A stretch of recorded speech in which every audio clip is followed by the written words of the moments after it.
Hello, everybody, and welcome to the Lioness Cup. We are so excited to be here, and I feel so incredibly privileged to be alongside the iconic, sensational, stunning casting duo that is Cairo and Hazza JC. Who'd have thunk, huh?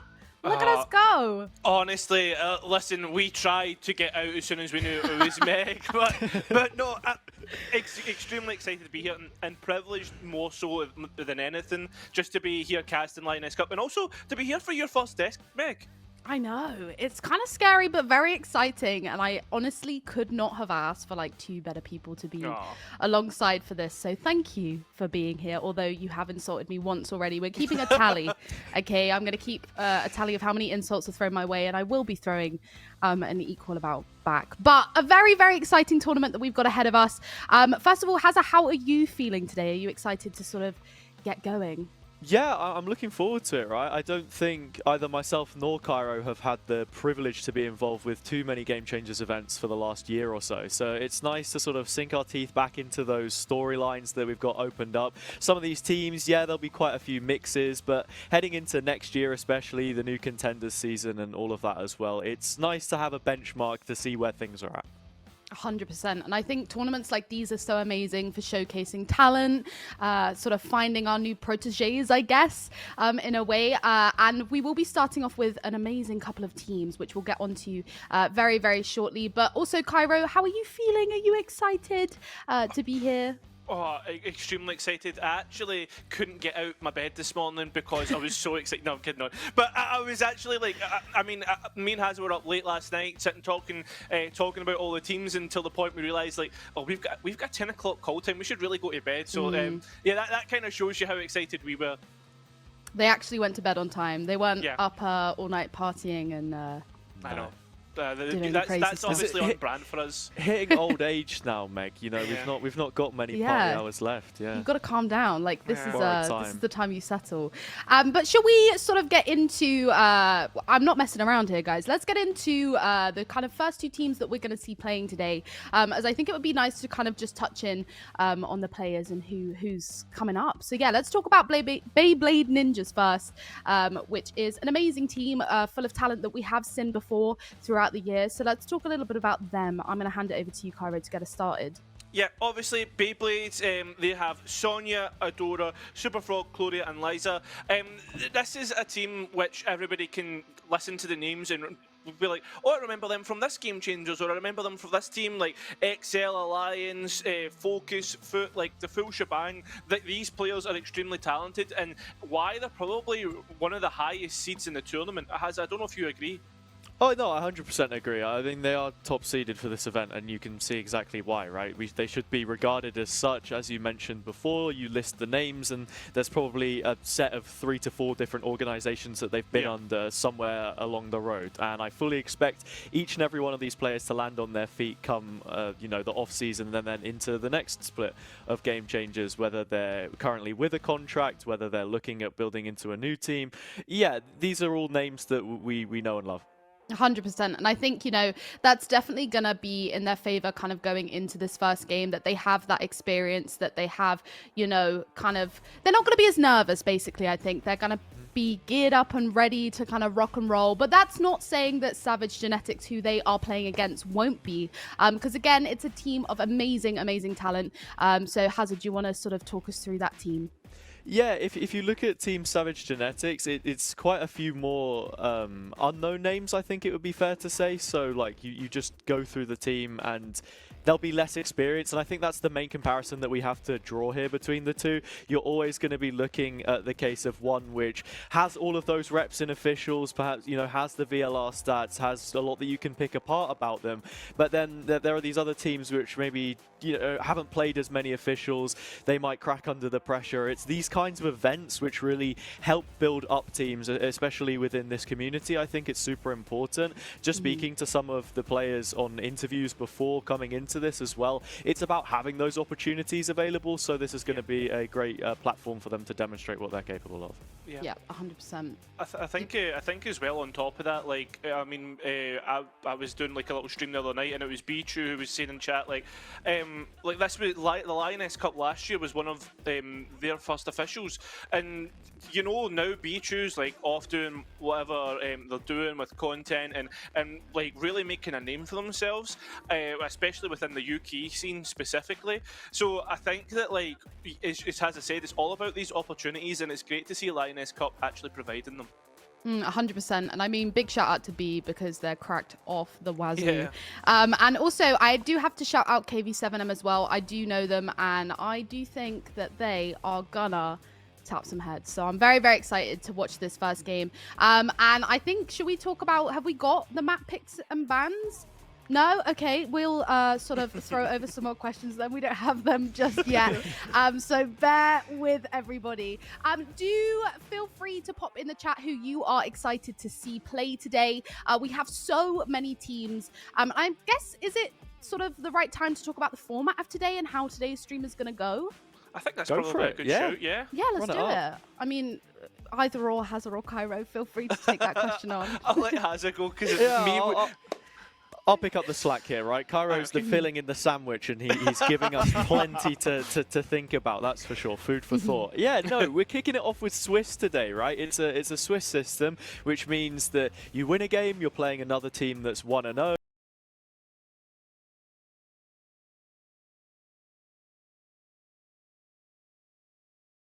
In the tournament, I'm not too sure. It's 6 rounds that will be played overall, so I think you can make a fair assumption that 2 to 3 wins, 2 being the bare minimum, might, well actually, top 8. No, you're going to need at least 3 wins, right, to make it into top 8, but that's going to kick off tomorrow. Essentially, you're playing other teams that are ranked the same as you. Yeah. Then we go into a double elimination bracket, which will kick off. It's 2 losses and you're out from that point onwards. And yeah, it's a tried and tested format, good over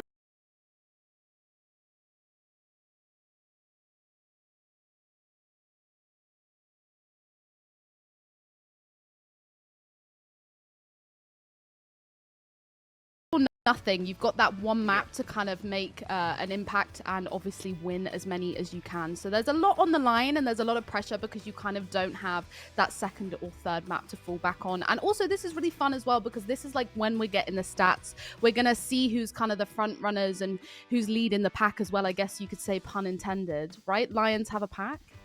Yeah, like a pride as well. Would that be the word? Yeah, it's a pride. A pack or a Look pride. at us go. One of the We're two. so punny. I'll check. Wow.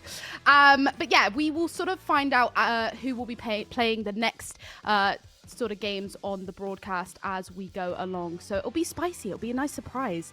But yeah, I mean, let's talk about how we slept for a moment, because I think as well, there's so much going into these games that you need to sort of prepare for in advance. And that is a good night's sleep and a good breakfast. So let's talk about what we have for breakfast for a moment, because I just had a coffee, which is poor. I can show you what I had for breakfast. Kyra and I were saying that we've not even finished our porridge yet. Are we the porridge duo? Oh, you're an instant guy. I don't know how I feel about that, man. Yeah, I mean, stick some elbow grease in there, get the pan on the stove, and work it in. I've put a banana in mine as well. Listen, you're a sweat though. Like, see when you're like you're getting ready in the morning, you've got like your Boss Girl playlist on. You know, like you don't have all the time to be like getting the elbow grease on. That's the difference between me and you, Hazza. I've got to like I take pride in that's terrible. I was gonna say, guys, it's a lie. No, but can we just talk about what time Kyra got out of bed? This is all a lie. Yeah, exactly. And all I'm going to say is, mate, look, I was up early, I was girl bossing in the kitchen, and I had the music on to match as well. Right, so listen, this is something that we're going to have to talk about, because I'm not happy with this.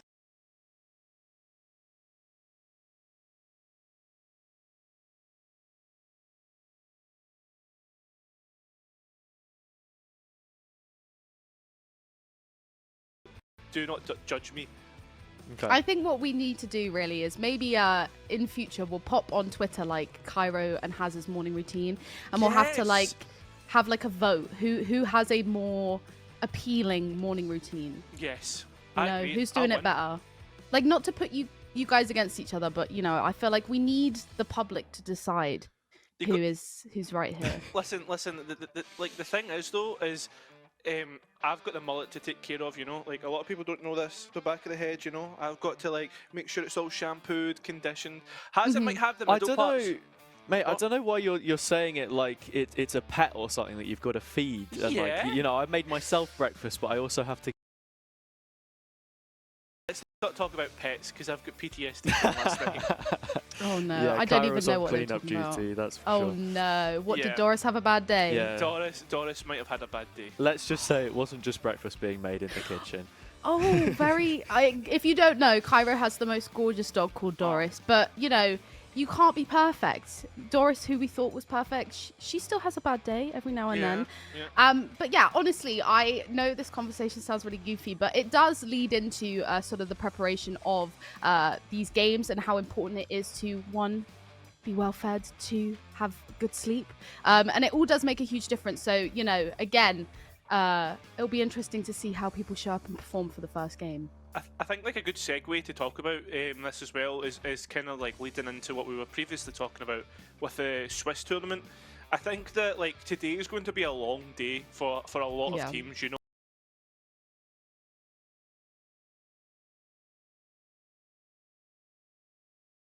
To the next 6 maps are guaranteed to be played by your team today, Meg, and like nobody can prepare you for that. And I think like that's something that these teams it's going to be like a trial by fire for some of the less experienced ones. 100%. And I mean, honestly, even 6 ranked games sounds hellish, but this is even more intense because there is so much going on. The concentration is like upper level. It's a different kind of game that you play when you compete in these tournaments to your average ranked game, which usually goes terrible. You have no comms and everyone ends up flaming each other. But this is totally different, and mental is a massive important part of sort of staying strong. We've seen crazy comebacks in our time, haven't we? So you know, it kind of goes to show that you can't GG go next. Sometimes you've got to keep going until the very end. Let's maybe talk about some of game changers moments this year that have sort of stood out for us with the sort of end of year tournament coming up. Oh my god, I just choked. I don't know what happened there. I think I got a bit excited about it all. But in Sao Paulo at the end of the year, we obviously have the final Game Changers tournament coming up, which is exciting. But have you followed quite a bit of Game Changers this year, right? Mm-hmm. Yeah, of course. Any standout moments that kind of ring a bell for you that kind of come to mind when I say Game Changers? I think for me personally, it would probably, and it's going to sound weird, but it's sort of G2 not being that top team anymore and slowly seeing more and more last couple of series, which recent one against the Sen, of course, still qualify for names, not just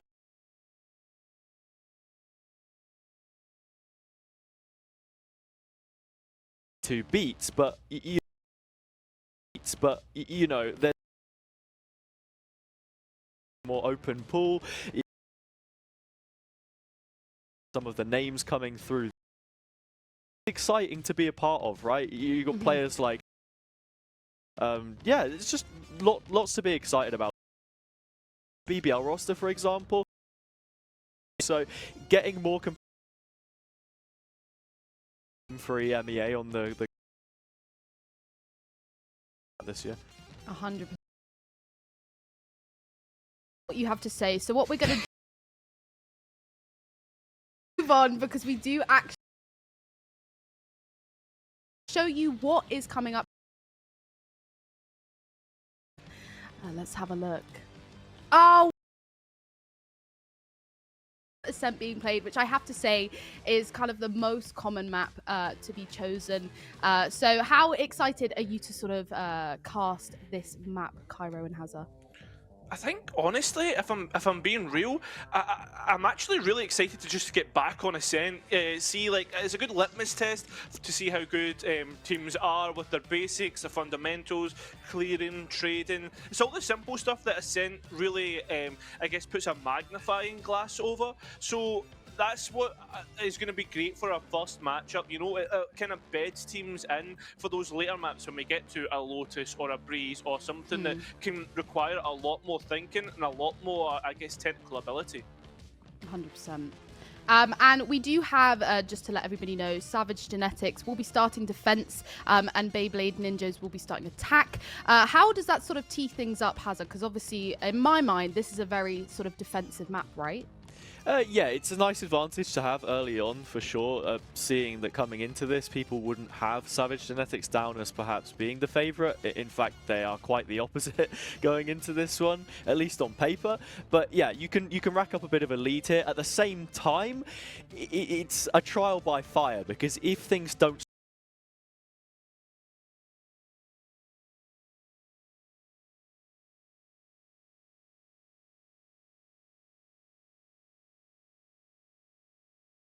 special in-ear piece thing here. Do we have the comps? We do. Oh, sensational. Amazing. So can we show them? Oh, where they're going to be put in chat. So we'll talk through the comps as well, and kind of who they will be playing. Can you see it, Kyron? Hazo? What the? We're not going to agent select yet, unfortunately. But we have this in the chat. No, I've looked. It's not the agent select. It's just the two teams that are in the lobby. Oh. I'm sorry, Meg. I'm sorry to disappoint you like that. Well, I mean, I also did just combine both it's good to know names. they're there. Yeah, it's good to know they've arrived. Yeah. I was gonna say you'll be used to like me and Hazard disappointing, you know, after playing Premier and stuff like that. Just very true. Think about it like it's the Premier League, right? Someone's gone in with the camera, the players are lining up in the tunnel, they're getting ready to walk out on the pitch. Yeah. We're close, we're close. And I mean, it'll be a nice surprise. Like, who cares, quite frankly? Like, let's just get into the game and kind of see who's playing who in the moment. We don't need to know beforehand nowadays. We like the surprise. What were you going to say, Hazard? Sorry. It's also Ascent. Like, Cairo said he's looking forward to it map 1, but God forbid we see it for the rest of the day, because in the BO1s, I'm sick of it, right? I'm sick of it. It happens every damn tournament. I don't care if I'm the one being real on the desk, but it must be said that Ascent, cool. It'll be nice, right, to get an idea where the teams are playing at, and once we've got that level, let's keep that, and let's get some Breeze, let's get some Sunset, let's get a bit of spice. But for now, we do have Agent Select. We do actually have it, so we will find out before we go into the game. So we're probably going to see some very predictive, is that a word? Like, we kind of know who's going to be played, right? We're going to have Sovas, we're going to have the Jet kind of entries, we've got some KOs popping up, and the Killjoy. I could see a matchup, like, there could definitely be a very equal playing field here. And it looks like there is. Yeah, they're exactly the same. Yeah. And this is exactly why I said that this map is as boring as it is, because everyone plays the same comp as well, and it looks as if we're going to be getting a mirror starting things off. So both teams going with the tried and tested, but look, why bother innovating? Honestly, I kind of like it though, because, you know, it literally, we'll see many diffs, many Sova diffs, many Omen diffs. So at least, you know, there's that. But listen, I think, is this where I leave you now? Do I leave you and say goodbye and put it in your capable hands? I think so. Okay, well, listen, good luck, Hazard and Cairo and everybody playing. I'm going to go and watch and, be in chat and leave you to it. So enjoy. Thank you very much, Meg. There we go. Hazard, there we are. That was not very nice. Well, I mean, just said goodbye to her and then slammed the door in her face. Yeah, mate, I've been honestly all day I've been looking forward to it. Just some me and you time, talking over an Agent Select, getting into a map. You know, this is what we've been waiting for. The first map where we actually get to cast some real competitive Valorant. And what more could you ask for than Ascent, Hazard? I mean, you put it out, right? This is the map that you wanted to see just to get an idea of what the base level was. I like how when you said Agent Select, the cadence of your voice, it was like a chicken select, like this was something that you were ready to just sort of devour. But yeah, nothing too spicy. It's a lemon and herb in terms of comps for both teams.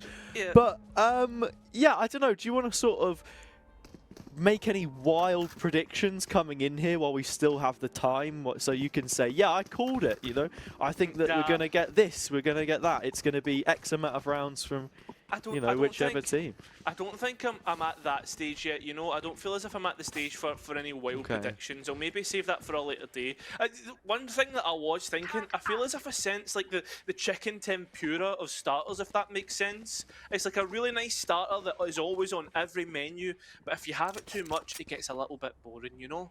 Okay. Yeah, no, I'm picking up what you're putting down, but there's only so much food talk that I can indulge with here for you on this broadcast, or I'm going to be getting incredibly hungry before these 6 maps are done. But we can finally dive in. It is the opening course, the starter, if you will, and Superfrog taking quite the bit of space down market, making her presence felt, trying to fake some presence perhaps as the rest of Beyblade Ninjas are queuing up on the other side of the map. Oh, what a way to kick things off. But like, that's the people being seen on main. Look at the reactions from Beyblade Ninjas straight away, trying to get towards A. But there's a KG set up, Hazza. Yeah, double nano swarms in play. Still, Superfrog has walked all the way through middle and shot basic in the back of the head. So we go into a 4 versus 4 post plant. Quite a bit of damage on Reina as she gets the spike planted. Savage Genetics looking to flood in on this fast retake. 4 players strong as well, and with 4 players being able to hold down fight angles, this might be doable, but maybe not so. Only 1 player left. It is KV7M with 8 HP, a Paranoia in pocket, a Ghost in hand, and with so much delay, it's looking like a Beyblade Ninjas round, and it certainly is. Yeah, that it will be. Strong pistol round from them, and look, Beyblade Ninjas had the read very early on in that round. Savage Genetics, no real control towards market whatsoever. They anticipate the early B play. I'm surprised that we didn't get, you know, like a turret, an alarm bot, something to basically give them a rough idea as to whether that was going to be under threat or not. And even the footsteps and misplaced shots of Superfrog weren't enough for Basic B to understand that her position was condemned through the back of short. So early buy coming in, plenty of rifles. It is just the one Spectre on Superfrog, who we expect to be the entry player in this. For a 4-1 split with a lurker on the other side of the map, typically from the 4 stack, and Savage Genetics really wanting to play in towards these stacks already after that contact. They're insta-rotating, but it looks like Liza's already got a lot of space on the site, and the first pick. A nice opening pick at range. Superfrog gets it done with the Spectre, and from this point onwards it should be comfortable for Beyblade. It's about holding on to those weapons. Look, Spectre, least of your worries in this position, but discard any more of those and the bonus will be a whole lot less healthy. I feel as if like a Spectre, an upgrade like that is a little foothold, you know, something perhaps prepare yourself from, but it's not going to be. Now it's up to blue. Unfortunately, Liza gets the 3k, some nice ulti points all in, and Beyblades with a nice second round. Yeah, wondering where we're at now. 5 out of 9. Dude, the changes to Killjoy's ult and the amount of points required really hits like a truck in situations like this, where you've got a player up 5-0. If we're talking about a 7 ult point ult, which was what it used to be when it was introduced, you can play for both orbs and maybe look to execute at the end, or at least an orb and a spike plant, you've got something for post. But now that isn't a tangible part of the game plan. Instead, it just looks to be another direct hit. And it's been almost working so far. Sometimes I've had to change the direction. Sonya changing the direction of the round with Vampug getting taken out. Obviously a player known in market, and that's why we're seeing one player hold it down. The rest of the players look to culminate their efforts into getting them to the site, but there's not much that can be found so far. Yeah, and look, Beyblade Ninjas with an incredibly high press here. A crossfire towards market, Superfrog picking up the pieces. Nice use of the fragment to flush out Sonya's position, but still, numbers advantage, and Beyblade Ninjas are trading every single one of these kills. Look at the call here as well. They stack up backside, playing off of one another. KV7M shouldn't be able to get much more done. Doesn't know about the position, however, and that will be what finishes things off. So Liza with a triple, and Beyblade Ninjas finding their 3rd.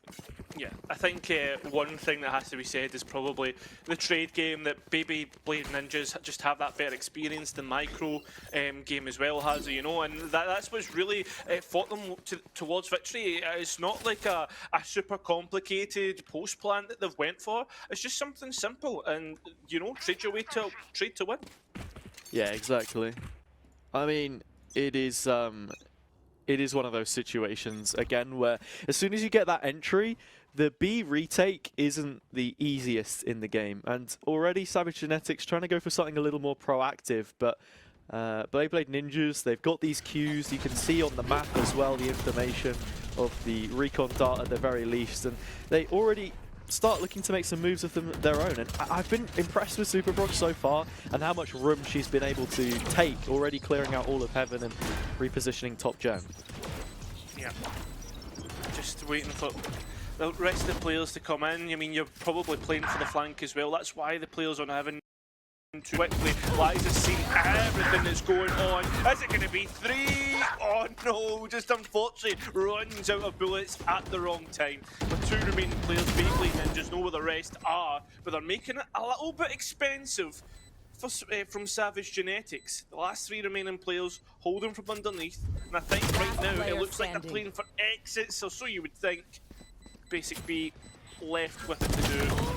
And there it is, 4-0 from Beyblade Ninjas. Yeah, solid stuff from them so far. Reina getting away on a singular point of health. And look, Sonya low too. For the guns that they came in with, you have to give Savage Genetics some credit for the damage they were able to deal, but at the same time, that doesn't directly equate to picking up a number of rounds. So again, it's a situation where they're on a nasty eco cycle. We said coming in that starting on defense, you have advantages, but if you can't convert them early doors, this game can finish up much quicker than expected. I think Savage Genetics as well have had some really good ideas in general with how they want to play the map. Unfortunately for them, you just see things like this. Superfrog just taking so much space and being so aggressive and punishing the slightest mistake. Yeah, it's a great punish, and again, I think we're just seeing an entry masterclass right now from Superfrog. She has a number of different rollouts that she's been using with the dash and the updraft. Of course, you only have 1 now in this current patch, so you have to be a little sparing with it, but the implementation so far good. And the opening kill, the only difference between the 2 teams as we head into Beyblade's post. Not much going on in terms of gunfights. And every gunfight that's been taken has been won out by Beyblade Ninjas. 5-0 and a flawless round to boot, has her. It just keeps compounding the pain so far from Savage Genetics. Yeah, it's a tough situation, really. It doesn't make for easy viewing on the Savage Genetics side, because you can understand what they're trying to do, but I think a big conversation point to make about the Game Changers scene is that at times there can be, you know, pretty big discrepancies in terms of that skill level, that experience level. Players which have competed in main events, such as every single player on the Beyblade Ninjas roster, and then a team like Savage Genetics, which maybe don't have that same kind of experience, that same kind of skill ceiling, looking to make the difference, but even there, Beyblade Ninjas just so aware, anticipating the aggression. Claudia finishes them off, and down to 4 already. Liza's just completely shut down any push from main, and Superfrog waiting, anticipating that push as well.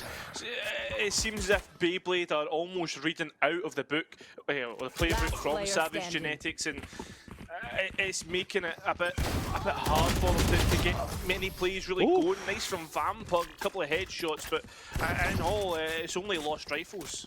Yeah, you can see what the idea is there, Beyblade Ninjas. They have to read from the previous eco round or half round that Savage Genetics went for was something aggressive, so they wait the first 30 seconds, they find 2 picks inside that timer, and they're easy pickups. You play your 2s, you can trade down the advantages. Even Blue trying to go for something aggressive, while I respect it and the utility warranted it, there are 3 players waiting for you in that position.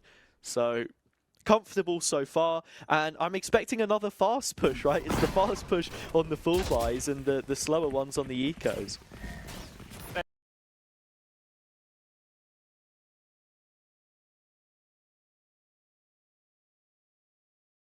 Something that you wouldn't normally do if you had like those precious upgrades, so yeah, I can understand why Beyblade Ninjas would do that, and a lot of ultimates invested in towards this round. Reina and Superfrog have got in towards it. That's Superfrog with 3. Vampire though, maybe making a good effort at this, has her.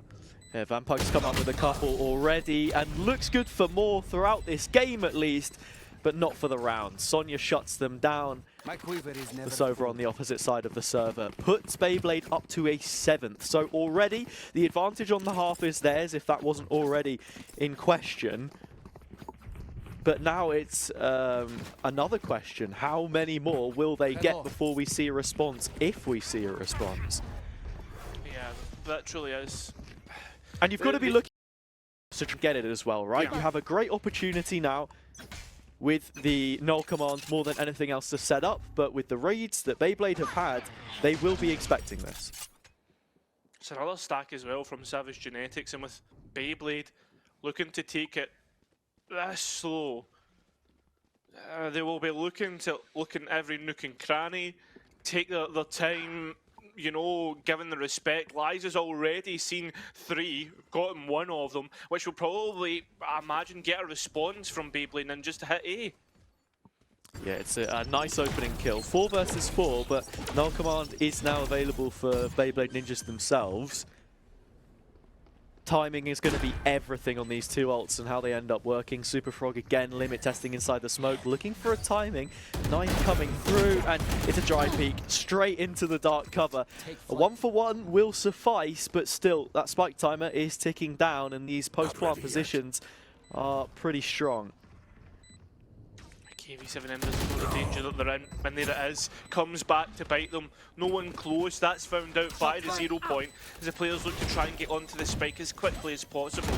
No defence in terms of smokes, it's just going to have to be straight up gunfights. Try and get Beyblade Ninjas to peek them, and as they do, they'll absolutely cut them down. 8-0, Beyblade Ninjas are looking to really compound this advantage. Yeah, I think it's important as well that we take a step back for a moment and really discuss what it is that Beyblade Ninjas are doing that is so good and why it is that we're seeing such a strong scoreline. Even there, in a situation where the numbers look pretty even, they play it to their advantage by the post plant that they have. It's a nice open spike plant. It means that there could be players in main or short. They triple stack up short. It means that the retake, you only really have one position that you can actively come in through, which is heaven. Heaven. Can really change rounds. Super Frog seen the information about where Vampog is and even picks up the kill. That's only a fake though, has it? The spike's over on A. Yeah, they've conditioned this idea that wherever Super Frog goes is the lay of the land of where Beyblade Ninjas want to plant their feet and plant the spike, but doesn't happen to be the case on this occasion. And actually, a couple weapons given away, some decent kills picked up. I would like to invite the chance that something happens here in the retake, but Blue is still on just the Sheriff. It's unfortunate, but I mean, we've seen Sheriffs take heads before. It's whether Beyblade Ninjas are going to allow that opportunity. You already see the delay coming out, the paranoia. Smokes, I mean, probably the 0 point knife will be coming up soon. Even the dash is gone, and well, so the rest of the players. 9-0, and we're starting to reach the point of no return here for Savage Genetics, Hazza. Yeah, that we definitely are. In terms of what Savage Genetics have maybe been struggling with, I think it's just playing their twos and getting those kills, trading off one another. It certainly looked a lot better in the last couple of rounds. You know, it's getting closer coming into these retakes, but close doesn't quite cut it when every single round there's at least 2 players alive by the end of it. So Beyblade Ninjas carrying on, and you know, at this point in time they're going to be feeling so comfortable. It's just a case of executing the sight, and even there Vampug by themselves does a decent job to find the kill, but there is a world in where they get punished, and that's the kind of things you need to be worried about. But hey, no working out for them so far. 3v5, best chance we've seen so far for Savage Genetics to get on the board. Now we're already seeing some proactivity across the map. You've seen the A main position being taken. I think Blue is trying to hold on towards mid, unfortunately punished for that. These are now the kind of situations where you're going to see Savage Genetics throw away the advantage though, and it's because they are going for those solo fights. Vampug set them up in the 5 versus 3, but then there's a little less coordination. Fine, you get the kill back in mid, but now in this 2 versus 2, it's got to be airtight if they want to take this. I think this is airtight for the Beyblade Ninjas. The you look towards how the last two remaining players are playing. They're not it's a little expecting bit it. worrying. Yeah, this could really be doable for Savage Genetics, but already Sonya on the prowl, looking to see if they can find anything from that, and they do. Now upset, KB7M looks the wrong way, but fights in the right way. One player left, a 1v1, but it's going to be Sonya to win it out. 4 kills on the round, and Beyblade Ninjas, absolutely savage. Yeah, you've got to be heartbroken for Savage Genetics there, but again, it's sort of case in point for the experience gaps we're seeing between these teams. Beyblade Ninjas, they've got their finger on the pulse, they know where to poke and prod to find these openings. When they're at a disadvantage, you know, they're not rushing to send more players in and face Vampug. They've got Liza creeping in through mid, looking where these overextensions are going to come through, because you expect Savage Genetics to then overpeak, which is what they end up doing. It comes back to cost them, and again, another very good round. Frog's just right beside them. Gets rid of it. That's a smoke to try and get on his side. Super Frog worried about perhaps there's someone in the smoke. Finally gets the kill though, and that is an upgrade for the player that did a lot of damage last round, has it? Yeah, Vampug has looked great thus far. Investing the Hunter's Fury. Liza late on the flank, and Boo shuts them down. Claudia's coming in on the timing, however, and yeah, that up close and personal without the kind of protection that you would have been looking for. Not quite happening. Blue 1 versus 3. Vandal in hand. Time dwindling, and just look at the setup. You've got a couple of players towards the Radiant box. One taking contact, the next ready to follow up, and then even Sonya is your safety net in the backside. This one should not be getting let slip. It's just something. Oh, okay. Oh, I thought for a minute, Hazza, that was doable. But again, on top of that, we're talking about experience. I mean, as soon as Beyblade Ninjas got those 2 picks, immediately reset the form, the way they wanted to play the last remaining setup. Yeah, I mean, Blue did something crazy getting those 2 kills. Shouldn't have realistically happened, but at the same time, again, the experience shows. And I think as well, we should probably start talking about how this generally looks in terms of the wider tournament. Like, this is probably the biggest discrepancy we'll see between 2 teams, well, as the kind of standings would suggest. Yeah, most likely, right? You've got a team towards the top 8 and one which I think top 8 for them will probably be a job well done. Basic trying to hold on to this space backside, already finding 1 kill, but needs a whole lot more if they are to keep on to this one. And Beyblade Ninjas finding the rest of the picks inside it, carving the site out for themselves. And this drone chasing up, I'm not sure if it's got a ping onto Anita. It hasn't. The Hunter's Fury will be following them up either way. From the safety of backside, it's a tag, but now a 1 versus 1. And the fragment's going to work out for Anita. A lifeline comes through from Savage Genetics. Jumping about celebrating because they need to defuse the spike, but you can't underestimate how important that 1 round could actually be as we move into the next half. Yeah, the best thing that you can do from this point onwards is find a consecutive round, get the ball rolling, and start to build up some momentum.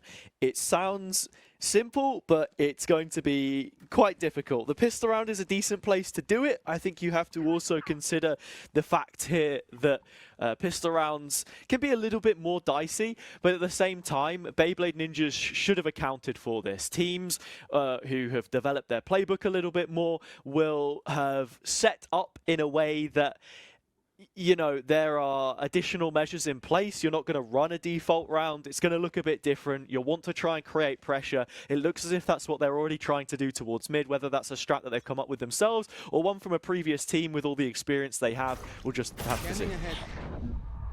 Nice little pressure in towards A main from Savage, but look at this, the immediate response to try and make this a little bit more claustrophobic. The shots are good, and look, seems as if Savage Genetics have fought back. Not before Liza. Nice. Maybe trying to take the advantage. This is just turning into a scrap between the 2 teams.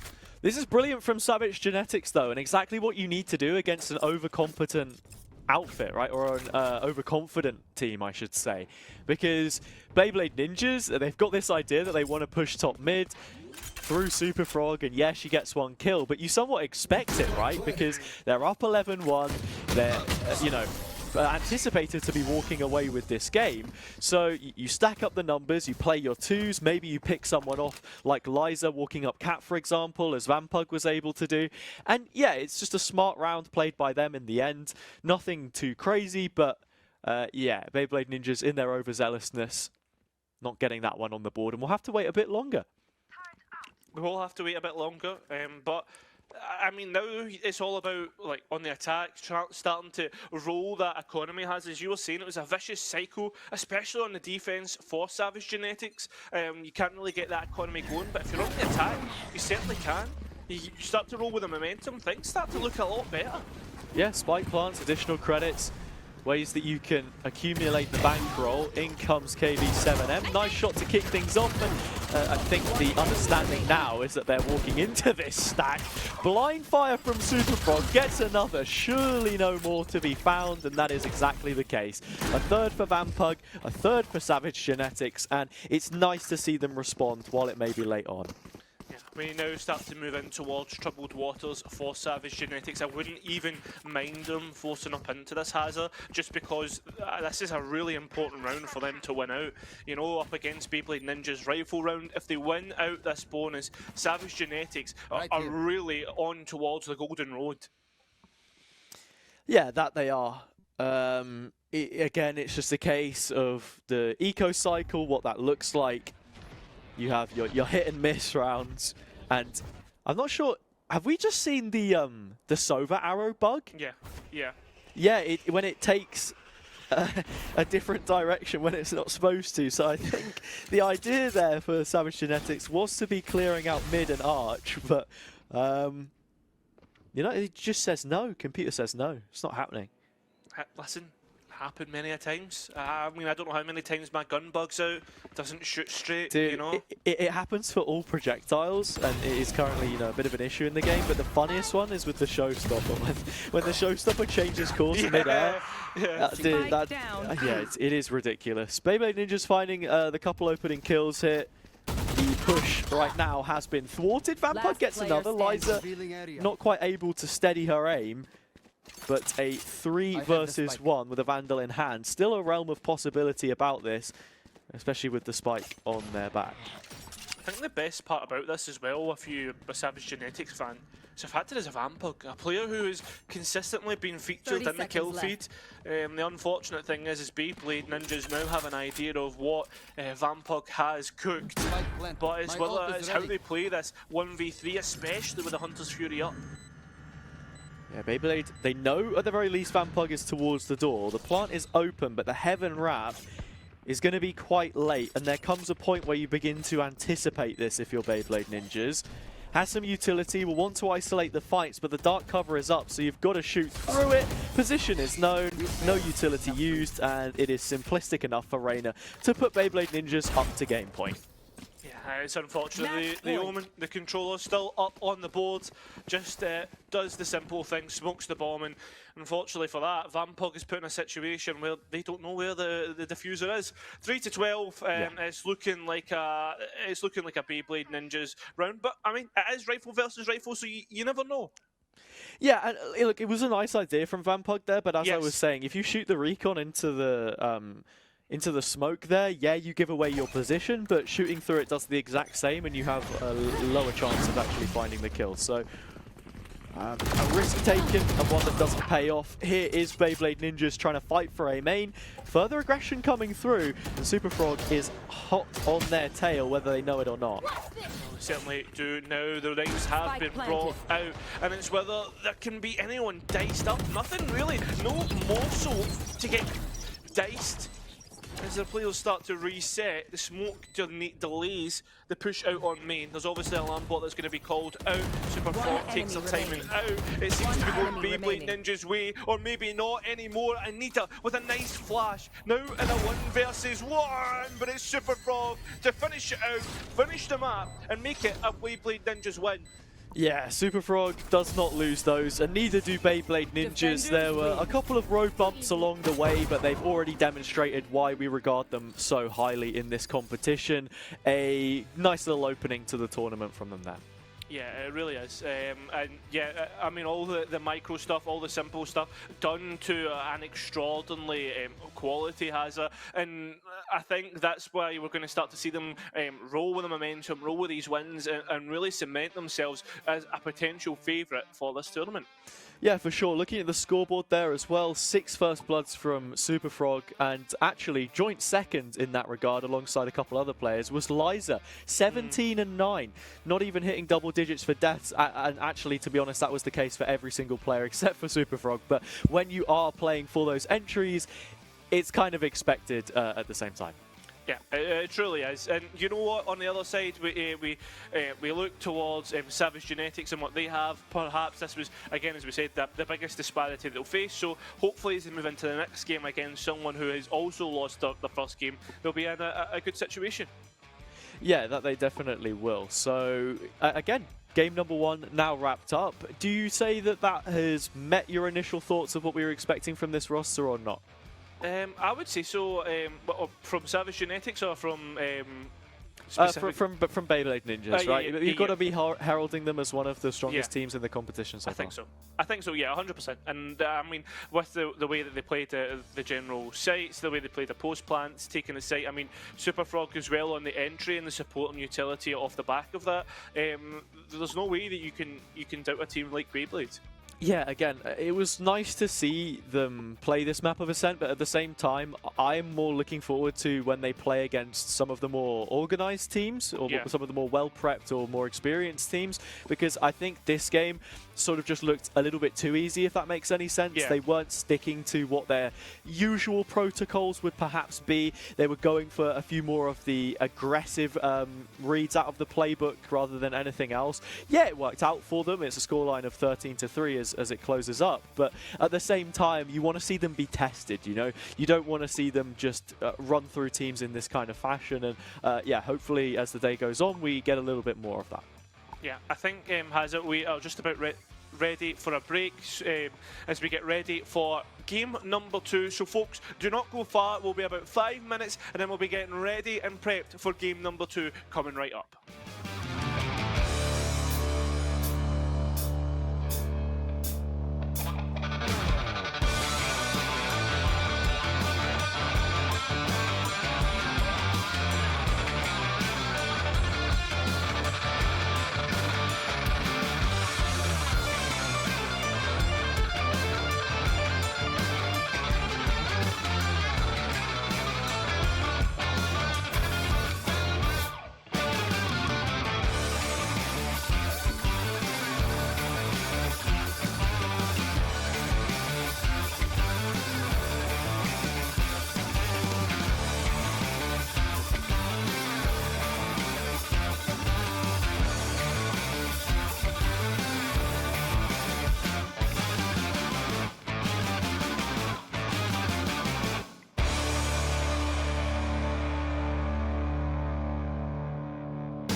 Welcome back, everybody. What a start. I have to say, our predictions were pretty much right, but still a very good game, although it was a little bit of a stomp. We have lots to sort of talk about and go through from that game. So let's start with you, Cairo. Like, is there anything that you've sort of taken away from that first game that you would like to sort of talk about? Yeah, I mean, not necessarily talk about, but my takeaways from that game would definitely be Beyblade Ninjas are what we thought they are. They are one of the favourites. They are like one of the top teams and a force to be reckoned with. 100%. And how about you, Hazza? Yeah, I think the main thing to take away from that game is just the levels in experience and confidence that these different teams might have. I myself, not to sort of compare it, I guess, playing in university circuits or like any kind of tournament where there is seeding, if you're one of those lower seeded teams, as you know, it doesn't take any guesses to know that I was one of the lower seeded ones. When you go against these sort of like bigger, more organized teams, they do have that ability to punish you. And sometimes, you know, you're going to have that shaky aim or you're not going to be feeling completely comfortable. And I think we saw it demonstrated here. The most important part is that they just keep on going. Like you were saying, there are still 5 more rounds of Swiss. There's more time for them to get that experience under their belt. Maybe it's not going to be the most linear learning curve that you end up seeing, but yeah, it's about having those opportunities. Yeah, and I guess this is kind of where mental comes into play. Like for Savage Genetics, I would just take that as a warm-up game. I think we've all had games like that, and it is really difficult to kind of overcome them and sort of go back into that positive mental. But it's something you just got to do. You got to go GG, go next. That was a game, and we did it. And now we're warm and we're ready for the next one. So that's the great thing about this format. Let's talk about the site entries from Beyblade Ninjas, because it honestly just felt like they were holding W and not stopping. Their site takes were so good. And I guess that comes down to Super Frog and also Claudia helping sort of assist those site entries. So let's talk a little bit more about Super Frog and their very talented ability to take sites. I mean, I'll probably give this one to Hazza, because like Hazza even commented on the cast with like the rollouts that they had.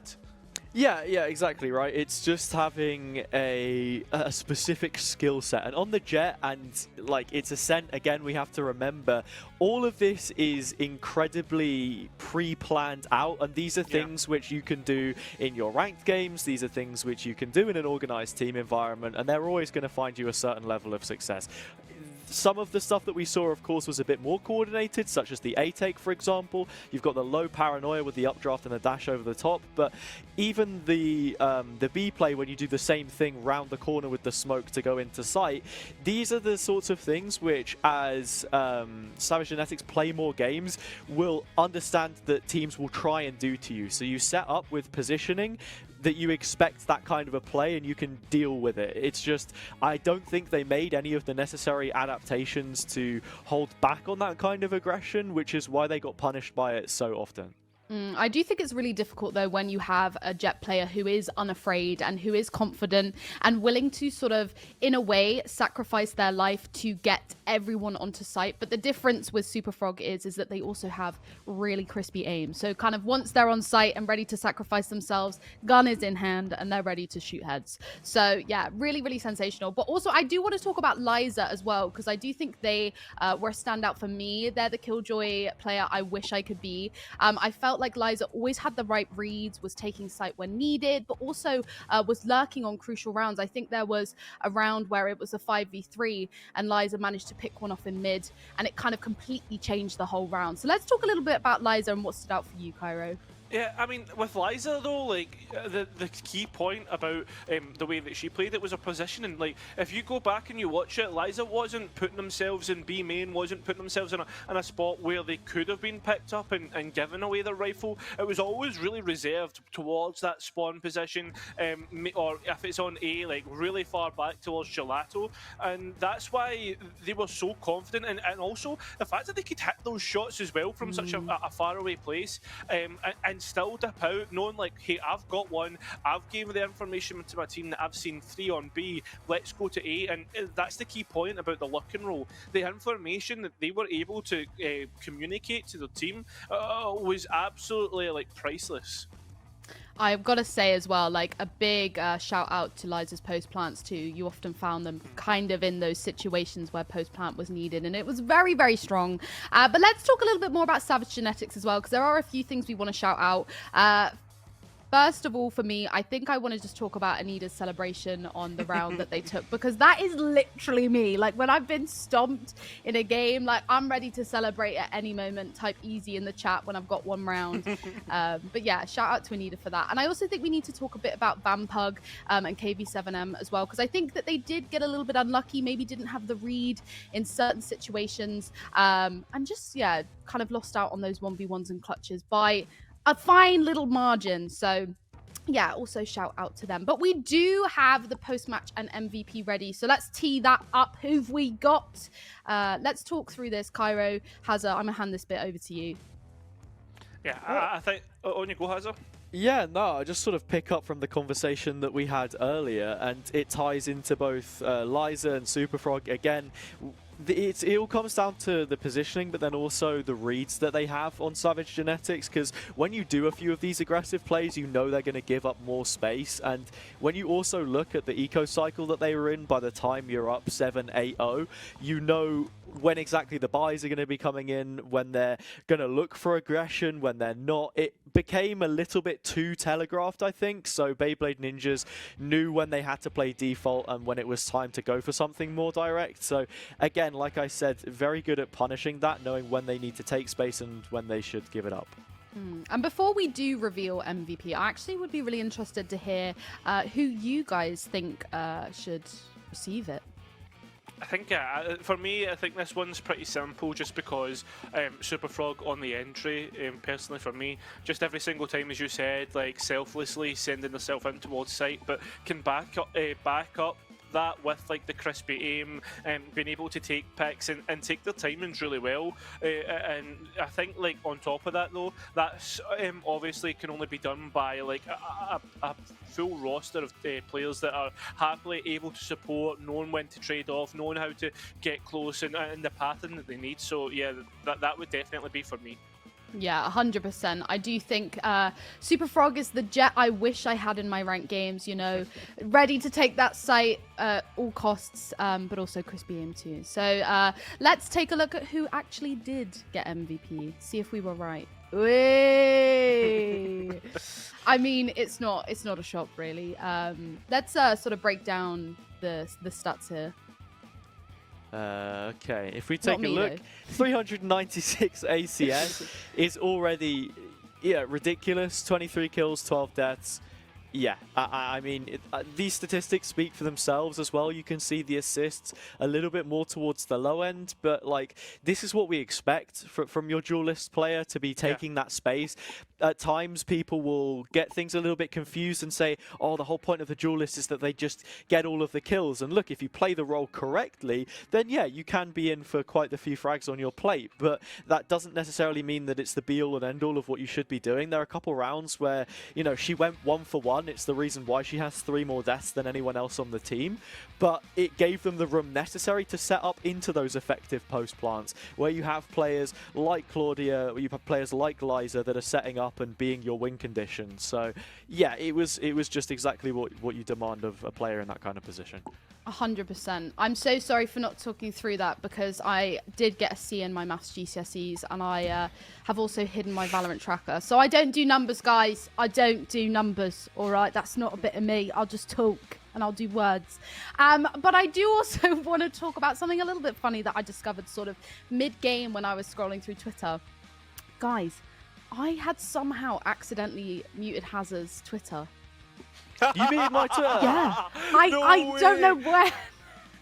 But I was like, you know what? Wait, what is going on? And I did think, like, why is your stuff not coming up on my timeline? This does make sense, because I did always wonder why you replied to Cairo's tweets and not mine, but that might actually be it. Fair enough. I promise it's not favoritism. Like, honestly, I don't know when I did it. No, I get it, though, because when you get tagged in a tweet and it's got mute this conversation, because I've done that a couple of times, and it says mute this person right next to it. But you know what, Meg? I've got to give you respect for calling yourself out on stream, because not many people would actually admit that. So I'm an honest woman. I'm an honest woman. I just wanted to clear the air, because you know you'd already picked up on it, so I just wanted to shout that out because I couldn't quite believe it.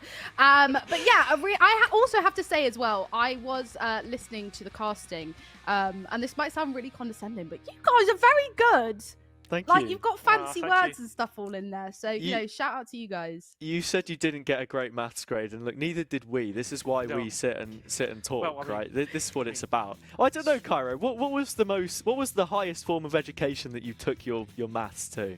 I got a bachelor's degree, so. In maths? Well, I mean, computing science, but maths was in there, yeah. Oh, okay. I mean, yeah, there's numbers. Got B in my GCSE, Okay. that's it. Well, you can be the smart one here. I'm happy to not have that role. I will have everything else. Okay. I'm the beauty, you're the brains. What's Hazza? The bronze. beast? The beauty, the brains, and the bronze. Oh my god, I love it. Listen, we're gonna take a quick break whilst we just let the other games finish up and find out who is up next. But whilst we are on a break, we do have an interview from Kaz as well that you can enjoy. So we'll see you in a few. Hello everyone and welcome to the first in a set of Lioness Cup interviews. I am Hazza JC and today I'm lucky enough to be joined by Kazumaru. Kazumaru, for those who don't know who you are, if you could tell us a little bit about yourself. Okay, so first off, hi, I'm Kazumaru. Most people know me as Kaz. I'm kind of the IGL flex player for Wild Panthers. Formerly, we were mouse players as well, which I'm sure everyone will know us for our lovely Odin and Bucky exploits. Yeah. Nice. Firstly, and I was speaking to you about this a little bit off camera, the name Kazumaru, I wasn't sure how to say it. Where does it originate from? Is there anything behind it or just something that you came up with? To be honest, it's so embarrassing when I say it, but it's basically comes from an anime, Inazuma 11, which was my favourite when I was like 11, 12. Okay. And I set it as my username for absolutely everything, and it just kind of stuck that way. So it kind of gives away I'm just a massive weeb, basically, from the get-go. Nice. I mean, I know people sometimes pick a name and then they get fond of it and it can be hard to change and that's what you become known for. So, yeah, it's stuck for certain. And then I come back to the question of, so where did you start in gaming? This could be in esports or just your first casual experience where you began before you were even known as Kazumaru, probably. Oh, gosh. Well, it's always cringy when you say my first game was Pokemon when I was 6, but it was. And then I kind of didn't really touch PC gaming until I was like 19, really. I used to play Overwatch on a laptop, and then I kind of did a lot of open division stuff there, and then Valorant was the thing. I tried it, was really bad at it until I actually put some time and effort in, and it kind of just stemmed from there, really. My follow-up question then would be, what was it that initially drew you to Valorant as a competitive game with those casual experiences in mind before and all of those Pokemon you were catching? I think, to be honest, it was kind of actually the fact that there was a skill ceiling, if you will. Like, kind of, I've seen a lot of FPS games before, like I'd seen PUBG. I'd kind of not really been interested in things like that. Even Call of Duty, I was not interested whatsoever. But I think it was kind of the actual look of the game. It's a very, like, aesthetically pleasing game.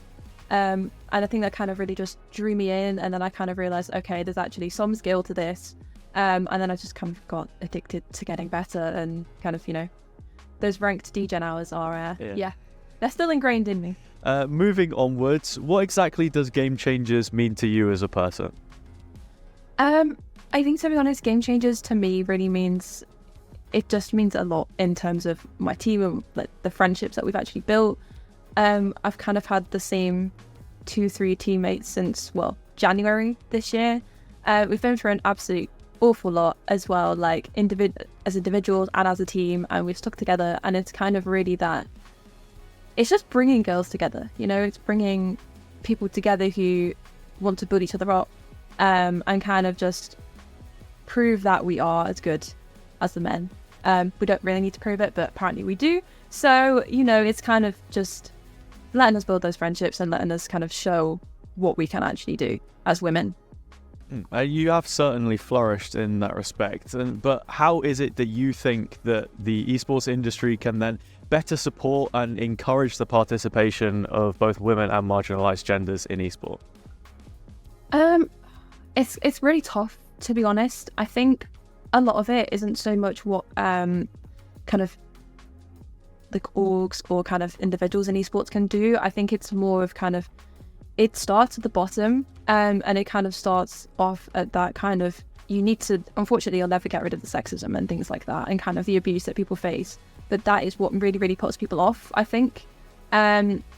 Because obviously, for example, people like me, I solo queue everything, I get so much abuse for no reason, including even if you don't join the voice chat or, you have comms off, things like that. It's really, I think it's about making people comfortable in the space to begin with, which then obviously will allow them to improve and then flourish that way. It's not so much in terms of, we're behind in skill or resources as such, because, we probably are, but I don't know enough to speak on that. But I think it's definitely just making people comfortable and kind of allowing them to work on themselves and work to get better. For sure. On a lighter note, this is an opportunity to display that, right? The Lioness Cup upcoming. What are your expectations for this event? It can be as a player or as a team, whether you're aiming for top 8 or to win the whole event. Where exactly do you place yourself? Ooh, well, ideally, I'd like us to win, obviously. Who wouldn't? I hoping for top 8. I don't know how kind of realistic that will be, purely because we are one of those teams where we've had kind of 4 consistent players and then we constantly have one roster change. So we are also excited to kind of announce that, because we've not announced who it is yet. That we are really, really hoping for top 8. At least if we don't get that, we're going to have stuff to build on, things to reflect on, and then come back stronger, obviously, for kind of next year's contenders, things like that. So we've got a lot, really. Hopefully stuff to work on if it doesn't go too well, but regardless, hopefully have a good time. Yeah, you already mentioned it a little bit there, but the team, of course, has some history to it. Are there any other teams that you're looking forward to playing or anticipating coming into this one? Oh, to be honest, I think it's not so much teams. I think it's sometimes certain players for us. So whether it's kind of teams that have our friends on, or things like that. I know one team that I did see is Scullies, which I thought they'd disbanded, but apparently they're back. We had kind of a really good best of 3 against them. Not sure if it was contenders or birds of prey now, I can't remember. But it was a really, really good best of 3. They kind of wiped the floor with us, we wiped the floor with them, and then they wiped the floor with us again. So hopefully this time, if we got to face off against them, it would be a lot closer match. So yeah, it seemed pretty exciting. I'm just excited to play, really. Yeah, I'm excited to cast the matches. Looking back at some of the games you've already had, what would you say that your favourite memory is from Game Changers this year?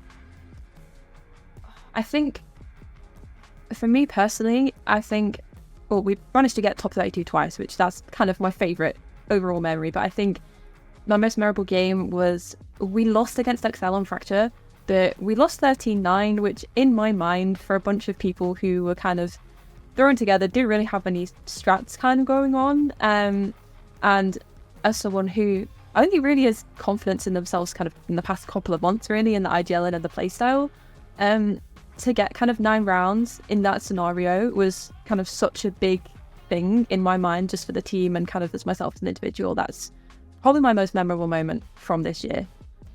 What are you then looking forward to for 2024 and next year of Game Changers? You take those 9 rounds, perhaps build on it. What's next? Definitely, we are looking, hopefully, to get kind of, we've been top 32 twice. Hopefully, we're going to look for kind of top 16 the first time around. And we just want to keep improving, really. Whether that's beating teams that we previously struggled against, and, kind of getting a better placing. Just taking the small wins, I think, is alongside the big wins, like getting better placing and kind of going top 16, maybe top 8, kind of just improving like that. That's kind of all we can really ask for, if I'm honest. But hopefully this time, with the coaches and our kind of mental that we have now, we'll be able to do that. Yeah, well, we'll just have to see. There's plenty more coming up, of course, starting this Saturday. But with all of my questions now done, do you have any special shout-outs before we wrap this one up? Oh gosh, honestly, just a shout out to my teammates and our org. They kind of put some faith in us, which is really nice to see. It's kind of rare these days. So big shout out to Jasper, Risky, and then my lovely teammates, especially Loki Pro and Yabujin or Val. love those guys so much, and I'm just excited. All right, thank you so much, Kazumara, for joining me, and good luck in the tournament. Whereas, thank you.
We are back. Welcome back, everybody. Sorry about the longer break. That game that was the first game on the live stream was just quicker than we were expecting, so we had to wait for the other games to finish. But it did give us time to scrub up on who is up next. So we have Mad Lions versus Gamax. A very, very exciting showdown, I feel, is about to begin. So why don't we talk a little bit first about Mad Lions? No, wrong one. Cairo. Fill us in. Yeah, Mad Lions, this is a team that won Contenders in the previous split. A really great roster. We've got Nico, Nahashi, Alessia, Lucia, and Meria, if I've got those pronunciations right. Getting a Scotsman to pronounce Spanish names is never the best idea, but at the same time, this is a roster that has a lot of quality, and again, another team which we could see rise to the top of the pile. And on the other side of the squad, we do have Gamax. So Hazza, tell us a little bit about them. Yeah, Gamax, it's a slightly different roster to what you would have seen in Contenders, being the previous tournament that Mad Lions actually won when both of these competed in it. They went out in the lowers. They maintained that core of Lexa and Anasilia, two players which I'm really looking forward to seeing in action. But yeah, Gamax light. A little bit of an underdog in this one, but still plenty of fire and power. It's going to be a good one, I feel. And I am happy to announce it's not going to be played on Ascent. I know it's your favourite map. I want to run around the room, honestly. But we do see a cheeky little split game on the cards here with Mad Lions starting off on attack and Gamax on defence. How do you enjoy Split? Is that a fun game to cast? It's better than Ascent. I think it's an interesting one, Split, because it can be very direct in the way that people attack it. But other times it can be pretty fun in terms of people defaulting. I don't know. I quite like the slower rounds because there's much more to talk about. And you know me, I love the sound of my own voice. Yeah, very true, very true. I mean, speaking of the sound of your own voice, I feel like I just want to throw in a quick question out there, and this one also goes to anyone in the chat, and it has absolutely nothing to do with Valorant, but I want to know your go-to karaoke song, Cairo. I know you've got pipes. Listen. Do you know what? Like, if I'm singing it with someone else, Islands in the Stream, I think, is a perfect one. But if it's solo and it's me just singing by myself, it's a little bit of an outside choice, right? But it's Dream Catch Me by Newton Faulkner. Oh, I wasn't expecting that. I'm not going to lie. Isn't Newton Faulkner a bit like indie folk? Yeah. It's a tune. Sad boy vibes. It's not a sad boy. Oh, is it like quite upbeat? Okay, it's quite upbeat. It's quite a tune. Hazza, what about get you? that in your playlist, mate. If you couldn't see, I'm looking through my own Spotify. I've got the Valorant sticker on the back there. But I'm looking through my own Spotify to try and work it out. For me, it depends who I'm singing it with. But one that we always put on if we go out to a karaoke place would be California Girls by Katy Perry. I mean, we've seen it. We did get a live rendition very, very recently. And I have to say it was sensational. Like, I'm not gonna lie, like, if you ever get a chance to see these boys whip out a karaoke tune, don't turn it down. You will be impressed. Hazza did make my heart flutter with California Girls, I won't lie. Yeah. Oh my gosh. I mean, wow. any Did good you nearly song. Kiss? Well, that wasn't to do with the karaoke, but yeah. But you know, any good karaoke song, you got two different parts, right? Snoop Dogg, Katy Perry, it complements each other. Very, very true. I'm excited to see if anyone else pops their go-to karaoke tune in the chat. But I do think in a few seconds we also will have the comps kind of coming up and who they're choosing. Who do we want to see being played? Is there someone that you sort of like to watch, an agent that you sort of love to cast on Split? I love a Lurking Viper. I don't know about Hazza. I mean, I feel as if Cypher can get a bit boring sometimes, but a Lurking Viper always provides something different. Well, listen, I'm going to take the hint because I did talk over you in the last one. So I'm going to love you and leave this in your capable hands now. So enjoy. Thank you very much, Meg. Absolutely no love lost. That's fantastic from her. Yeah, nah, man. I'm with you on the Viper, but I'm looking forward to seeing a Cypher here. Do you know what I mean? Yeah. Like, I think we have to remember we're on the live patch. ESO isn't in play, but this isn't a tournament realm, so we can't run it back a little bit to the sort of cinematic there with the ledge. That's gone. But yeah, do you know what I mean, right? Yeah. Like, it's the Cypher traps now, they engage a lot quicker. You'll find yourself getting pinged by them a couple times, especially if you're a jet dashing into it and being slingshotted backwards. In terms of the cages, that is the main part of utility, which the Cypher is going to be known for on this map, I think, just because you're using it outside of a ramp to scale up, and the absence of a Viper here on Gamax would lead us to believe that that is the role Yukina will be going for. Yeah, I think your agent. using whatnot coming through.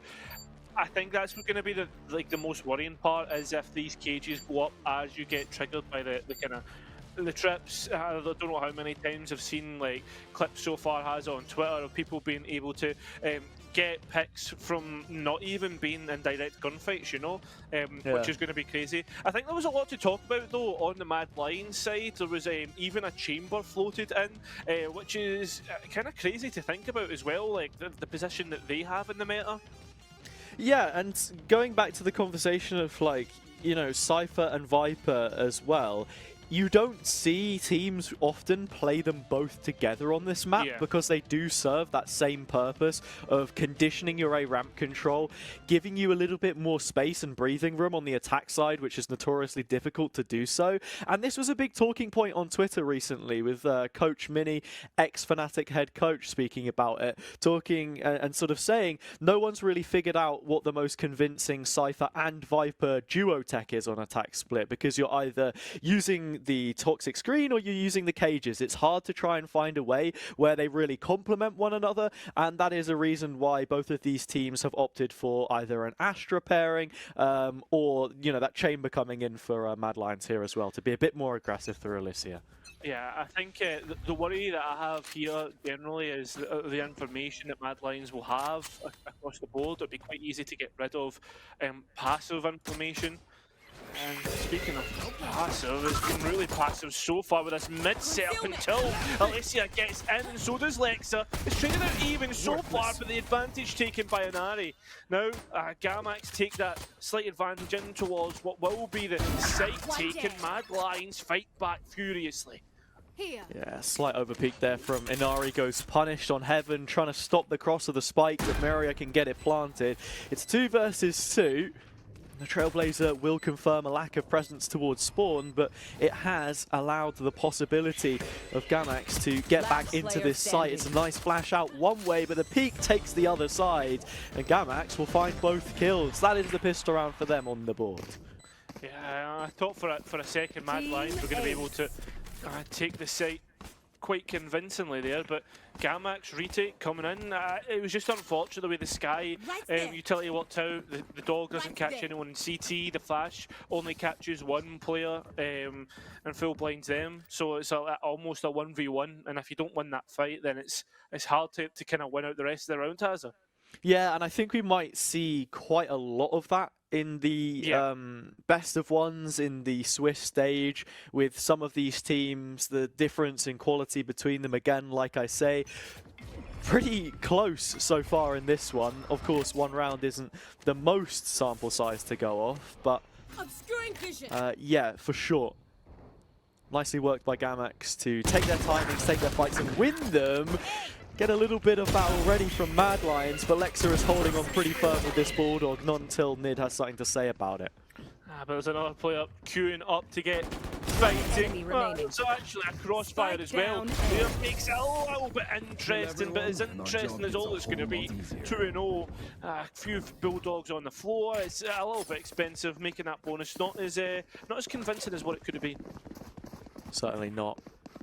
Gamax, however, 2 Bulldogs held on to isn't the worst outcome. Agreed.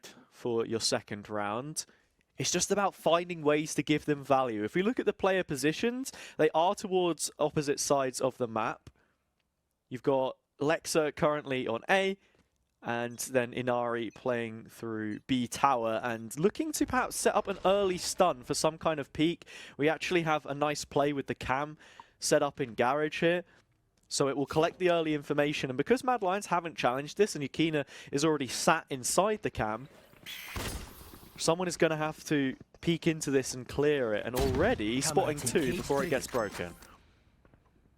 Nice information. We're already seeing that the Gamax want to actually act on that information. A lot of the players starting to rotate towards the B side. That's 4. I don't think Mad Lions realise what they've actually done in terms of the map pressure that they're creating. Yeah, it's a much slower round from both teams, giving each other the respect and taking up due diligence in terms of this map clearing. You have the rotation coming through, but it's 2 players holding mid, and one of those rifles I was talking about in the hands of Inari, bit of proactivity on the timing. They headed towards mid, fully flashed up. Nahashi hits the deck, and that is the opener. Mad Lions still staunch in positioning. They haven't pushed the site just yet. And that trap has not been broken. I was going to say, on top of that, Hazard, the Cypher cam has also came back up online. They can somewhat see where the Cypher, or there is a Cypher trip, and they're completely set up Gamax. Nice shot from Miria. We're back to a 4v4, but Gamax can act on this pretty quickly. And look at the time. There is absolutely no reason for Gamax to be peeking here. All you want to try and do is deny the spike plan, but they end up falling like flies. Mad Lions get the punish, and walking away with 4 players in a round that panned out like that, you've certainly done much better than I was anticipating with how things kicked off. Yeah, it was an excellent round from Mad Lions. Well fought indeed. And again, I thought for a second, Hazard, it was just a little bit too late to act on that execute, but at the same time, if you can make it work, you can make it work. There's an argument to be had in terms of the weaponry which Gamax had that may have led them a little bit light, I guess, in terms of the gun power, the fighting power that they had. But it seems like Nisi is just a little bit concerned about what this B main position is like, and looks to be a little bit more respectful. Yeah, something I like about what Gamax did in that round as well is just, with 40 seconds left, knowing when to go for your mid-aggression and taking those fights. Yeah. The utility was there to support it as well, and of course the fact that you have a Bulldog remaining on one of those players is always going to help in terms of actually dishing out lead into the bodies of your opponents. It's crazy. Mad Lions, again, just slowing things down, yeah? I was going to say, it's crazy. I mean, there's obviously a little bit of previous information, because you look towards Gamax and the way that they're starting to kind of be, it's more towards a kind of A-heavy hold. And again, you're already seeing some of those differences in terms of quality and just the preparation that both of these teams are bringing into this game. Yukina finding one through her trap wire, but the utility has dried up as she's fallen. And we're in a 4 versus 4, but Gamax are really close to this before the spike's even planted, and they need to try and find a way to cross here. If she falls, it's in no man's land. And even with Mad Lions having found the advantage back, they still need to get into a safe post plant. Yeah, this is starting to get really worrying. I guess the key component here would be Alicia up in heaven. The 2 players on towards site look to play off one another, and there it is. They know that the players are now on site. Alicia peeks out, takes that advantage. Now it's all up to the Astra, who perhaps could do this. On 85 HP, a star not even to boost. It's going to be tough, and Nid will certainly make it that. 2-2, the scoreline goes, and you know how hard attacking split can be, Hazard. Yeah, another late execute there from Mad Lions. They do lose the spike, and while I had sort of condemned the positioning, having Alessia in heaven certainly helped them out. Gamax slightly aware of it, while the first blinding light doesn't give you any info on them at least facing. They had a rough idea, and it's unfortunate that Disciples isn't able to pull that one apart, but 2-2, Mad Lions winning a couple back-to-back, keeping those Vandals in hand. Gamax trying to offer something a little bit different here. Lexa already holding an incredibly aggressive angle, but it's warranted considering how passive this attacking side has been in the early stages. Yeah, on top of that, Gamax are starting to suffocate orbs as well. The B main one's gone. I guess A's maybe a little bit more contentious in whether you want to actually go for it. But here we go, Hazard, the judge is ready. There's a showstopper here as well. When do you take the timing? It looks to be now! How many kills does it end up finding? None! Alexa, forced to disengage on only 55 points of health, will get topped off by the Sky player. But again, 5 versus 5, not much time left. Mad Lions need to be a little cautious about this one. Yeah, but Hazard, look at the luck. It's been activated, and now trying to get up towards and scale up A. There's real pressure being created here, but there's a Cypher camp just watching it. That's why Yukina's just a little bit more concerned about what's happening here. And tries to make sure that they're holding on to heaven at least. Yeah, nice snake bite into the cyber cage, stops a player pushing the position of Nid in ramp. But again, like you say, this is the same reason that we were talking about on the desk, why you have your Viper here to scale up into an execute, offer you a bit more map control for your late rounds, and Mad Lions have taken up that option in this situation. Nice utility in tandem again from the Sky and Breach player. It's netted a couple of upgrades, and the pit has come falling down, as has the round. It's an open plant, and the spike is ticked, but Alicia has so much work cut out for her here. If there's to be any chance, a few headshots, but nothing more. Yeah, on top of that, with that round being done and Gamax fighting a Thrifty, they've also got all the ultimates almost online. I think there's one missing, and that would be the showstopper that's just been used. Gamax really in the middle of their ultimate economy right now.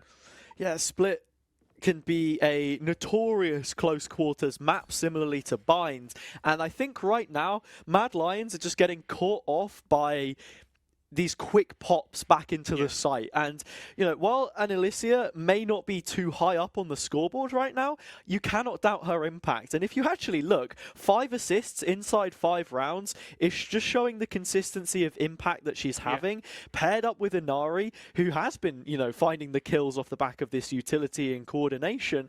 It's been a very good look. I think on the other side, though, you've got to be looking at Lear and Meria, who are actually also in that assist department. I mean, you could almost argue that Astra is that second initiator with the way that the stars and the utility work. 3 and 4 assists respectively is good work. I think as well, something else we need to know about or think about is these two orgs are acquainted, you know. These two teams would have somewhat played against each other in contenders. Yeah, I would just have to double check whether there are any recorded officials between them, and it doesn't seem to be the case, at least from what we saw in Contenders Season 3. Gamax were also playing in the MENA Al Majid tournament, if I've not completely butchered that. They made it to the grand finals of Levant and North America, I'm pretty sure, but they lost to G&G White in that 3-2 in a best of 5. But again, even just mentioning these storylines, which is one of the reasons why, you know, we're so lucky to be having these teams in this tournament, is that there is that experience, again, that you can fall back on. And, you know, a much deeper playbook, a set of protocols, an understanding of how the game should be played. And already, it's being demonstrated. There's no better example than picking up an eco. I think as well, like, something that needs to be considered, like, for people who maybe not watch much Game Changers, there isn't a lot of opportunities for these players to get that experience, For sure. And that's why we're calling upon this so much, and to kind of give you a little bit more definition as to why these teams are playing the way they are. This luck in Viper's causing so many issues and having under contention already. Yeah, maybe not as many in the off-season, but you do have to give credit to the team at Riot and the amount of splits that they've added, of course. That goes without saying over the last year. 30 seconds left. It's been far more competition, and we've got to look at this one for now. Like you say, Execute coming in. Defender use of the Cosmic Divide to get Lexa into this pocket. They can choose to peek the opposite way, and it's going to be this Flash and Breach utility to set it up once more. One enemy remaining. It's pretty much a done deal as soon as things get started. Sticking the spike on the site has offered a chance for Meria to clutch this one out. And already finding 3 players. It's a serious oversight there in anticipation from Gamax that they would be set up off-site, but nevertheless, they will be picking up a 4. Really nice ultimate combination there. All in all, has a nice flood onto the site from Gamax, and again, really great ultimate usage. But those ultimates are gone now, and you look towards the other side of it. Lear still has theirs. The Seekers and the Neuro Theft, I would argue, aren't the most impactful and aren't that like 80% to win the round like a Breach ultimate would be, or perhaps maybe a Cosmic Divide would be, but certainly still good ultimates to have in pocket. Yeah, I really like that from Disciples as well, because I don't think you really see the Cosmic Divide get too much value from Defender's side on this map, because while you can use it for an execute and it works the same way that your standard execute Viper Wall would on an A take or a B take, for example, into the retake, the amount of space you can limit with what the post plant looks like and how players will sit in backside and you give them that room, not always the best. This time Gamax have given more space towards mid. Mad Lions making the most of it. Already up in towards tower. Inari's going to have quite a bit on their plate once she goes for this repeat. It is a Sheriff, but also a Vandal now picked up after Alessia is 7-1 win. Oh, that was a really big Trailblazer to come through at the right time. Nahashi caught out as he tried to get aggressive. The Sky utility again setting up another player in Nani. Just making sure to clear out Fail as the rest of the players clear out the server. A flawless round from Gamax, and this defender's side is well underway. That it is, and it's rounds like that as well that you're happy to pick up. Mad Lions came in with a mixed investment. You had Alessia on the Vandal because she was playing through the Tour de Force on the previous round as well. So just dealing with what could be seen as an empty threat is important. You have to remember they won an eco in round number 5, which put them in the lead again, restored it after Mad Lions had responded. But they've had a timeout to discuss things now, and I'm curious to see what this kind of implementation looks like. It seems to be garage control, a priority which they had neglected at the early start of this map, but seems to be serving them well in terms of early control and dragging some of those rotations. Gamax were really proactive on those rotations early, and not so much anymore. They're starting to read into the way that Mad Lions are playing it. And it seems as if it is going to be a full committal towards B, with the two players distracted by this mid-chamber. Yeah, they've gone back to the standard setup that you would usually see on Split, except for the fact that your Breach player is currently around Vents. Yukina finds that one on A ramp, but yeah, it's the Cypher, so they know that without it being here, Nahashi has a little bit more safety to push the site. You've got a Showstopper to fire through the wall, but it's Disciples that does that with their gun barrel instead.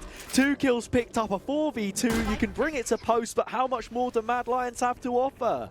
This is going to have to be a hard-fought round, has it?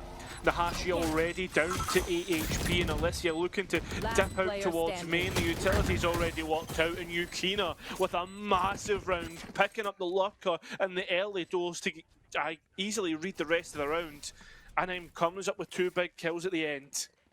Again, it's one of those reasons why the Astra ult on this map can be so tricky to try and play with at times, because yeah, you put it down and give yourself safe entry to the site, or so you thought, but it allows players to get up close and personal on the opposite side, and Disciples completely disrespecting it finds 2 kills on the wraparound.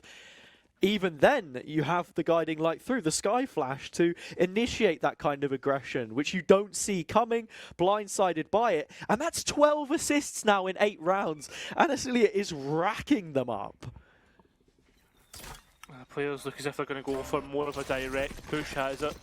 Route 1 Valorant, and that route seems to be heading towards the site, although there's just a little bit of hesitation moving outside that Astral smoke. You've got the cannon towards mid and both traps on the B side, so Gamax feel comfortable with this kind of a rotation. It is a hefty one though, and the players fighting on their lonesome in a trade scenario is only ever going to favour out Mad Lions. And now Inari in the hot seat, a 1 versus 2. Flash and an Aftershock won't be able to deny the plant, but now Nid can get it down. Still not done just yet. Only issue is positioning now given away on the drop, and the timing. It could not be worse. Yeah, it's just an unfortunate round, but I mean the way the fights were taken, Mad Lions playing towards their strengths, playing as a unit, and continuously playing well. Lexa has now decided to upgrade themselves towards an operator, and that'll be one of these lanes held down by probably the biggest bit of firepower you can get. Well, most expensive, that's for sure. Yeah. Different guns dictate different scenarios. True. We have seen the Judge nerf now, and Well, the Odin is always going to be the Odin. A main seems to be the decision made, and yeah, nice work from Mad Lions here. They just used the dog, they've already spotted out the threat, but Lex is going to float this somewhere else, most likely. Yeah, and on top of that, they've used up the breach stun. There was also a raise nade thrown up there as well, so a couple of bits of utility off the back end of that. As for B side, Lex is thinking about trying to peek out in towards main, but there's two players lying in wait. Yeah, Spike is still on the opposite side of the map here, different extremity, and it's not going to get dropped from Alessia. But now it just makes things even worse for Lair, because she's all here by herself, now been spotted out by the boom bot, and completely taken down away from the rest of the team who've already secured the A objective. Trademark down, Disciples flanking, Neurotheft in, and that should be a third kill, and it is. And now the players have to try and fight in from the defender's spawn, and I couldn't think of a worse position if I'm being honest. Running up the stairs, they'll get pushed back down. 7-3. At this moment in time, Mad Lions will be probably happy with 4 Hazard. They would, but at the same time, this comp that they're playing, sort of the initiation you have, the fact you're playing double controller, it leans into the game plan. You want to try and show some of these slower rounds, but the macro there was just a little bit sloppy. You know, they've attempted both extremities, but then not really sold enough pressure to actually have any kind of rotation come through, because Gamax just find all of the picks. And again, rotating the op from Lexa off of that first fight is really smart. Mad Lions could have attempted to sort of read into it, perhaps, and get something done, but no. After the first couple players get spotted, they don't call for the spike to come back. And we are getting confirmation in chat here that this is a second timeout in the first half. Of course, you can't do it twice in-game. You have to manually pause. But no timeout for Mad Lions next half. They've put all of their eggs in this offensive basket. Obviously very confident in the defender side as well, Hazard. You think towards the stopping power of that Viper, the Astro as well, I guess. On the other hand, the Raze, probably the most defensive. Julius, just the way the utility works out. I still have my question over whether what that chamber will be like as we move over. But as for now, it really is interesting to see Mad Lions put their eggs in that basket, Hazard. Yeah. Again, they sort of need these last couple, or at least one more. Lexa shuts down the first. Behind the Nebula, tunes into a different angle, and that will be B main. So regardless of what happens, it's space that they can hold on to shut down any kind of a split push. Mid conceded. Inari perhaps thinking about a peek behind this next smoke, as you can see the star gets placed in the mid choke. With Inari being here all in all, and this is an island position, Hazard. There's nobody close to trade out either. They all take their time and go. The players aren't even looking down. It's a complete moan down from Inari. 8 from Gamax and a beautiful play from the breach. That was actually fantastically done when you pick apart the nuance to what exactly it was that we saw there. Instead of just instantly dropping that next star and playing solo behind the smoke, you see a rotation come through from Anasilia again on this Sky util, keeping tabs. That's more assists than we've had round played. More than there even will be in this half on 13. Just using that flash in towards tower, confirming the fact that there's no presence, and then taking the timing off of the players, then moving up. Again, it's just these small micro plays, but really, really nicely done to net themselves a couple easy kills. Again, as you say, it's the nuances when you play in these really organised teams, Hazard. The playbook, etc. that they've got, and Gamax Light are really trying to push the boat out as far as possible on the defender side, because sometimes split can be a game of what you can do, we can do better sort of thing. Yeah, Gamax again passive on the A hold. Default Cypher Cam this time. Should have the one way on the leg. Lexa repositions more aggressive, and Alessia is not in a position to trade. It's a swift disengage, and no trade potential remains. The same could be said for Inari, out on an island, and Anasilia unable to pick up the pieces as it slips through her fingers. Mad Lion's getting ready for this B split. Not much time left. They do have room to move towards A, but their eyes seem firmly set. You've also got to be thinking, oh, that showstopper will hit.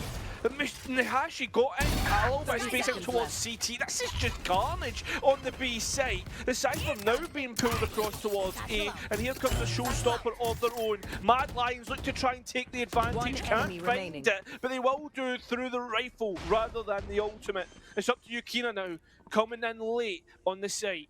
Spike planted. Up through CT stairs. Knows about the spike plant and at least one player pillar, and spots the second on the jump towards back site. So having this rough idea, looking to isolate a duel by peeking around the side. Will find the first, spots onto them, takes the kill. One more left to find. Has Cam. Still crouched onto default. And should someone expect this, peeks into it and nid drops. Masterfully taken by Yukina, giving Gamax their 9th. A fantastic round all in all, has it. And again, Ned not feeling that confident to try and rotate off of the default plant spot is ultimately, I think, what's costing them the round. Not in a position to trade out the fight that happened backside. Yukina, as you said, has played that the best way they possibly could. And again, it's a broken record statement to make, but fundamentals just go such a long way in this. And yeah, Gamax gave away a couple kills of their own. You had Inari taking fights towards tower, etc. But in the 2 versus 1, where Mad Lions know they have the advantage, you've got to be trying to find ways to peek off of one another. And Nid just a little too slow there, didn't want to lift their finger on a delayed timer, and you know, it could have been worse basically in their mind, but the fact that they didn't go for it leaves you in a situation where it is that 1 versus 1 entirely in the end. So pissed around, 9-3, imperative that Mad Lions get on the board. Poison orb emitting. Contact taken, and the Viper is trying to go in. They should know about this position and dealt with pretty convincingly. Gamax obviously got the double initiator, so there's still plenty to go off of, but the kill this time taken through paint shells. Lear in response to the site being taken though, has taken B main, and this is a big position to play for late. Spike planted. It is, but it depends what kind of work you can get done. Lear finds the first and will maintain positioning, and all of a sudden, we're in a 2 versus 2. A couple more kills required here of the Mad Lions side, but they should have a rough idea where these players currently are, and there's still a paint shells available coming into this retake. It's missed Inari altogether as they sit inside the teammate smoke, and the wrap from Disciples could be devastating as they've repositioned tower and already found the first. Yeah, well, we've got a stun, you've got plenty of util to stall this out, Hazza. 1 enemy remaining. But Nahashi finds that first onto Disciples. Spike low. I think this is almost done, and it will be confirmed by the aftershock. It is 10-3. Gamax certainly are pushing the boat out a little too far for Mad Lions. Yeah, again, it's the fact that Gamax were able to have such a great defender side of their own. Typically, the kind of bias that we see on Split is that. But now Mad Lions not converting the pistol at such a deficit does in many ways feel like that death sentence. Gamax should be finding an 11th with the weapons that they have. It's just a question of, do Mad Lions have enough left in the tank to take it back from the brink when the team in the lead sit only 1 away at that point from game point itself. Need that back. Obviously, information taken from the Disciples has demanded a push elsewhere. They know that there is a player at least in towards site, that general area. The Trailblazer will catch out then, and it will be completely cut down. Now, Mad Lions on the chase, going on the flank as well as trying to push in from other avenues like Heaven, like CT. The spike flank open, and look at this, Heaven already been contested.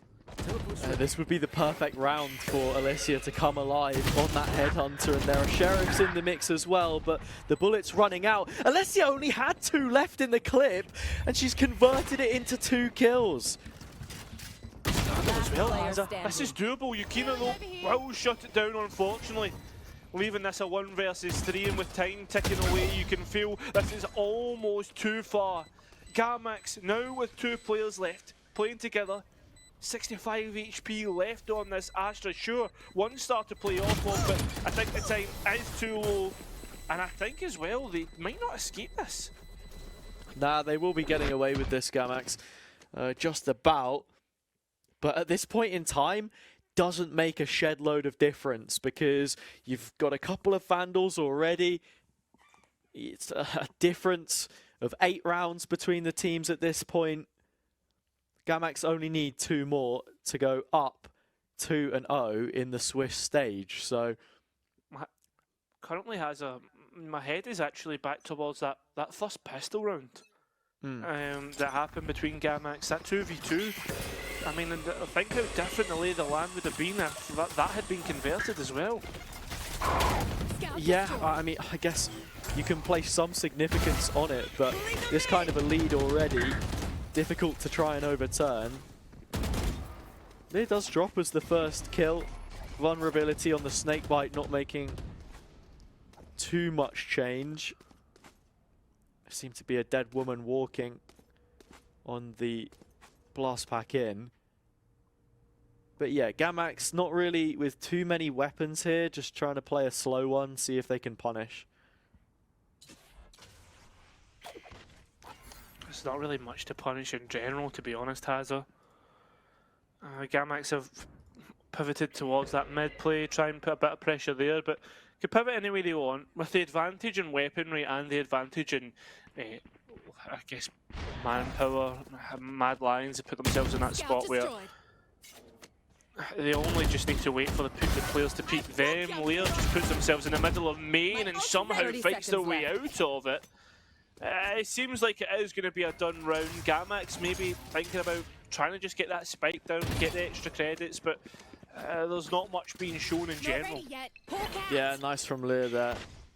A player who recently in another off-season event we've seen represent Spain 10 seconds left. on a national level, her own country flying the flag. Narrowly unable to secure a place in the live stage of that competition, but will still be making the trip, I should say, to Madrid, Spain. And here, look, Gamax, they hold on to those 2 Vandals in the end. They gave it their best shot at trying to find some picks, but ultimately it left them a little too segregated to actually find the result that they were looking for. You know, you're trying to get the kills, you don't win the fight, let's not over-invest in some kind of an execution. Mad Lions keep the ball rolling, but for how much longer seems to be the question. Yeah. Seems if Gamax have went more back towards more of a default round. The Cypher somewhat known about. The presence being found through the Cypher cam. Yeah, and you expect that as well from the Cypher player to be outside of A. Gamax can try and play into this a little bit, double down with it, create more pressure, but otherwise Mad Lions will be keeping their wits about them for some kind of a mid extension, and already it has been spotted. That is vent control now for Gamax. That's something that Alicia is taking into consideration with them dropping further back in towards heaven. And more this A control becomes regressive for Mad Lions, Hazza. Yeah, you're tying up the loose ends as well. Because he pressured ramp early, Alessia's in this deep hold, so getting out of vent is going to be a lot easier than if you had to just manually clear all of this space by yourself. Little boombot through the other side of the nebula, paint shells to backside, and it is on like Donkey Kong. Lexa flying straight in. The tag up from the dog was splendid, but no kill. I've run out of words, mate. That's the most British I've ever sounded. Yeah, I was going to say, this is a nice investment of the Neuro Thefto for Gamax. They know exactly all about this retake and where the players want to go. But Mad Lions, I don't think have made a decision about where they want to go. They've got an idea that Inari is still towards Vents. A lovely flash peek out, take the pick and dip out. Almost like a ghost in the night. You can't find out exactly where Inari's went, and they continue to have that problem in heaven. Elsewhere on the site, the players trying to come out, but they're just being cut down by an Aisla. And Yukina puts a little cherry on top, or I guess a hat on top of that one. 12-4 Match Garmax point. push themselves to a potential win. Again, it's coming back to that conversation of saying teams knowing when to put pressure on and when not to, when to be taking your fights and when to drop back. Perfect demonstration of that would be Inari in Heaven there, like you saw, taking those jewels and using utility to slice and dice through the remaining players. In terms of the map control, Yukina doing a brilliant job of keeping A under wraps enough for them to split through vent. And Mad Lions maybe just not having the right kind of priorities in knowing which of those splits to really shut down to break an arm of the push. Mad Lions have the Cosmic Divide in this last round, but finding use out of it is going to be difficult. There's not a lot happening generally across the map. Something else I want to bring us back to real quick. Little assist update. 18 now on Analysia. So It's almost like your mental age. yeah, just about mature enough, but could do with a little bit more. Here we go. Nid finds the first. It's a little bit staggered coming in through the poison cloud, and she'll be all too happy to find that out because it is 3 quick and easy kills that she will be racking up. Yeah. Not enough fuel. The last 2 remaining players. It's do or die. Like there's no saving here. They have to try and find something, and they've chosen mid again as their battleground. I mean, there's so many players just waiting. There's even an Astra hiding in the corner, and they'll take their timing perfectly. Mad Lions fighting mid really well. Yeah, Gamax on their attack too, looking a little bit more like the rounds that we saw when they only had a couple of rifles, rather than a full set of 5 to throw at it. Bit complacent with that mid control and whether they wanted to push through the orb or not. Just makes things easy for Nids, and they clean up nicely, right? You find 3 kills there, only casualty on the round, and now Mad Lions can again outlast for another. Gamax have forced into this though, and with a couple initiation ults of their own, you do expect them to take this space. How much are Mad Lions going to give? Not a lot apparently. Nahashi in the corner. Seems as if this defense has had a little bit of resuscitation so far. It's one of those positions again where like you want to know when the time is right to be satcheling in, and with the lack of space that they had and the utility to support it, it's probably not quite right. But Gamax have found the kills here anyway, and blinded up by the Seekers at close range. Nid gets caught, and we're in a 4 versus 2 with a breach ult for post, locked out without a key. Gamax sitting right on the edge with a brilliant util combo. That is fantastic. Should be over, Cairo, and I think it is. Alicia in a 1 versus 4. She'll get the first, but nothing else. 13-5 is how we finish. Gamax Light take the victory.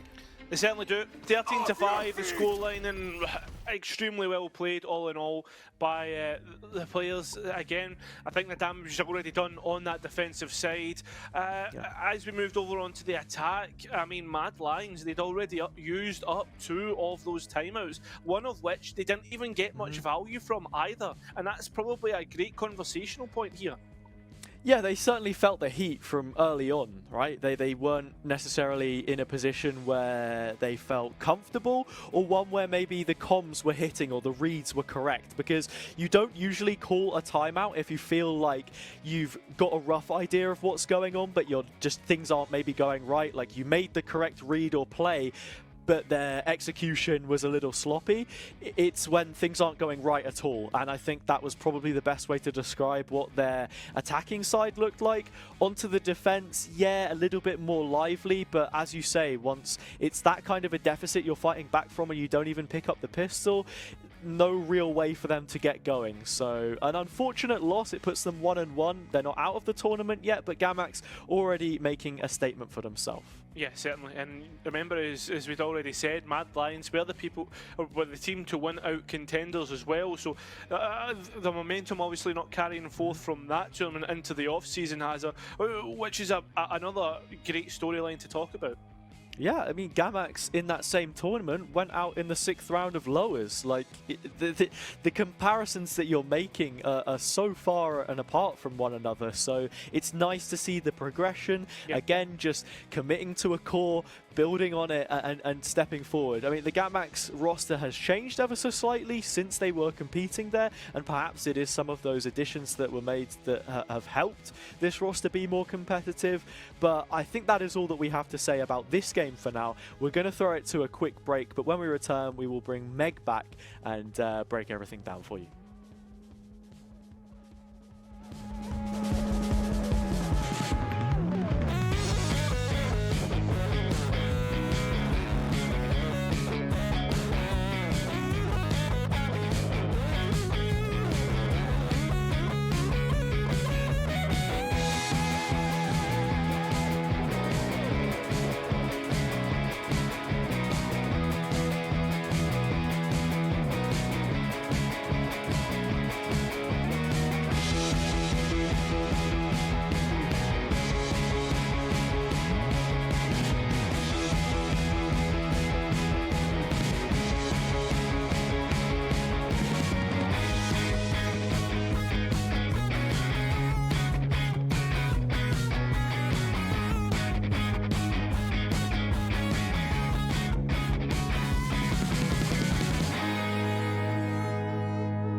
Welcome back, everybody. Smiley faces. We had a good game. That was was it totally different? I mean, Gamax obviously were looking very, very strong and did take the victory. And we have some things to chat about from the game. But Cairo, how did you find that? Any standout moments for you? Oh, there was plenty of standout moments.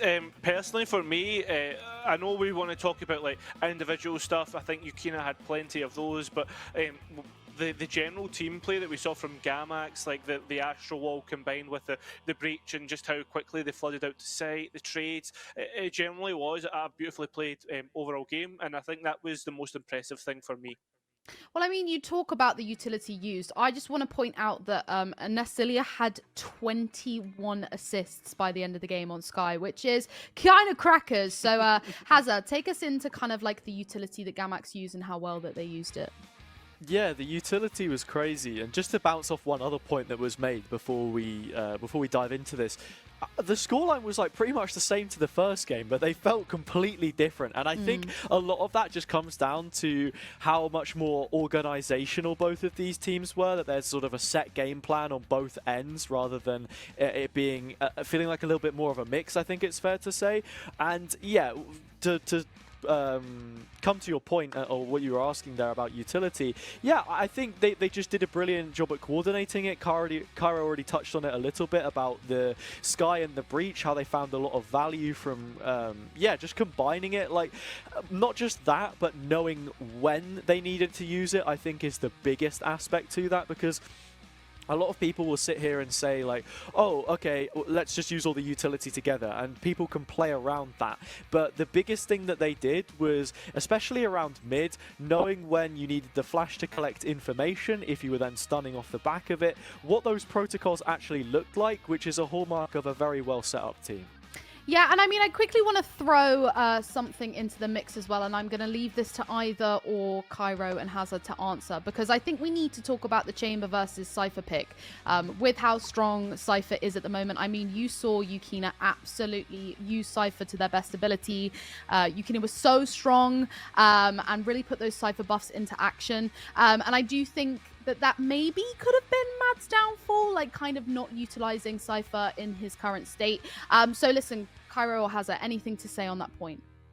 I thought Hazard had something to say, but like, I think the thing is though, you look at the two agents and what they provide. Cypher with like an actual site hold as well as the passive information of the trips, and the Chamber, which realistically you look for the evaluation of the value, of the Chamber, and it comes through getting kills. It comes through being aggressive, taking these fights, using the headhunter, using the operator, and unfortunately we didn't see much of that. I mean, I don't know what your opinion is on it, but I don't think the Chamber is in the best place unless you've got a great Chamber player. They're two different styles of play. I think that's something that we need to mention immediately off the bat. Just because we didn't see Mad Lions utilize the Cypher doesn't mean that that was inherently their downfall. Alessia had a couple of good moments. You saw it at the end there. It was like two headhunter bullets, 2 kills. So she can obviously shoot. It's just about putting that player in situations where they can convert that into value. Also, the fact that the defender's side was so short-lived means that we didn't get like an operator in play or any kind of strong economy that could facilitate those kinds of things. They were playing slower rounds on their attack. One of the points that I would bring to in that comparison would be that maybe they weren't able to get as much ramp control, but you had the Viper for that at the same time. So again, it's just kind of how they really chose to play it, and like you say, if you're not getting as many kills on it, maybe it's not as worthwhile. But again, a stylistic choice by both teams. You two are very smart, I must say. Wow. Thank you. It's all waffle. It's all waffle. I mean, let's take a look at the post-match sort of stats, and we can delve a little bit deeper into those. Again, I don't do numbers, so Cairo, let's start off with you and what you take away from this. Obviously, Yukina and Ari, straight away you look at them, they've both got the same ACS, and I mean, they're close on the kills as well. They played extremely well, all in all. Again, we've already touched on it, and Anisila on 21 assists is absolutely absolutely mental, to be honest. And I think as well, I would love to put an Esilia as my MVP, but as we move on towards that screen, I think we've got to be looking at Yukina. Hazza, how about you? Who do you think? Oh, well, I mean, it's too late. It's Yeah, Yukina. no, it is going to be Yukina, and of course with the sort of women in esports graphics, we have the Jet up on the screen, and that would be right for probably most of the games that we end up covering. But yeah, this was a Sentinel player who knew how to use her utility really well, had a great 2 versus 1 clutch, which felt like the nail in the coffin, I think it's fair to say, coming off of a strong time on KPI as well. Like, it's nice to see them land in this team and be one of those valuable new additions that I was speaking about. And yeah, again, it's having that flexibility on the setup, the same kind of thing where you see Lexa take an op shot and then rotate. It's sort of forcing the enemy team to have to play into an uncomfortable situation, and those buffs are only going to compound the amount of value that the Cypher ends up having. Well, there you go, our MVP for the second match on today's stream. Very, very exciting. Listen, I don't know if I'm allowed to announce who will be showing next, but am I allowed? I actually have legal? no idea. Don't know. Well, I can I mean, say you can just go crazy. Shall I consult with the man in my ear? Why not? Get people excited. We can commit to that because Billy sort of sent us a suggestion. Oh, We can rock apparently with it's it. about to come up on the bottom of the screen. I'm just repeating Drum the roll. man in my ear. Should we get a drum roll? Oh, No pressure, Wait, wait, for wait, Mr. wait, Producer. wait, wait, wait. There we go. Way! It's Joker Joker Slay. Slay versus Surrenderers. Surrenderers. So very, very excited for that one. And we'll kind of just cut to a break now because we need to get some snacks. We need to prep. We need to chill. So we'll be back with you in a couple of minutes whilst we get ready for the next matchup.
We are refreshed, we are hydrated, and we are ready for game 3, which we do now know is Joker Slay versus Surrenderers. So let's talk a little bit about these teams and what we have to look forward to. So, Cairo, I want to throw it to you first because we've got some names on Surrenderers. We've got a few that we may be familiar with. So let's talk a little bit about them.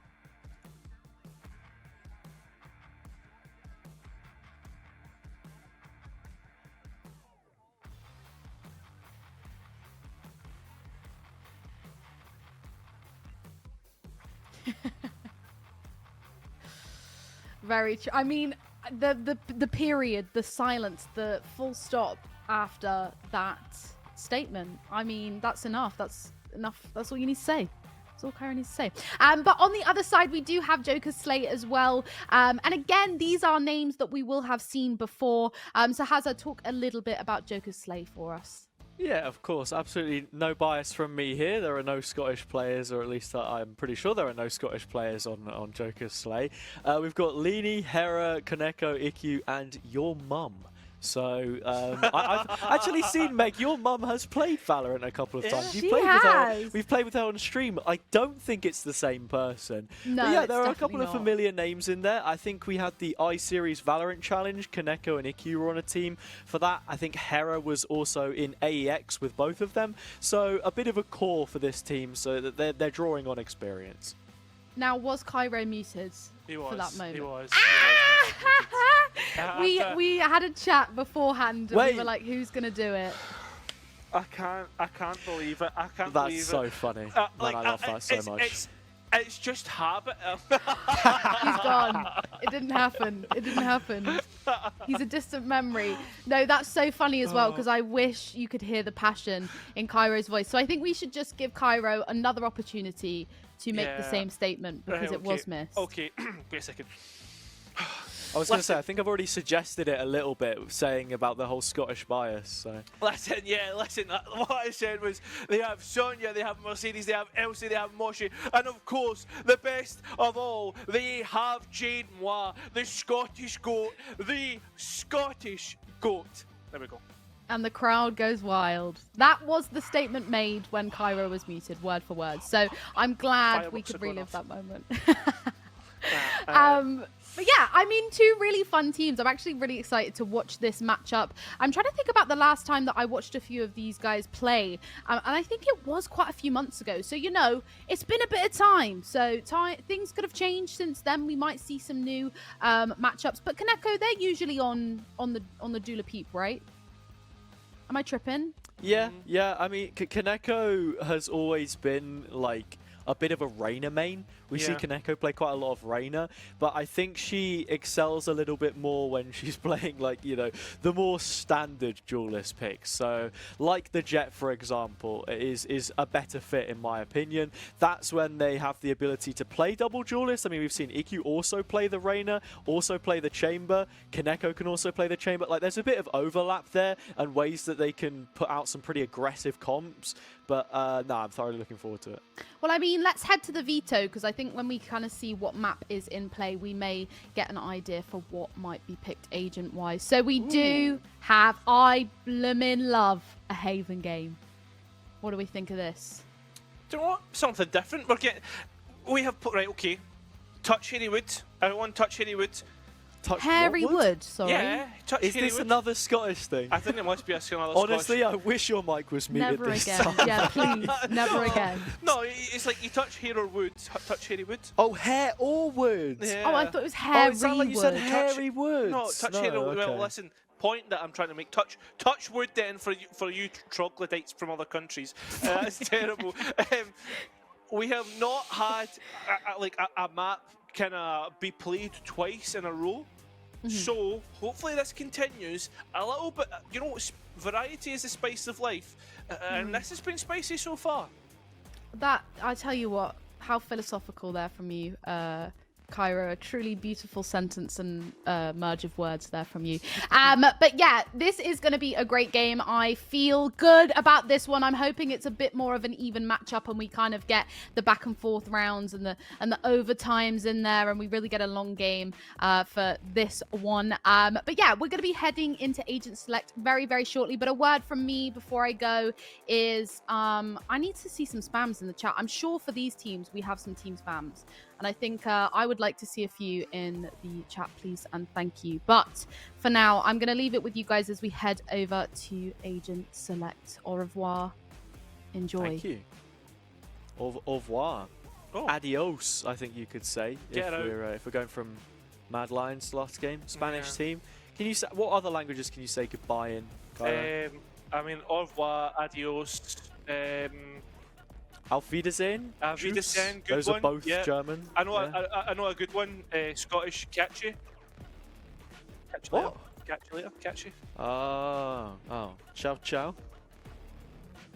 Listen, I think that's enough. I think what we should focus on is what's been played, Hazza.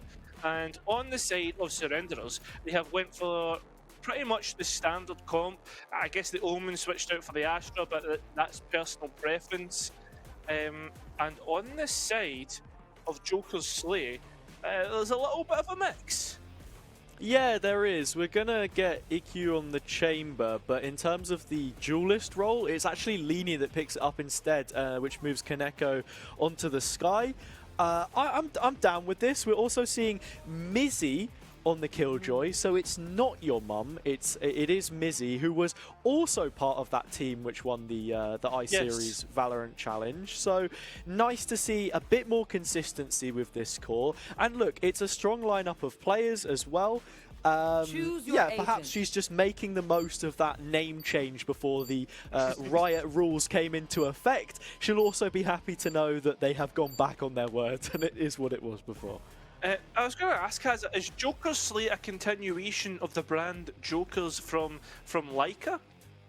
I'm not entirely sure. I know Kaneko has been known to share a VC with them before, so you know, I have been in there in the ranked stacks. I'm not playing in the server right now, of course, but yeah, it's usually me on the Reyna actually, but Lini will be filling in for that, of course. And yeah, I mean, looking at Haven, just to say my piece about this map, for me, top 2. Both of the 3-site maps are a top 2 for me. I was going to say, what's your top 1, but I imagine that would be Lotus then. Lotus, yeah. Interesting. I don't know, man. Just gives you a bit more variety. Yeah. Just a bit more tactical depth. Yeah.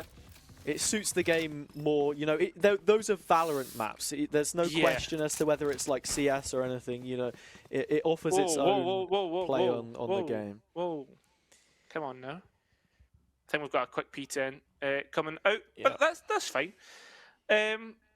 So I guess I can get to name my favourite Valorant maps now. You can. Go on. Probably agree, to be honest. I can't really not. Lotus and Haven are just really nice.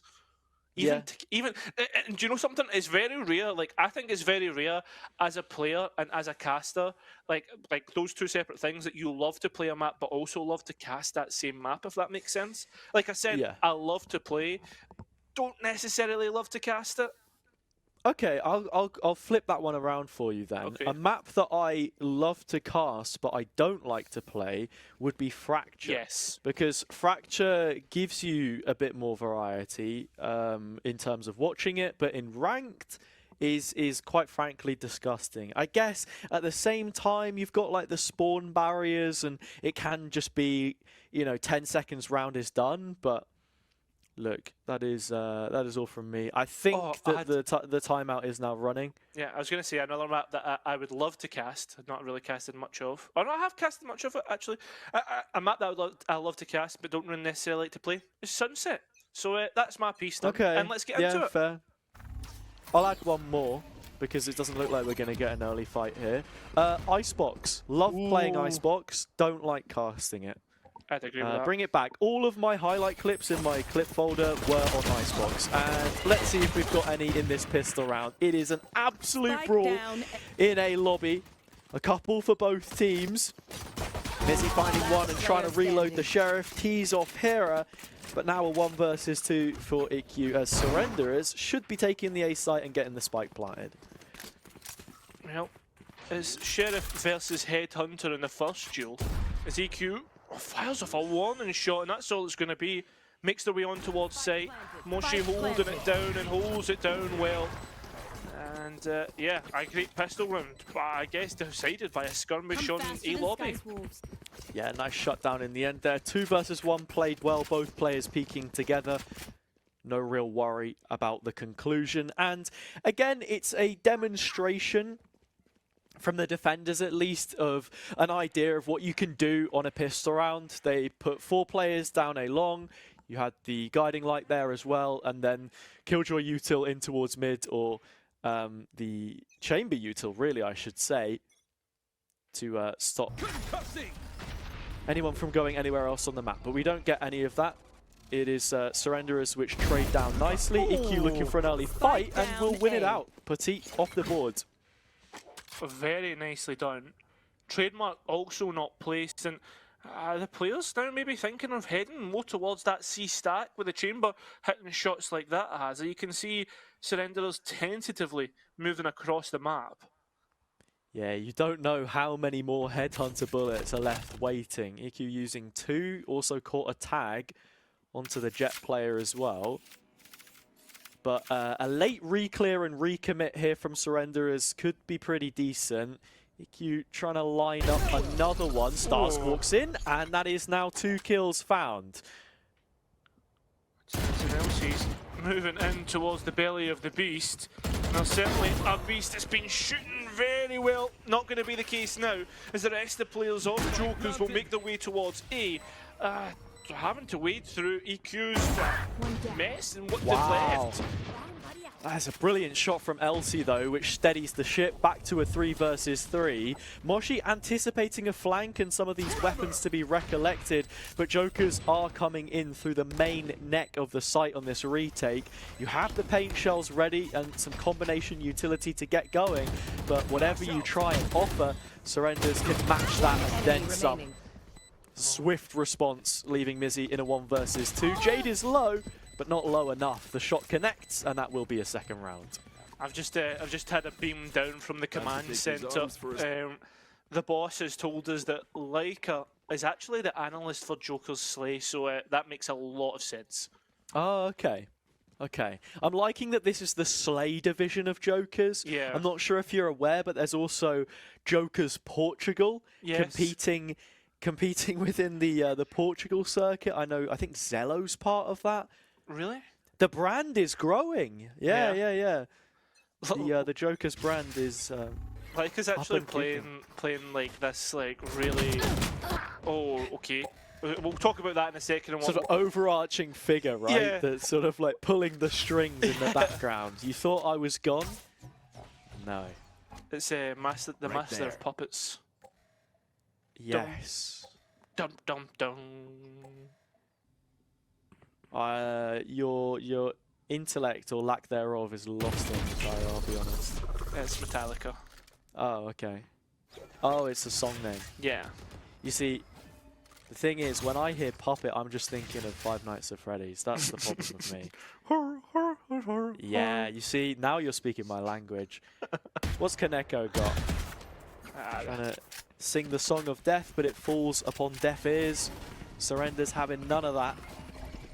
Moving towards the A side of the map, and well, this is well known by Joker's Slay. They'll be rotating in time. It's just a question of if they win these fights, which they do. Kaneko gets there first, and Iki on the other side of the smoke will be holding things down, including the spike for now. 30 seconds. Has it quickly paused the gunfights? We're now left in a 1 versus 3. Moshi needs to be careful of Kaneko's position, and as they go full blind, Joker's Slay finish it out. Yeah. And again, you're seeing some of these micro moments which are definitely helping out Joker's Slay. You know, on the previous, it was IQ finding a couple kills on the Headhunter. Here, it's that Nebula from Hera very standard play by this point in time for a defensive side, but it allows them to come back in with a bit more comfortability on the retake, keep that short control, allow Kaneko to have more space to work with. And yeah, nice response from Joker Slay, but they're going to want to pick up this one to really make things competitive early doors. Nice contention towards A lobby, just using the utility. Unfortunately for them, the Sky gets pinged up, which allows Surrenderos to start moving forward a little bit more. Oh no, a trap has been set. Look, if there was anywhere that you would want the judge, it would be here. Kaneko's taking contact as well. Hera coming in late is going to spot the owl drone because most of these players are heading through long. So at the very least, Sewer under wraps yet again, and the same smoke to just sell that fake of presence for Surrenderers, but they should be somewhat aware. Stars can pick up one before Lini finds an upgrade from their fallen teammate. A moment of pause to think about the position that they're in. LC tries to take the timing off the stun. Can't get much off the back of it. We go down to a 3 versus 3. The aftershock tried to delay, but it does allow for IQ to get through. A foot through the smoke gives their position away. It's 2v2. A player in towards Graffiti, misses the shots. Hera's made this doable. The last remaining player out on long. It's Moshi playing out from the long position. Has Stars trying to use the classic to bait out the play. Will clutch out nonetheless. 3-1, Surrenderers move and march forward. That was disgusting from Moshi at the end. You didn't have to do that. Come on. I don't think anyone falls for the fake gun drop flash in this game because all of the flashes are like this big whoop, like flash, the massive light on your screen, but little sprinkle of salt in the wound. Petit not having the best game so far, a little unlucky not to find anything on either of those players running in.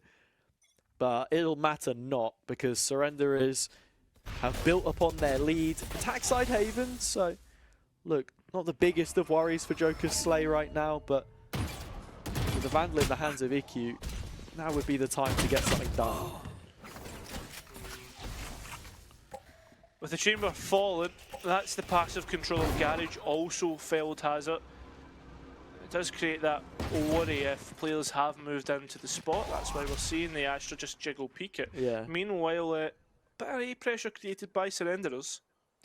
It is a nice management of the economy though, because even though IQ has fallen here, that is a Vandal which the rest of Joker Slay can pick up, and she does have the tour de force for the next round. Seaside is going to get taken, they'll know about this because of the Rolling Thunder. Coming into the retake, how much damage can you do, and how much more are you willing to invest? Those Seekers could be pretty useful. Oh, look towards Garage here though. Elsie just realising the position that they were actually in as the players tried to retake through Garage, and straight away the lockdown invested, just wanting to get this over the line. Is respectable as well, and I guess respect shown to their opponents. Can't really get out either, and with one player detained, this is going to be delayed even more so. As it looks, Kaneko tries to escape with the rifle, can't do it. Surrenderers, they're on to 4. Nicely done by Petit, cleaning things up and finding them the 4th like you say, but those are probably your 2 most impactful ultimates used against what was a half invest at very best if you consider that one Vandal I was speaking about before. Ultimate invested by the Chamber here as predicted, and a few of their own to clap back with. Timeout coming through from Alexander, someone else who was on AEX. So again, it does feel like that spiritual successor. Joker Slay, Slay EX perhaps? I don't know. But there's something about this team.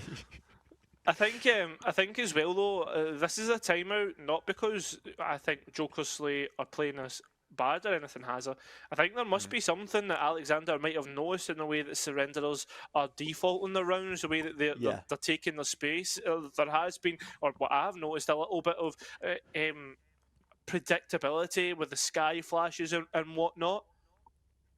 Yeah, I certainly think that A lobby has been a part of the map which they've looked to contest early, and Joker's Slay collecting information here in the late round is going to benefit them to no end. One way to do that, and especially with this tour de force now in play, would be to get IQ on that deep line again, like she was doing with the Headhunter. Perhaps Kaneko setting up with a flash or something of the sort. We're going to get something similar. It's the trademark on B, and then this really nice rendezvous. Because it's not capped by distance in terms of verticality, you can play on A and have a really fast rotate to B, which is exactly what she does. Instead, look at this. They're straight away in towards the B site. Elsie picking up what are the jet knives, but there's a little bit of a stall, and I think perhaps, I mean obviously you can't hear through that wall, Joker's Slay might have an idea, perhaps they don't. Oh, I like the idea, right? You've put the Cosmic Divide down, you sell the early B pressure and can quickly pivot into a C play. Unfortunately enough for Surrenderers, starting to lose quite a lot of these player numbers as a result, and there are ults to come back through. Seeker's namely one of them. Garage Control still under their banner, and they are fighting back with a vengeance here, Surrenderers. Mizzy gets another, so now it's a 1v3, and Stars has a lot on her plate and can't finish the dinner. Second round now on the board for Joker's Slay. 4-2. Yep, the defense is probably the one that we need to note the most. Here has about how many rounds they can get. Obviously, typically we look at the defender's side and expect them to be getting the lesser of the two sides in terms of rounds. And I think already Joker's Slay off to a good start. Yeah, I feel like in some ways maybe Surrender has slightly overplayed the early advantage they got there, and by advantage I mean the spike plant.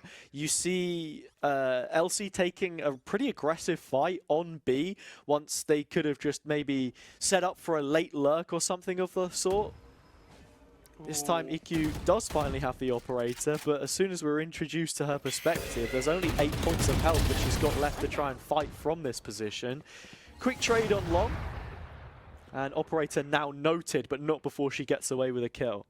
Surrenderers at that point have decided that A is not the play and is looking towards that C position, and the KG utility will still be up to take contact, but contact more so taken by the Astra on B. Yeah, it's rotated in though, and you've got this trademark as well. You know, it was a few patches ago now, but they increased the range of that chamber utility, so you do get quite a nice combination to cast presence over both of those sites on the right side of the map. Lockdown coming in from the defenders to get this retake started. Already some pretty deep control. And Jade has not been pressured. She's just allowed to walk back to default. Yeah, this is crazy. Linido will take that Astra. Jade though, starting to go huge. Starting to make this pretty doable. Looks away at the wrong time, and Hera will convert the round. Joker's Slay making it 3 and starting to get this momentum rolling. Yeah. That was pretty good in the retake there from Joker's Slay. Nebula as well, just to inhibit some of that space and then basically flood back into the backside position. Again, I'm a little bit surprised that Jade is allowed that kind of comfort backside, but again, one of the trade-offs that you're going to see when you're playing this like double sentinel comp with the one initiator being a Sky is the util damage that you're looking at is coming through Lini's Raze, and having her be that player that's fighting a lobby early, you don't have access to that utility in the late rounds. Again, every single time we're seeing Joker's Slay trying to fight towards a lobby slash A long. Here comes the showstopper. And there's the entry pick, but the rest fight through. Kaneko finding a collapse. Sight's been lost, but advantage has been taken. Elsie up close again, and something to say about her so far. Well, she may not be the most disciplined player. She can certainly shoot, so making the most of both of those aspects to her game and just constantly looking for ways in to find kills.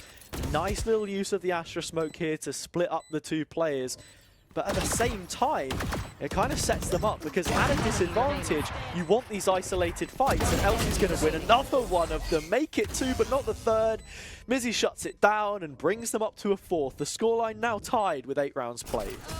The attack is looking extremely, I guess, efficient, I think is the best way to probably put it, Hazza.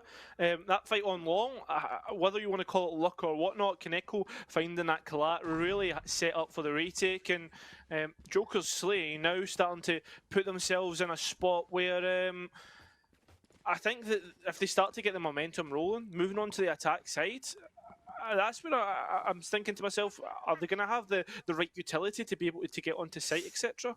Yeah, Jokers will probably be playing a lot more slow rounds, Yeah. so that is when you now call into question, okay, how much do they actually need from this defender's side for that to then look good?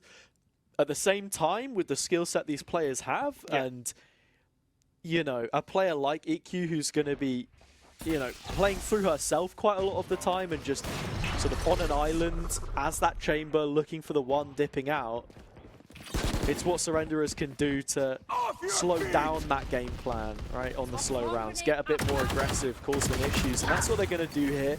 Take the C site, Elsie with a lot of damage. It's the Nano Swarm that will finish her off from beyond the grave, and it's a 4 versus 4 retake with the Seekers online for Kaneko again. Yeah, it's been a real priority towards. Ooh, a nice shot through, finds Kaneko. Ahead. The rest of the players are going to get pinged up. This is going to be a tough fight back in. Even if it is Sheriff that you're fighting against, it's up to Lini now on the Vandal. It seems doable for a second, but Petite puts it to rest. And that is going to be Surrenderers finding a 5th. Don't worry. Yeah, good 5th round to be putting on the board. Joker's Slay still not exactly being forced to reach too deep into the pockets. Perhaps a hole or two towards the bottom now, though, because they lose here, and you can forget about any spare change. Opting for a full light buy, and it makes sense. You're against mostly Vandals. It's only stars that we're going to be seeing on the Phantom. Nice util combo early to afford them a little bit more space on this A hold. Again, taking up the possession, and again, tagged up. Still persisting though. And again, it's another Surrenderers default. They're taking their time, pressuring other sides of the map, but not enough to make Joker's Slay actually move from the positions, Hazza. Take flight.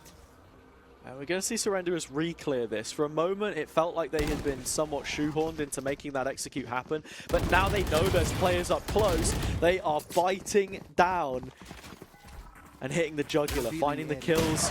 IQ has the op and finds one. Thinking about disengaging. That pick is devastating, though. Gets lit up by the tag of the recon and forced to leave in a 4 versus 2 situation. I think the fact that it is 4 versus 2 will mean that we won't see any ultimates. Again, we're seeing just a little bit of delay through gravity wells, the likes. There's a KG turret to take contact and they'll swing off of the back of that. And I think Hera's thinking about the save here, surely. Oh, yeah, no, I like that from LC. Get straight up in Hera's face and make sure that the operator won't be saved. In that situation, Joker's still sort of inviting the possibility of a miraculous turnaround happening, looking to see if anyone was going to overpeak and they could bring things back to a level standing, but not going. So there we go. Yeah.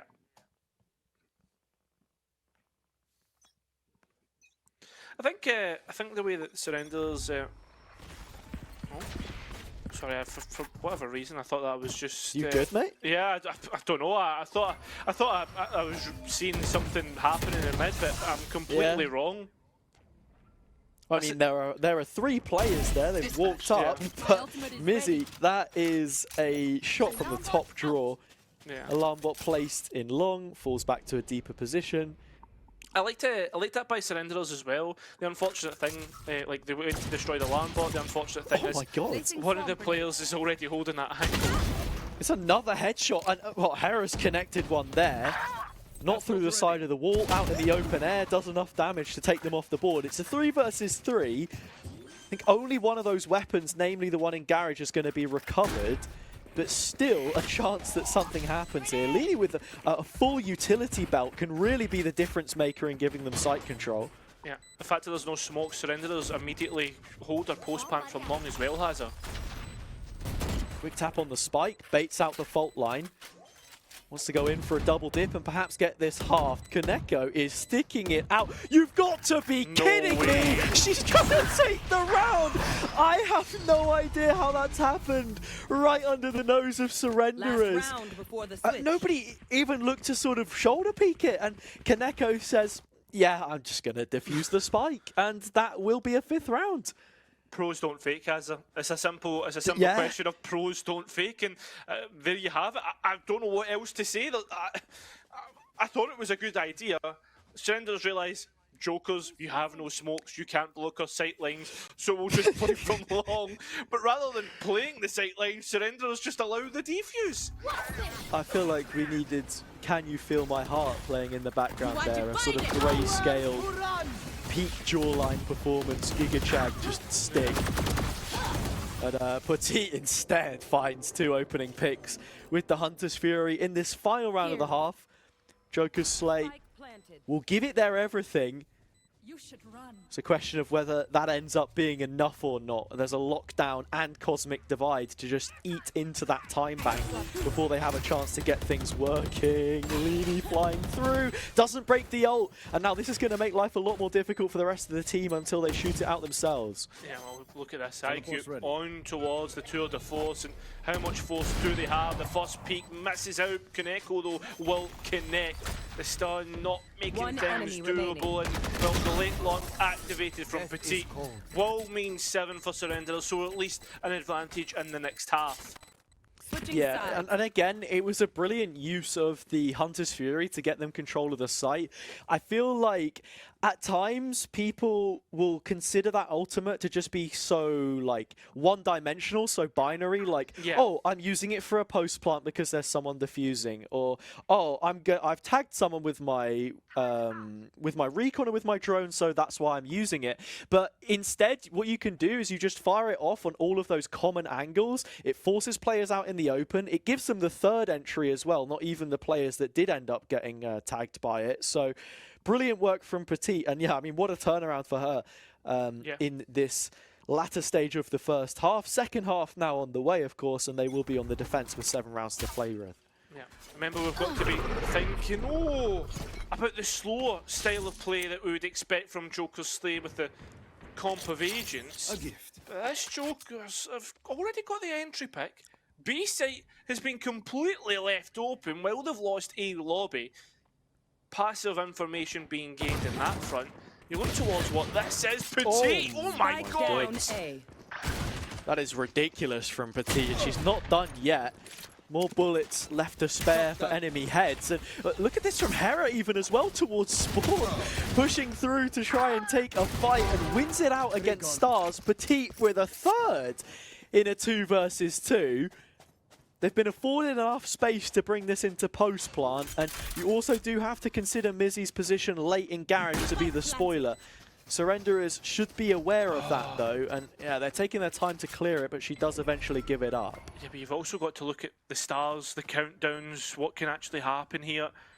The fact that realistically, this is an unlosable post plan, I would say, for Jokers, unless the gunfights will it elsewhere.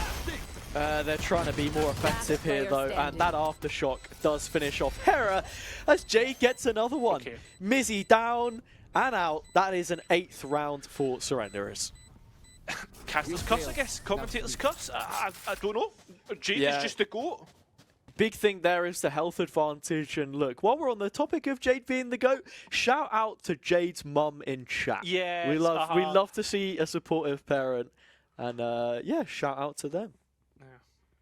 I always love to, like, I've watched a fair few GC games, whether that be like in the Ascend watch party, which me and you have attended 1 or 2, I think once Yeah, a couple of times. You more so Guild than as me. well. Yeah, but like when Jade, when I would watch it when Jade was playing it, it was great to see her mum and chatting. Yeah, I think you get that a lot, and you know, while we're on this Antico round, that's something great about the Game Changers community, is that it feels more like a community than just a scene. Yeah. You know, and that was definitely evident in the interview I had with Chrissy yesterday as well.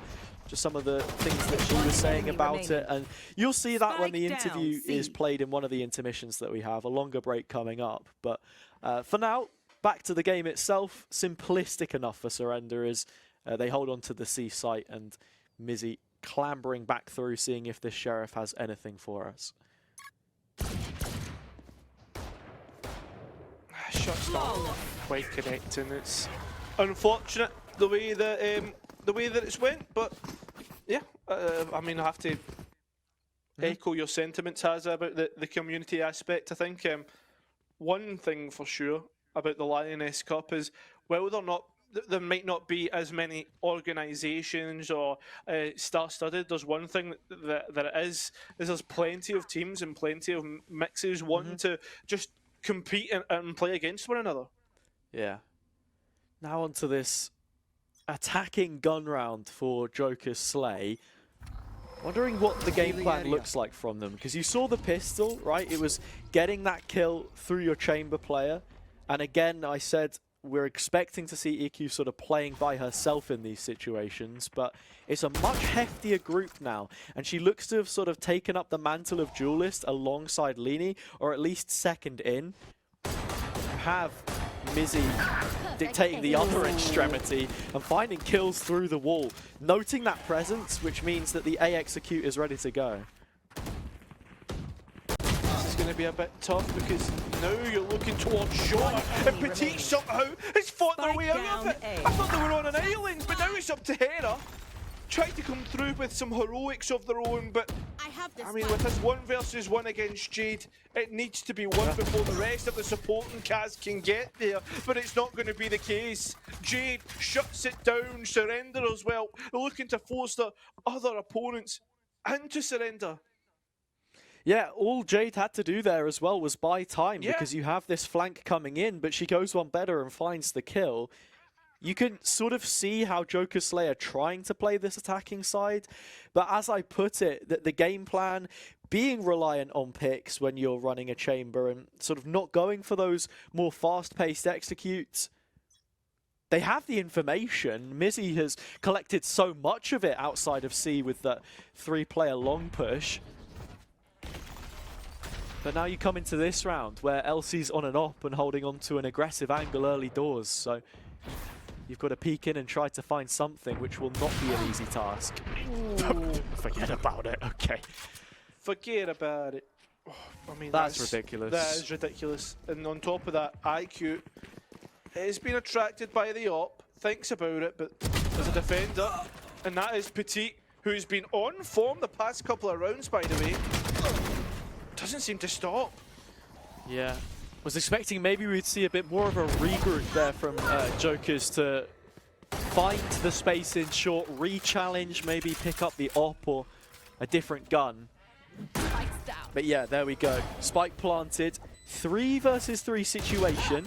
Mizzy considering the peak, but it jumps the gun and finds the barrel of stars in their face. Jade with another. It's a 3 versus 1. Hera's got to come up huge. The util is good for the first couple, but Jade on the scene yet again to close, bringing Surrenderers their 11th. I think a lot of what we're seeing is Jokers just getting close in these 1v3s, but Surrenderers, again, with that experience, what we've talked about before, the trade will eventually come through. And all in all, I mean, something that has to be said, Petit has just came out of nowhere with these haymakers. Yeah, just warming up into it, right? You can't knock the potential that she has playing from Casse. They beat G2, you've got to remember. Yes. What I said, one of my highlights of, you know, the competitive circuit this year has been how many more upsets like that we've seen. Elsie now choosing to don the op again, and we'll find Lini.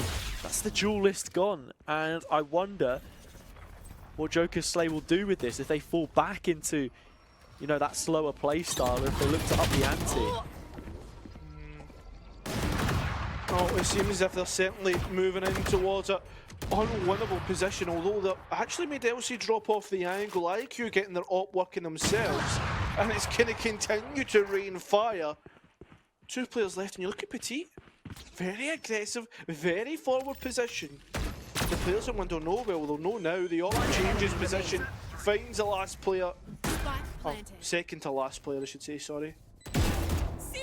It's not done yet, and Moshi's already hit a fantastic shot, but can't quite match the firepower of IQ.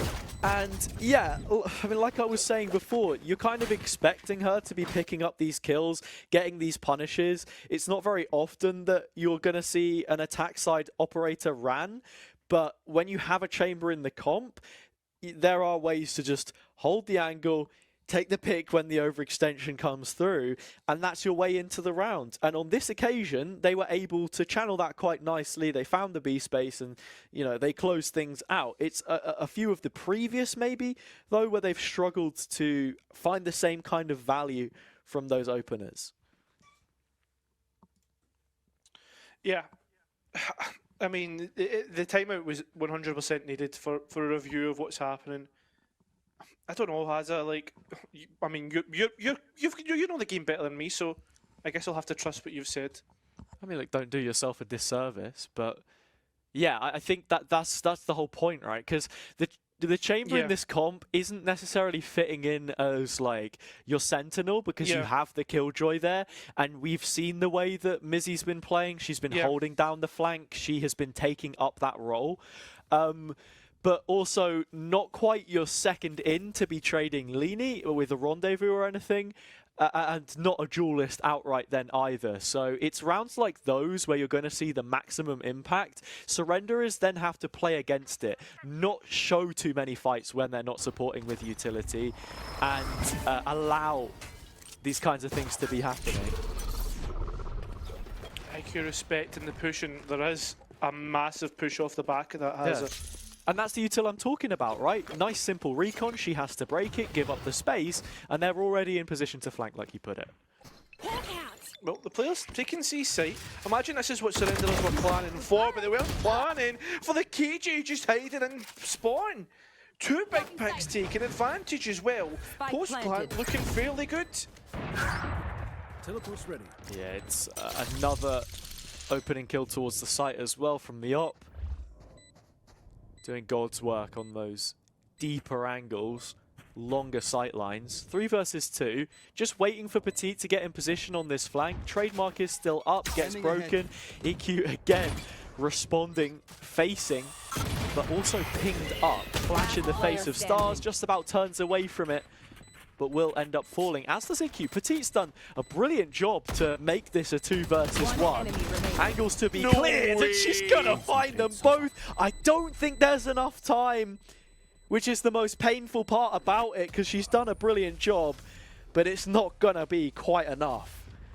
That's crazy, Hazza. To even put that within the realms of possibility, 2 players just to hold down the spike. Fair enough, they'd done enough to delay it out, but it just shows you that how well Petit has warmed into this game, as we keep emphasising. Now as we move forward into the next couple of rounds, and Joker Slay on 7-11, not too far away. They're in the middle of their ultimate cycle as well. So it's all about how this, how the rounds actually end up falling. How the Tour de Force being propped first by Jokers. And it's going to be IQ to try and hold down long. You know, bit of combo utility to try and bring her off this. It's the drone instead, but honestly, the investment of a drone just to take all of that A lobby space could be a little hefty if Jokers choose to re-clear this. Again, the fact they have so many ults online and can keep cycling them, paired with the fact that there's a Tour de Force in place so you can save some extra credit to buy up guns in future, means that we are well and truly in the comeback phase if they can find a couple more rounds here. Because that snowball is starting to be built, But Elsie is such a hard clear in this corner, and she's going to get away with 2, and absolutely no response. Yeah, and on top of that, there's a storm starting to brew. The sky has blackened, and it's getting worse and worse. There is no rainbows to be seen, Hazza. Surrenderers bring on most of their ultimates as well after those kills. Lockdown, Rolling Thunder, even the Cosmic Divide. What Jokers can put forward, Surrenderers can put forward probably something of more impact. Yeah, again, it's like just as soon as you're trying to highlight the positive qualities there for Jokers, Surrenderers can match that and then some. The only one offline is Petites, but that's nearing completion. And weaponry will not be ideal for Jokers in this situation either. This should be an ultimate round cooked up for them, though. They've got enough team experience combined to create pressure. What do they look for? Lini is the first to fall, and they get the pick onto Elsie. The raid boss is still up as the lockdown comes through. They've not cleared down the Sova, but they will do now. So, big piece off the board, site taken as well, as the lockdown looks to expire. And I don't really think Surrenderers are in a great spot to try and contest quickly. Well, Jade is. Jade again, they have ultimates to work with. 3 versus 3, and as soon as Jade finds that kill, they are quick out the blocks. Stars with the punish on Kaneko's overstep.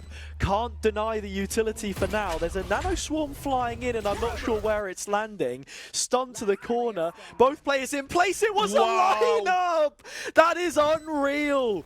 Brilliant coordination from Surrenderers. They find 13. I can't believe the utility there. The fact that you've got the lockdown lined up with the nano swarm, and on top of that, the stun from the beach. Hazza, that was gorgeous play. That's fantastic. As I said, I saw Stars sort of like yeet one into the air, and I'm thinking, where's this landing? Was she lined up, or is this just a sort of like eyeballing it kind of deal? But no, it was set and planned, and they made the absolute most out of that situation. So fantastic way to close out the map for them there. I think Surrenderers played well overall. Joker Slay caused some issues. They have some good individuals, but that wasn't enough to win them this game. It certainly wasn't. I do believe Hazza will be heading to a quick break, and then we'll bring back Meg for our analyst desk. We'll close out this game, and then we'll get into things after that. So do not go far. We'll be back in just 2 minutes.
Welcome back, everybody. I guess it's time to break down what we just saw. And that was more of a game. Like, there was definitely a bit more girth to that than the previous ones. Girth, maybe not the right word to use, but I said it and now I can't take it back. So let's talk a little bit about it because, again, we do see Surrenderers coming away with the victory there. And I think it's important to talk about Elsie first off because they were fearless. Like, it was almost scary, the site takes from Elsie. And you did mention at one point, Hazza, so I'm going to throw this one to you about how it may have not been the most disciplined Jet that we've seen. However, the fights that they took were strong and they won them out. So let's talk a little bit more about that.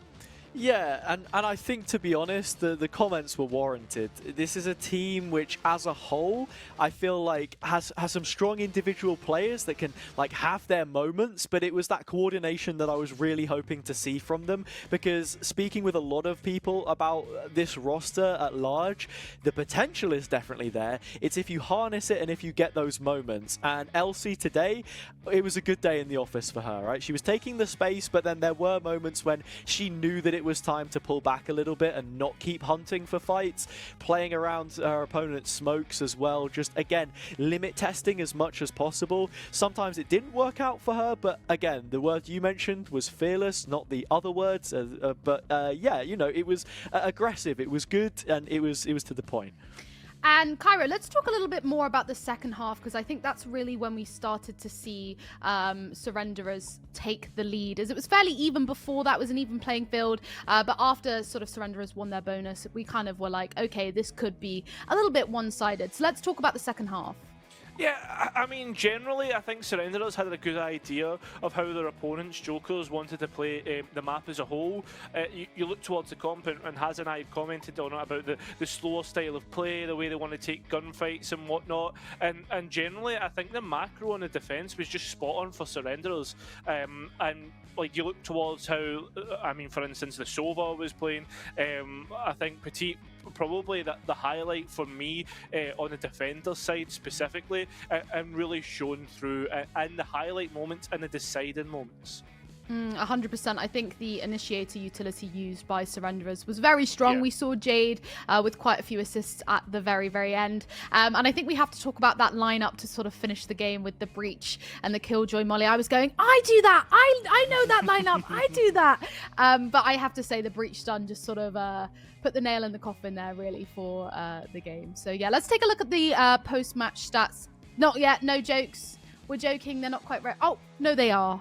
Are they? Yes. Fantastic. So maybe Hazza, if you give us a rundown through these. Yeah, the KDAs aren't quite punched in, but looking at everything else, and something that we were speaking about a lot, and why we would probably have Jade to be, you know, an MVP candidate here alongside Petit, who would be sort of the player at the top, is the assists. And it was one of those things, like the Breach you're talking about, right? The fault line at the end, the stun, to stop those players getting out of the Nano Swarm on the edge of the Killjoy ult. It's just really great supportive play, and not even the assists, but also some of those moments where she was that right time, or sort of right place, right time player to either hold on to space, allow a rotate to come in, trade herself for one kill, or close out a round. So yeah, really, really strong in the end. 100%. Sorry, I do apologize for sort of jumping and moving too fast. I just get very excited. I don't think you understand this. I live and breathe this kind of Valorant, so let's go. But we'll come back to us, I guess, a little bit before we find out who MVP is. No, actually, do you know what? Let's find out. Come on! Yes! It is the Scottish legend. Least biased caster. I am the least biased caster until it becomes about Scotland. So yeah, shout out Jade's mum. 3.89 KDA, by the way, which is actually crazy. Yeah, it's the mum buff. It's the mum buff. It is, but not for Joker's Slay, because they had your mum on their team. But it didn't work. I have to say, every time your mum hit a shot, I was just like, this is so iconic. Like, I would like to see more of your mum. Yeah. Not your actual mother, Would like you your now? mum. Okay. No, not your mother. And I mean, I definitely Missy, relate to yeah. like, I definitely relate to like having sort of a supportive mum. You know, obviously Mrs. G, shout out to her for pretty much making my career. But I've sacked her off now. Bye, mum. But yeah, I mean, it is truly iconic and lovely to see. So I mean, if you can get your mums on board or whatever, some member of the family, I'm sure it could be an extra supportive leg for you. But yeah, we are going to head now to a longer break so that people can eat, rest, relax, chill for a moment, take a step back from Valorant. But yeah, I'm not sure exactly how long it will be, but it'll be quite a while. So definitely go grab some snacks and we'll see you soon.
Welcome back after what was a very lengthy break, but well needed.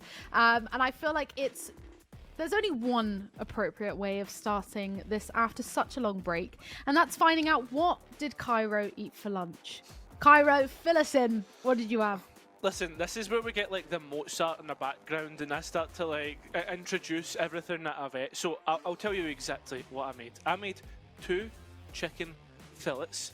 Got a little bit of mozzarella cheese, sprinkled it on a wrap with some Nando's Pyrenees, extra spicy, because you know me, I like to have the spice. And then after that, I had a nice little packet of crisps. I thought, that's lovely, cheese and onion, golden wonders, get that extra flavour. And then to top it off, and this is the cherry on top, this is the creme de la creme, and why the Mozart is playing. I made myself 2, not 1, 2 pieces of toast with Biscoff spread. Wow. You just know his breath is ponging, right? One of the few benefits of having a remote broadcast, for sure. Thank God we're not sat on a desk opposite you right now. So much, man. I mean, Hazard, now I'm intrigued. Was yours as good? Because it's a good lunch, I would say. But I want to know what you had. I have a pretty standard set. So for me, 2 boiled eggs, 2 slices of toast, buttered, of course, a cup of coffee, and a little bit of chocolate that I had left. And my breath's gonna be stinking. Yeah, I was gonna say that's also a stinker. Yeah. But I mean, feel free to rate their lunches out of 10 in the chat. I had mine sounds very bougie, but it's actually quite simple. I had grilled halloumi with sweet chili, rocket on a bagel. It was banging. That is very bougie. Have you been getting like Marcus cooking lessons or something? Was he just like? Has Yeah, he just been whipping it up in the back? He's where he belongs, in the kitchen. Fair enough. But anyway, enough about our lunches. Let's talk about the next game. We can waffle for quite a bit whilst the teams get prepped and ready in the lobbies. But we do have alternate ATAX Ruby versus LXT Esports. And again, I'm really excited for this one, mostly because Medica, who I am a big fan of, and we have this thing called Megaca, is subbing in on ATAX Ruby. So very, very excited to see her play. But let's talk a bit more about everyone, because everyone deserves a moment. Do you know what? Didn't ask who wants to talk about who, so I'm just going to throw it out there. LXT, let's give that one to Cairo. I want to know what you're thinking for this matchup. Yeah, well, I'm looking forward to seeing. Personally, I've not got much experience with LXT, although I'm still excited to see them play. We've got Allied, Vojixen, Effie, JJ, and Melanie, all great players, I'd imagine, in the server. And yeah, looking forward to seeing how they perform. I think it will be very exciting because I too am not super aware of the players on LXT, but I like that because I like to see sort of talent that I've not seen before, and that doesn't mean that they're not well known. There's definitely people out there that have watched them play and know them, but it's new for me. But yeah, let's also talk about alternate ATAX Rubies who do have some familiar names on. Hazard, take us through those. Yeah, I can bring you through the roster. Of course, you already mentioned Medica subbing in for this team, but then the rest of the players, Ginger, Jade, the Chrysler, of course. Chrissy, I interviewed her, and that will be up on stream at some point. I'm not too sure exactly when that's going to happen. And then I miss her. I don't actually know whose name that is. Again, it's one of those ones where we've got to like pull apart the roster and actually figure it out. But yeah, no, I mean this is a strong team.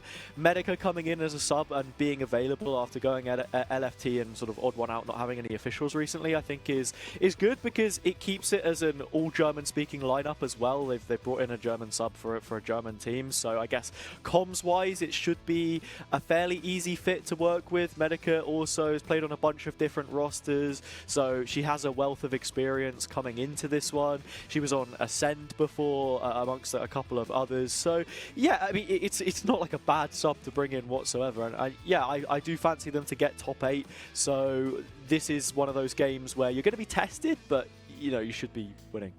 Interesting. Well, I mean, let's head to map picks and bans so we can see what's on the table map-wise for the game.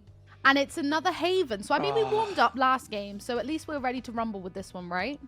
Yeah, I mean, I guess I've jinxed it because we were yet to have a double map played, or a map played twice, sorry, and we've finally got it. Haven, but you know what? Out of all the maps that have been played, I think this is probably my most favourite to be played twice. 100%. I love a Haven game. Whenever it's picked, I go a bit crazy. I don't know why I love Haven so much. Like, what do you think of Haven, Hazza? Is it a bit of you or nah? Yeah, I mean, that's sort of what I was saying as we were going into the last one, right? That I like Haven, and I think the fact that I said I enjoyed it means that we're going to be getting more of it. You know, but maybe that's how the map veto's working, right? A baby, a non-verbal baby, you've got a spoon on a map, in it goes. Do you like it? Spits it out. No? Okay, let's try another one. No, okay. And then in goes Haven, and Haven tastes pretty good, so we might be getting more Haven out of the tub. Well, I mean, before we sort of head into the game, I want to find out, Cairo and Hazza, what your favourite map is to cast and play. Cairo, start with you. I think it's going to be Haven. I think straight off the bat, I mean, it's got to be. Okay, interesting. No messing around. What about you, Hazza? Cast and play, two different things. I would, yeah, we can go with a Haven. I think Haven's fair, or Lotus. Those are my top two. Yeah. I have to say, when Lotus first came out, I was like, this is gross! Not to be rude to obviously those who made it. It's a sensational app. But I was like, I can't get my head around this. Even though Haven is obviously similar with the 3 sites, I was just like, this makes no sense to me. But I absolutely love it now. I think it's a really fun map, and, you know, it adds another element totally. So, yeah. I think for me it's almost the same as like Sunset. When it came out, I was like, oh my god, this is gonna be amazing. Like totally geeking out on the map, and now I'm playing it and I'm like, you know what? I don't know if I necessarily like the way I'm playing this. Yeah, I think it's one that is quite a small map. Everything's a bit close range. You kind of you get used to it quite quickly, and then it gets a little bit boring. But who knows? There's definitely some Sunset lovers out there. And man in my ear, are we ready to head to the almost? Bear with. We'll fill this out with just some. Maybe Cairo, would you like to sing us a song? Definitely not. I don't want to deafen people's ears. As you politely informed me at Insomnia, I'm maybe not the most gracious voice in the scene. Absolute lies. Well, on that, I will leave you with Cairo's gracious voice and Hazza's, and maybe we'll get a sing-song at some point. I feel like I got to take us in now. Like, we should just start singing. California You know what the best one that we always the best one that we've always done, and it's always got a good laugh out of us. Bohemian Rhapsody. Yeah. Every single time we get to the mama, just like I can't, man. I honestly can't. You're gonna start this cast off in like a disaster, man, because I will actually like people. Not everybody will know about how much I can't contain a laugh. The karaoke. Yeah. Listen. Anyway, let's talk about Agent Select. On the alternate attack side, there is not much to talk about, with the greatest respect, because they've went for the standard comp that we see on Haven. And on the other side, we've got something a bit more interesting. We're getting a Sky, we're getting a Viper, I guess Astra to an extent as well, Hazza. And this is something I've seen a few teams playing about with in the off-season. Cloud9, for one, when I was watching them play Leviathan, we're playing about with the Viper as well, and obviously the Loud comp as well, is somewhat to think about in terms of how that played out. So that that's something that's something that we can think about how this map plays out. Yeah, of course. I think the off-season is the prime time for innovation, and to give credit to what the development of the meta has looked like on Haven recently, and to spin that to the conversation of game changers as well, we saw a couple of teams, namely G2 Guzen, actually playing a double controller setup on their Haven, albeit not to the best of successes, varying amounts, it's fair to say. It wasn't a map that they had been playing for most of the split towards the latter end, is when it finally reared its ugly head, I think we can say, because it was not a pretty sight in terms of results for them. But yeah, it offers a lot more that you can do in terms of conditioning that control towards the A sewers position. You're already seeing this default wall, which gives you a little bit of space for the short cross, and you can finish B late with it as well. You've got Effie on the Astra, a little bit different to the Omen, which is a pick I'd probably prefer, and one that G2 runs instead, you know, but yeah, the Astra pick, still pretty good, and like you said before, it gives you a little bit more utility for your initiation. Something that I really like is a Viper Orb on B main, because the diameter of it actually fills the full kind of view if you're sitting from either of the links or even back sight, so you can't see what's actually going on. And in terms of what's going on, there's a very deep push from Ultimate's attack already. Yeah, LXT contacting into the B play, and now Chrissy, I believe it is. No, it's Rajixon, sorry, has to be aware of this flank coming in from the Angry Titans players. They've managed to head in through mid, and I don't know how open of a plant this is for an A connector post plant. The smoke is going to go up, and there's util to work with, but Ginger takes 2 down with her before all is said and done, and it's Effie 1v4. Stand up, utility sent their way. Yep, there it is. Jade finishes it off, and as you said, Hazza, I'm a little bit worried about that, how that post plant ended up. Planting for front sight when the post plant was in the link. And I mean, they had the link position. I would have even liked to have seen a further push forward, maybe even on towards A. That would have been a complete counter for how alternate attacks tried to play that retake. Yeah, they snatch at the opportunity to get the spike down, but like you mentioned, there's a possibility to take that one step further, find the A space and end up in post there. At the same time, what does that look like? You know about this heavy flank presence, and perhaps there's a bit more expectation that Vajixon's able to do something with that. So from this position now, set of Sheriffs, hoping that LXT can find something. Again, something to mention that we didn't have on the desk is, you know, this is a mixed roster. It's an Italian org, but aforementioned Vajixon, young Turkish player, loads of potential. Just have to see what they can get here. And this is a really interesting split push through pool. Oh, yeah, Melanie maybe trying to take a player off guard, and there's not really been many taken off guard here. Hazza, nice pick up by Effie, no one close to getting the refrag, which means an upgrade perhaps for them to pick up. Yeah, 3 versus 2, weapons on the ground.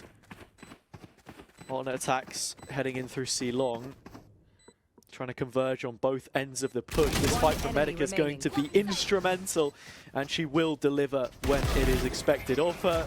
Rajixon trying to get a late peek, but Jade shuts that down as well, and it's comfortable enough in the end with most of those weapons kept on the alternate attack side. Yeah, exactly. I don't think there's much else to really speak about after that. Yeah, a nice retake in the end. The gunfight's won out. But now that to talk about it, it's the rifle round of LXT, and a pretty decent bonus with those 3 Bulldogs getting through Hazza. Yeah, a couple Sheriffs as well. Each player between 2,000, 3,000 credits. This is just standard Valorant, right? It's just a question of what do alternate attacks want to try to do here to innovate a bit. They've already shown a real lack of presence on B and been happy to leave Chrissy's Killjoy utility there and let that do the work. You do have the position of Medica in A connector right now, just holding on to that space and perhaps trying to supplement those nanos with a breach stun of her own. But the most important part to highlight is how much A lobby control they've already taken, and the fact that this garage push has been shut down. Paranoia invested, perhaps a little hefty, but could still work out through Jade if she's able to get one. If he's got an idea about the lobby push as well, as all the players come back, contact going to be taken, and it's actually Jade to win this one out. Hermione's been baited for. Oh, you just stopped for a second and the players weren't going to check it. They do, and that's going to be A lobby control taken. Alternate attacks have read into this proactively and headed straight on towards A to fight. Oh man, Hermione. He's going to sacrifice himself. Right there. When I make my move, then alternate attacks will be shutting down the push. LXT stopped in their tracks and the footsteps should be heard. Actually, on the other side of the Cosmic Divide they won't, but the turret is up by the time that JJ hits the scene. So Ginger holding onto the smoke and not very much time left to work with. So this is looking like a done deal, sparring some heroics. There's a done deal. There was no killing cuss here, Hazza. There was no Avada Kedavras. Yeah. It was a strong round. Swish and flick from alternate attacks. Okay, I like that. Yeah. Man, with the frames that I have and my name being Harry, I have certainly been called Potter once or twice in my life. But It's just because of the glasses, I think. That's all it is. I never got it before because my old glasses were like the rectangular frames. You know those ones? Man, that is a trend, a spectacle trend which should be left in the past, in my opinion. In my opinion, LXT, yeah, go on. No, on you go. No, they're forced into this round and they're going to be taking C control, Cairo. We're becoming 19, anything to add? We're becoming 1950s football commentators, is that what it is? Not at this time. Not at this time. Maybe soon. No. Very close to it. Oh no, they're just walking in, they don't even know it's completely dry. And it's a mowdown, waiting for the last player to peek, and they do. Alternate attacks are making easy work of this so far. Yeah, we'll be seeing that one on Twitter later, that's for sure. Yeah. Chrissy, her social media presence knows no bounds. Just a seriously great character, honestly. Just to have a candid moment. As I said earlier, I got the chance to speak to her yesterday, and she said a lot about the scene generally, and how she went from being a ranked player to someone who didn't even know that you could compete in this game to that kind of level to now a real landmark, I think, in the scene, in the DAC scene as well. That was one of her ambitions coming into this tournament, to be sort of flying the flag in that regard. So yeah, I think it's nice that we have a tournament like this for players to, again, just be able to showcase that skill. Yeah, big time. I think as well one of my favourite pieces of Chrissy content was something that she posted on Twitter, where one of her German friends got banned in Twitch chat, Mr. Zesht. So that was an enjoyable piece. Yeah. Whose chat has Zesht been banned? I think it was a timeout actually. I think it was on Project V for the Pokill chat. Fair enough. Honestly, get him banned. If the mods are listening, get Zesht banned from chat right now. I don't think he's watching. He was a big fan of the lion picture earlier, though. Yeah. Did he not? Did he not think that you were like a Tesco voice or something like that? Yes. But I mean, anything outside of Germany in this direction is Tesco to him. I mean, to him, it's it's all the same. I mean, what does that make you then? I don't know. What's like the most he probably thinks English like a thing I could think of? Yeah, okay, fair. Oh man, gun round, alternate attacks. They will collect the information off the back of that, and I like the trap play. Decent idea. If LXT had committed to the garage push, could have been dangerous, but the utility stops them in their tracks, and yeah, there's no follow-up. Get a re-clear here from Harmony on the drone as well, actually.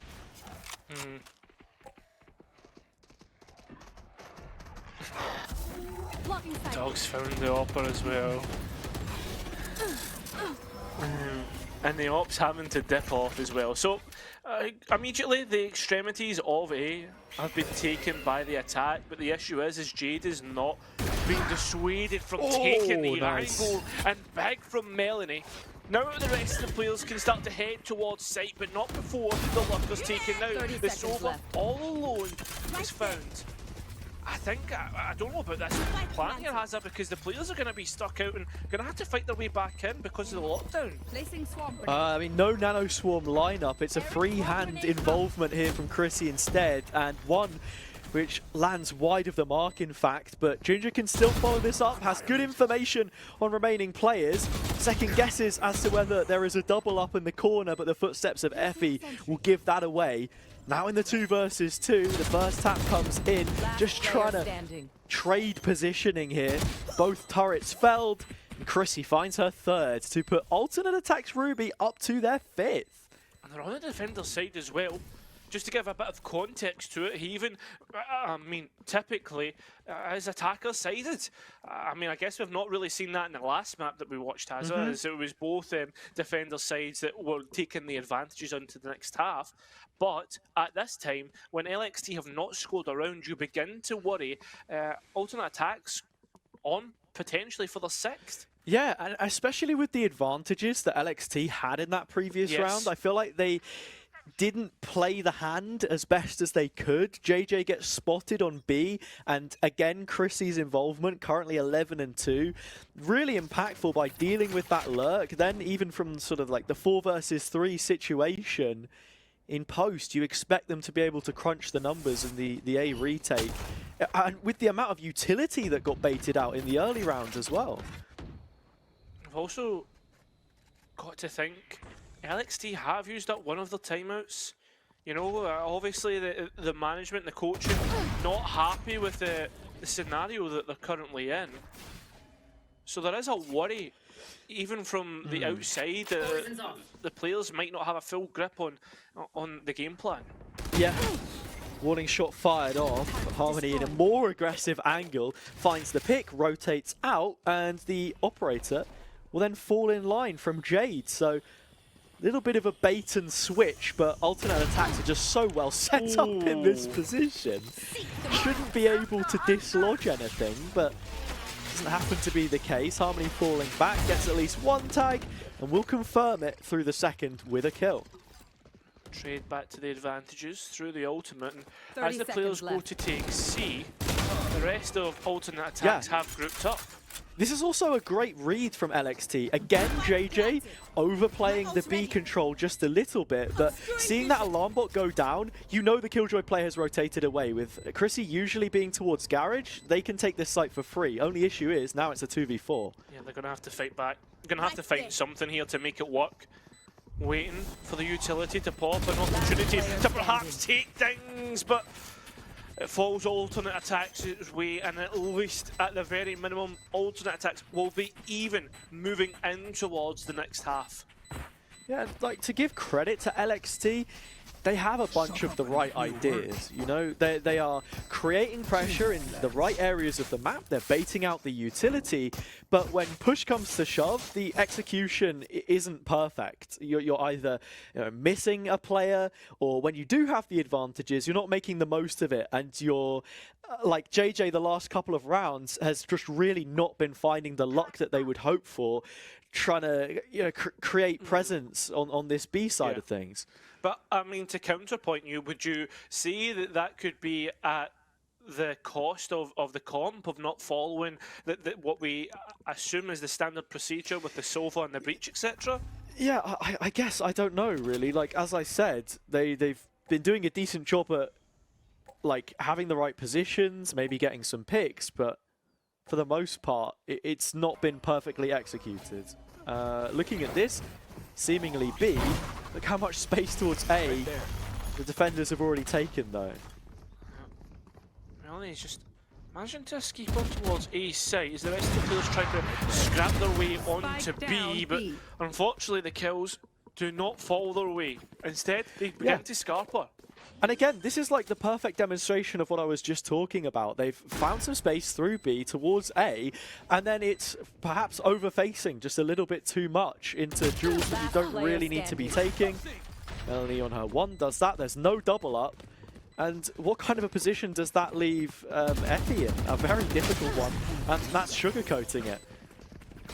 Now the advantage is confirmed for the next half as well, as it alternate attacks will have the inherent advantage. LXT gonna really need to fight back for a lifeline. Doing absolutely everything right at this point in time, it feels like. Certainly having refueled during the lunch break and made the absolute most of it. But look at the timeline. 6 out of the 7 rounds, LXT have got that spike planted. Whether it was a tangible position for them to actually win the round or not is a different question entirely. But at least half of those would have been, in my eyes. So it's difficult, really, to try and paint this picture any differently because, as I said before, they're doing a lot of things right. It's just those final finishing touches which are not coming together for them at this point in time. And even for alternate attacks, you're seeing when they're defusing that spike, there's prioritization in which ult orbs they're taking. They're, you know, maybe waiting a moment longer to get the right agent on it or to pick up an op to keep things cycling over. It's a very well-oiled machine. That's what you would expect with the players that are on the roster. Chrissy, Medica. Sure. They're just missing out there on the opportunity. Chrissy's thinking about it. Like, Chrissy should have an idea about a player being posted up in garage here. Yeah, this is the confidence that they have as well. How many times have you seen attacks take a main space, but it not just be a player up long or holding deep, but they're practically in garden at this point in time. And the utility will continue to condemn the positioning of the remaining LXT players. We've seen a rotation come through to support it, and Chrissy is feasting on whatever is left over. Effie getting one, Alide another, but that is all she wrote. 8-0.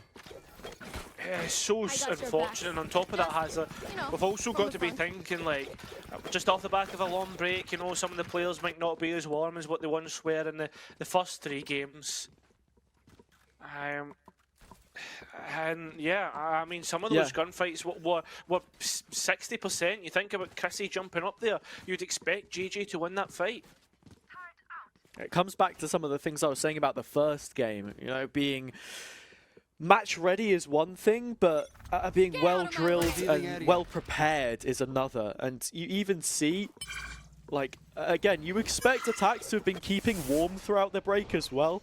These guys are professionals. They know exactly what is required of you in this kind of environment. Ginger takes one, TP's out, chased by the coattails for Melanie, but no kill and no refrag either. There's nothing happening. They're playing for the lock-up long. Ginger aware of it, placing the smoke, but the thing is, there it is, it's the peek out, they'll just get mowed down just by the vertical hold, or the up-down, whatever you want to call it. Now it's Vijixin, known, pinged out, paranoia sent towards, it's a done deal, Hazza. Yeah, it is. They'll know about her tucked bricks, and Harmony, given the opportunity to take that fight, will win it out pretty comfortably. So, nicely done. Attacks up to 9. How many more can they find from this point? Because LXT, yeah, as I said before, there's a semblance here of something, right? This isn't a completely hollow attack that we're seeing, but they are being gutted. And, you know, quite systematically by this alternate attacks team as well, as they continue to grow in confidence. It just came down to one thing and one thing only, I would say, Hazza, and it's the gunfights. You know? As a famous person once said, you're going to get shot in the face. You will. It is a gun game after all. Bit of a different looking. Again, they're going to try and fight Garage. Right, make sure that you're breaking some of the util, and Chrissy's getting ready for a fight. Just slightly worried at the lack of control on either extremity that LXT have at this point in time. There's nothing really C-long, they're passive there, they're passive on A as well. You are giving attacks the opportunity to punish you in these kinds of situations, which Ginger has already showed she's capable of. Exactly. And still that op holding down C-long with the spike is, and that's a worry for me, just in case the timing is off. Get a recall of the star, and they are creeping towards C, but there's an op there as well, and this is a threat which they have not yet discovered so late in the round. JJ trying to play the B flank, but look at this, even Melanie, because JJ's gone for that move, is now fighting solo. Jade all on their own now. The op and the knives for Vijixin finally getting rid of Chrissy. This has really been a bloodbath on towards C, and finally an advantage for LXT. How do they play this? Spike going down, going towards alternate attacks and how they're starting to rotate towards us. The last 2 remaining players are completely disconnected. And the pit will give coverage towards spawn, but that is not where attacks will be making their reprisal from. Not only that, it doesn't cover the spike either, so plenty of room to work with for these remaining players. Harmony sending in the recon, and it's revealed the player position of 2. She'll take one of them, only the Viper remains. It's JJ to clutch it out. Ginger on the opposite side of the server knows all about it, and before the first tap even comes in, the kill is collected to net double digits inside the first half. And this is where we start to reach the point of no return for LXT. At this point, alternate attacks, after a pistol round win, could push themselves onto match point, with obviously the assumption that the anti-eco is going to be converted. This is looking like worrying signs now for the attacking side.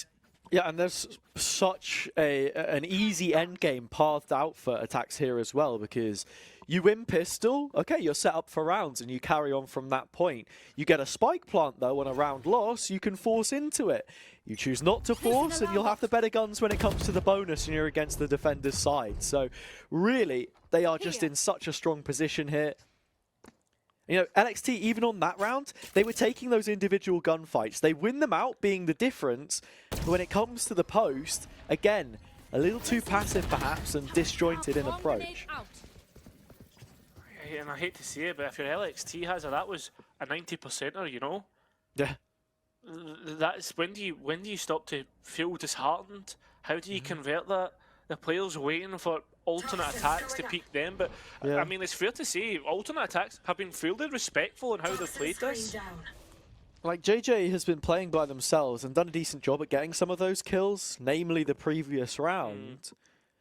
But like, even then, instead of playing with your teammate through Garage and making sure you have that trade, and then going into a late lurk, I don't know. Not much precaution taken, and well, Jade is going to get costed her life in this duel.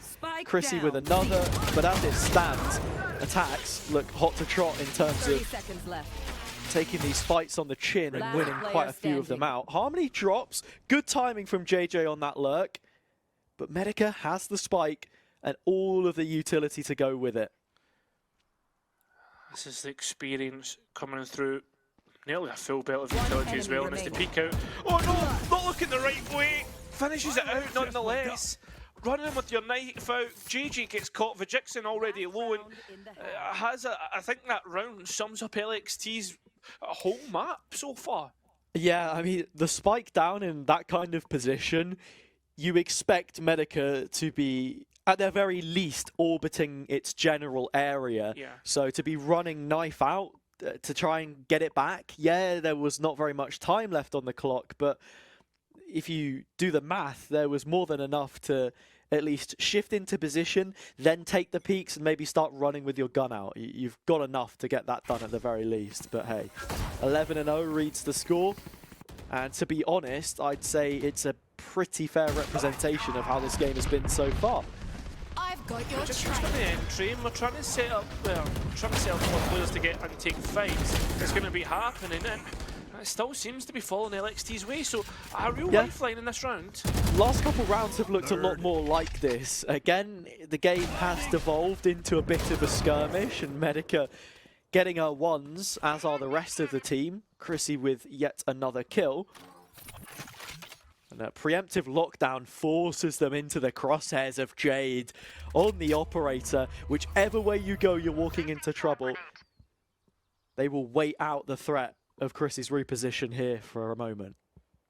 It's a contact up long, but that's going to allow for the last two remaining players of alternate attacks to combine their efforts in the retake.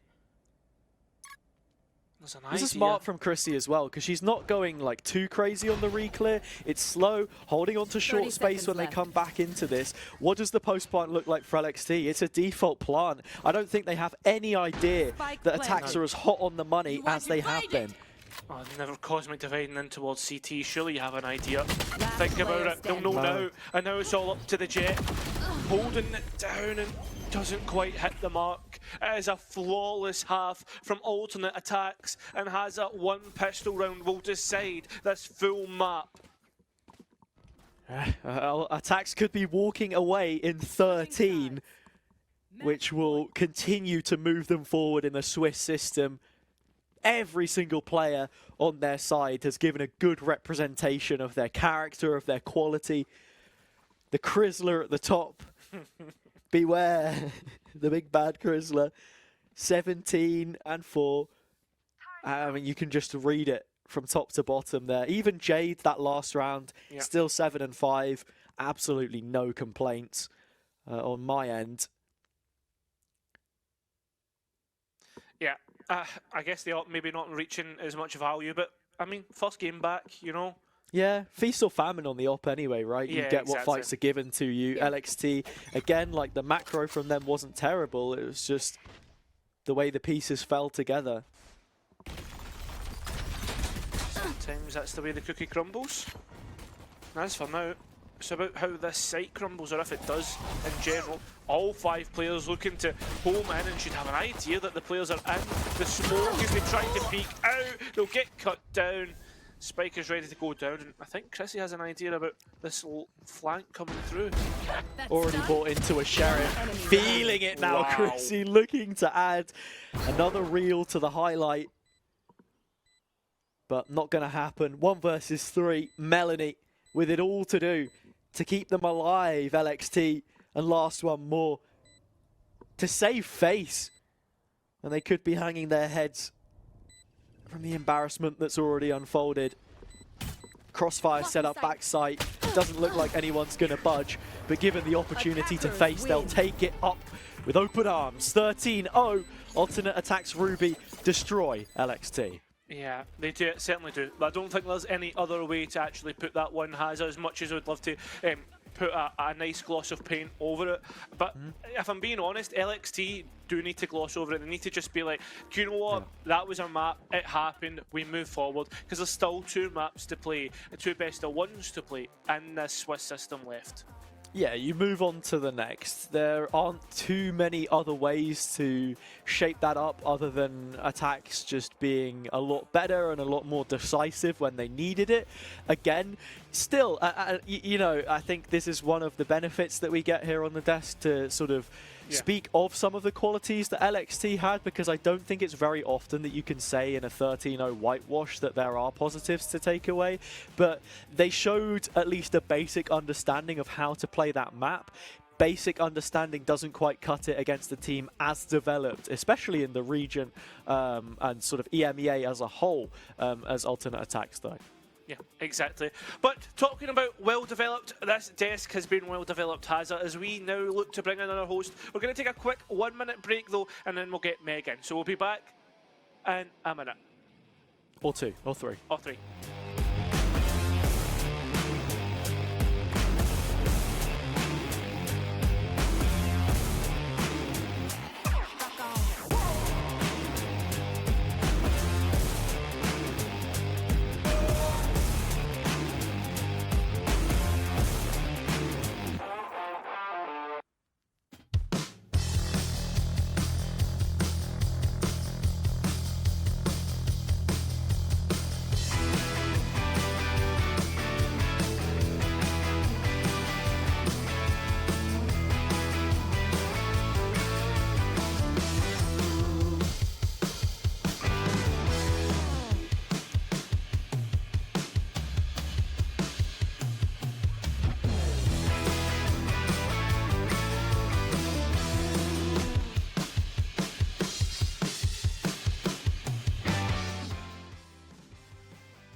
Wow, let's talk about it. Let's dive into that one because it is a 13-0. So there is still lots to talk about. And again, LXT did still do some great things. So let's get down to business, because my first statement that I would like to make is Chrissy, more like Chris P.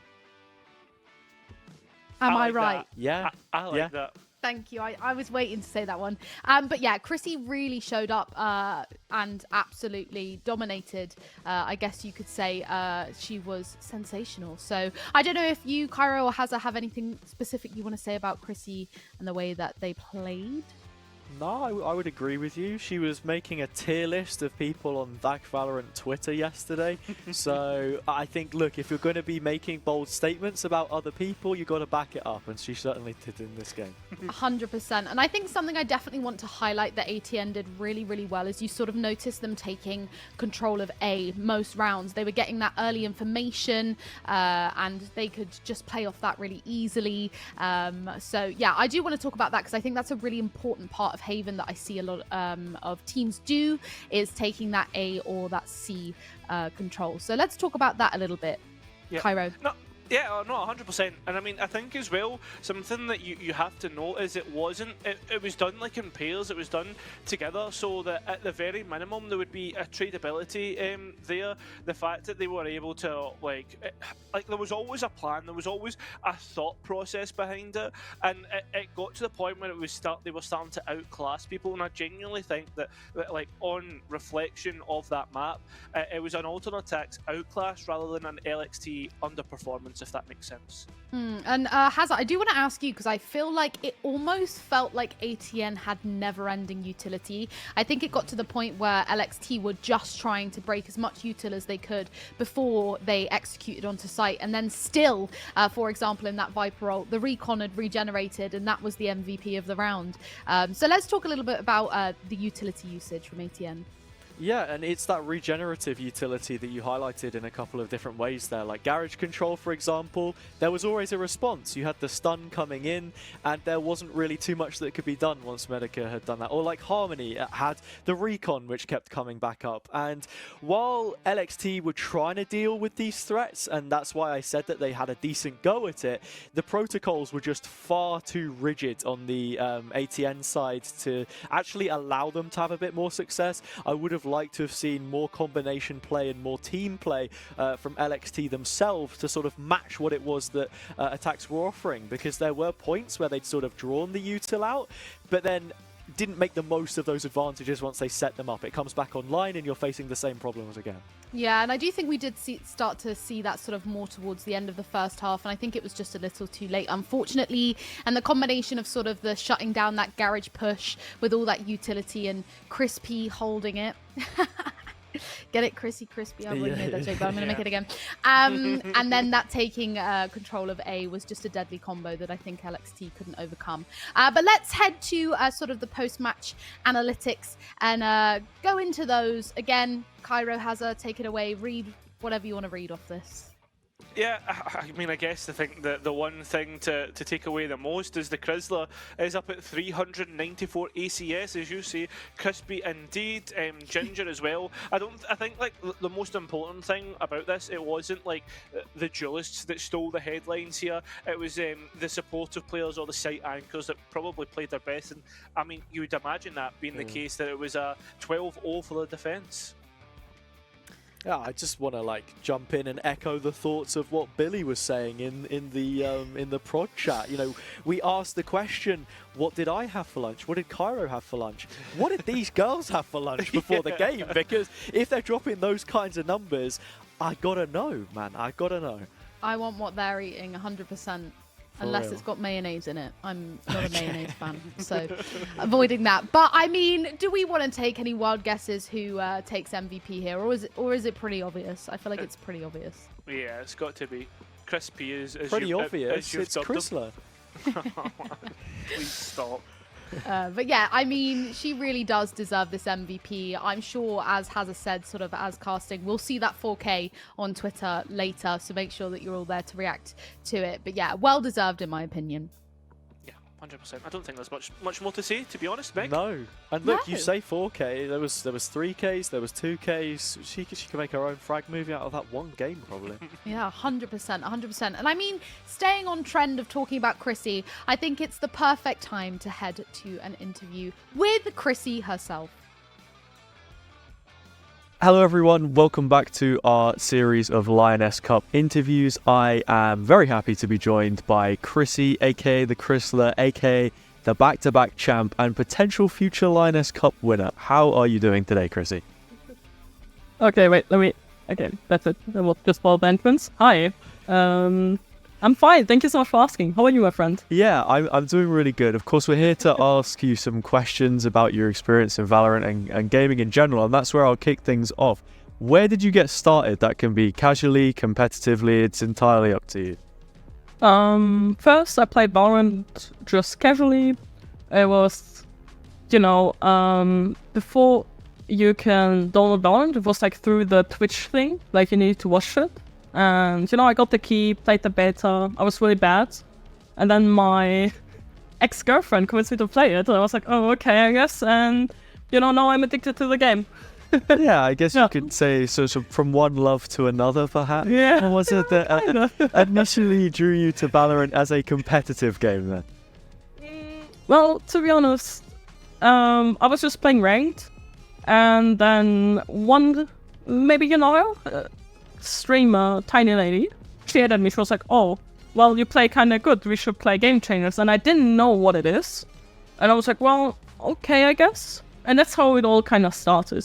Yeah. So I was playing just with friends, at some point, and then people said, "Well, you have the talent, you have the passion for Valorant. Maybe you should consider playing professionally." And I was like, "Well, okay, I guess. Let's try it out." And now I'm here. Yeah. Yeah. Here you are, right? You've won several trophies, you've traveled around for it as well. There are probably a bunch of different things that you could give an answer to this next question, but I'll leave it quite open. What does Game Changers mean to you personally? Game Changers for me personally is like kind of a lot, It's like friendship, competition, and it's just like showing that female players are not bad, like not every female is bad. And in general, Game Changers is just like a community. In my eyes, Game Changers, you have the tournament, but on the other side, you also have like the female community. And I love how we are growing as a community. Of course, we still have our problems, but we are solving them together, which I just really appreciate. Like, we're growing stronger together, and it feels like each year the competition gets like stronger and stronger because us as the female community, we grow, like we get better. If it makes any sense. Yeah, no, of course it does. I mean, Game Changers always does have that community feel to it, and even being a part of just like casting desks for different events, I can certainly see that. So then, in your opinion, how do you think that the esports industry as a whole can better support and encourage the participation of women and marginalized genders in these kinds of events? Well, I think basically just through tournaments. Well, I mean, Lioness Cup is like a good thing, It's an off-season tournament. The prize money isn't that much, but still people will, participate just to show what we got. And I think that's how, in general, esports organizations are able to show off what we have, You remember the Goose House, They also had like tournaments, and I guess that's what I'm missing this year. Yeah. Because we are missing like Birds of Prey or like Huntress trials because no org is like doing a tournament. And in general, like just signing female teams and giving it a shot. I think that's how like esports orgs are like able to help the female scene. Yeah, so it's just about creating as many opportunities as possible for someone like you who's signed to Alternate Attacks Ruby to be competing in the first place and have ways that you can play, just flexibility there a little bit as well. So how does it then feel as a player on one of these teams and to be signed to a roster that you might be perceived as a role model for some upcoming players in the sort of female marginalized gender scene? Well, obviously it's like a little bit of pressure, but on the other side, I'm like a talent in the Esports Player Foundation. So, I'm not alone in this journey. It's like, I have the pressure because like now I need to win, because back in the day when I was like just playing with my friends, like it didn't really matter to me if I win or lose. I was just playing for fun. And now in the back of my head, I'm like, yeah, okay, even though I still have fun in the game, I need to win. Like I need to bring out myself in the game and show what I got. And that's like the thing, you know. And as a role model, I think I'm just trying to show everyone that it doesn't matter who you are, what your dreams are, you can still make it, you know. And sometimes the opportunities are like right in front of your eyes, and you just need to take it. Like, take the risk, just do it. Like, I'm not saying, hey, if you want to do esports, quit your school or whatever. It needs to be in a healthy way. Like, you need to pursue your dreams in a healthy way. And yeah, as a role model, I'm just trying to be myself, and I think that's like the best way I can show the younger people that it's just okay to be you. Yeah. Oh, it's a great message to spread, honestly. And like you said, this is something which came out of nowhere from playing ranked to competing. And of course, as a competitor, winning will be on your mind. What are the expectations that you hold for this event? Maybe as a player personally, or as a team, if it's reaching top 8 or winning the whole damn thing, where's your head at? Well, for me, as an individual player, I just want to show everyone what I got. And I want to play against Mad Lions because they kicked us out of the VCT Game Changers. So it's like kind of the revenge. I mean, you know, lovely girls, don't get me wrong. Really, really nice people. But yeah, I want to, you know, win against them, get my revenge. And I think us as a team, because we are like a new lineup, we want to like show everyone what we got, especially in the Dach League. I think right now we are the only full German team competing. I don't know. I didn't check the teams which are playing, but yeah, I want to show like us as a team. We want to show everyone that people shouldn't sleep on Germany. Like, we are a strong team. We already did great results this year with this new lineup. We practiced a little bit. And now, in the tournament, we want to just see how it goes, basically. Yeah. We have, unfortunately, we need to play with the sub. Unfortunately, we need to play with the sub. Because we didn't know when exactly the tournament was. And, you know, we just didn't know. But even if we're playing with the sub, yeah, I'm just excited to see the results and how much we improved in this short amount of time. I'm looking forward to it as well, and potentially that Mad Lions rematch that you spoke about a little bit. My next question was going to be sort of what teams are you looking forward to playing? Other than just them, is there anyone else on your hit list? Yeah, I think all of my friends, basically. I mean, Puffy, my goats. You know, it's like, I think every person I've talked to, just to see how much they actually improved. And yeah, in general, I'm excited to just play and see who's participating in this tournament. Yeah, because, you know, sometimes there aren't that many events, so checking in, catching up, okay, where exactly are these rosters at? What do you expect coming into next year? Looking at this year as a whole, what would you say your favorite memory of it is so far? Okay, well, you know Project Queens, it's like I've the heard of it. Yeah. You may have won it a couple of times. You know, that wasn't my point. I know. I do have two things. First was when I was playing in a mixed team with Brush. We were winning against Focus offline. Incredible feeling. And I think when I lost, like, I was in Krefeld, and it was like the offline tournament. It was still with the old lineup, and you know, it was like dealing with the lose. I think that's when I actually took a lesson. Like, I grew as a person because I was dealing with the lose, and it's like whole different if it's like offline, you know, like everyone's cheering for you, and then you go out and you lost, and that's like the best memory of it, because now I know how it feels to lose and how I can grow as a player. Like, what are my mistakes? And I also recognized that people support me, not because I am like a good player. I mean, some probably is, but because they like me as a person. And that's why it was like one of my favorite moments, because even though I lost, people cheered for me. and that's why it was like one of my favorite moments, because people cheered for me when I won and people supported me when I lost. No, it's a really interesting answer that you gave. I wasn't perhaps expecting it to be centered around a loss, but at the same time, I completely understand the sentiment that you hold and why this community is so special. What are you then looking forward to for Game Changers next year? Not to jump the gun here while there's still games to be played, but... I guess, winning. I guess, yeah, it's like winning.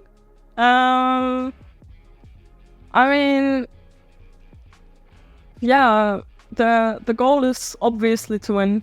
Like, we play to win. We're not going on the server with like, oh yeah, we are about to lose. Like, no, we are there to win. That's why we're improving. So yeah, I would just confidently say we're gonna win. Yeah. We're gonna show everyone what we got, and we're gonna improve. Maybe we will not win this tournament, but the next one. So 2024, the Chrysler is coming, and it's time to collect those wins. So this brings us to the final question, and it links in with winning. Whenever you do end up winning, it seems that you like to dab quite a lot, and it's outdated perhaps for some dance move wise, but something that you've stuck with. Is there an explanation behind why exactly you decided to pick up this move in particular, or has it just been a trademark ever since?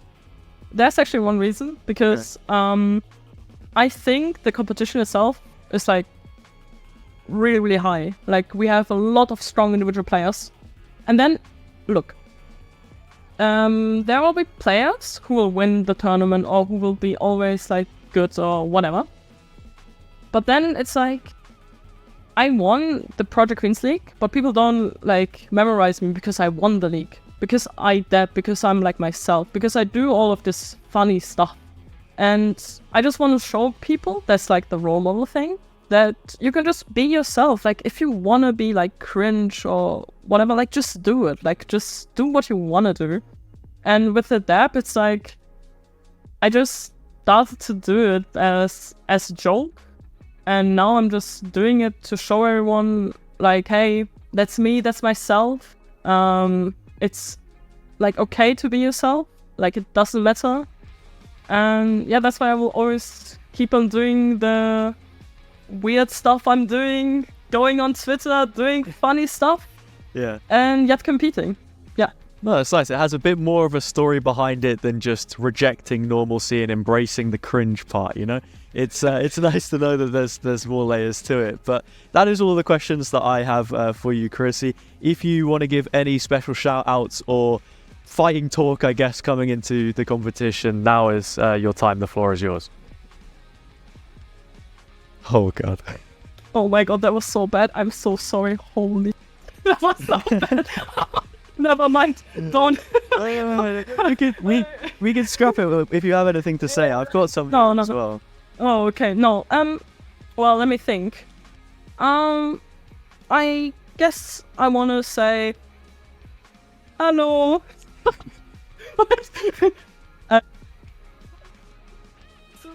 Online ethics for me. Hi, girls. Hi. Nice. Hello, Lennart. Hello, Yannick. Yeah, and obviously, hello to all our fans and supporters. And obviously, shout out to the Esports Player Foundation, helping me out. Probably one person is always watching.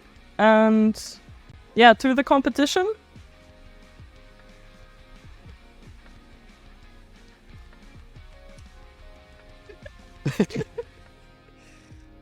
Get ready. Okay. Look, you might be ready. I don't know if I'm ready, but that is the interview concluded. Thank you so much for joining us, Chrissy, and best of luck in the tournament. Hey, thank you. Sorry, I was so bad.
Welcome back, everybody. I mean, what a wholesome interview. I thoroughly enjoyed that. And I have to say, Hazza, you have great interviewing skills. Thank you. Very Thank you. Yeah, professional. I mean, look, Chrissy made it a pretty easy interview. I think it's fair to say there were a lot of laughs in there, but nah, it felt good to do, and ending on a dab as well. So. What a way to end, eh? But we are now heading into game number 5, which, funnily enough, is the 69th game of today. Congratulations for that. And yeah, I mean, we have 2 teams going head to head, and one with a very great name is this CSGO. So, Hazza, talk to us a little bit about them. It's not. And that's Cheers, it. guys. Yeah, no, Oh, no. So yeah, all right, mate. See you later. No, this is a very strong team, right? And it has a silly name, which kind of leads you to believe it's already going to be quite a good team. I feel like we always see this with mixes in Game Changers. They have just best names. It's Salty, Samzy, Sile, May, and Feint. One of those is going to be a sub. You're looking at Feint there as well. Actually, the last name I mentioned, and I don't know which one of these players is the sub, so if I talk about them a lot, it's going to be a bit weird. But previously played on alternate attacks as well, right? Has a lot of quality, played in Project Queens. Again, experience. Samzy is someone we mentioned earlier, was on Ascend for a while, another very capable player. You know, there is reams of experience on this team, and they should be doing pretty well here. And on the other side of things, we have another great name, which is Meats. So, Cairo, I'm going to throw this one over to you to sort of go into. Yeah, you know me, I love... I'm not going to finish that one off. No, you have to, please. Fine. You know me, Meg, I love my meat. Asterix, Eva, Nose, Jui, and Splashy all on the same team. Fantastic.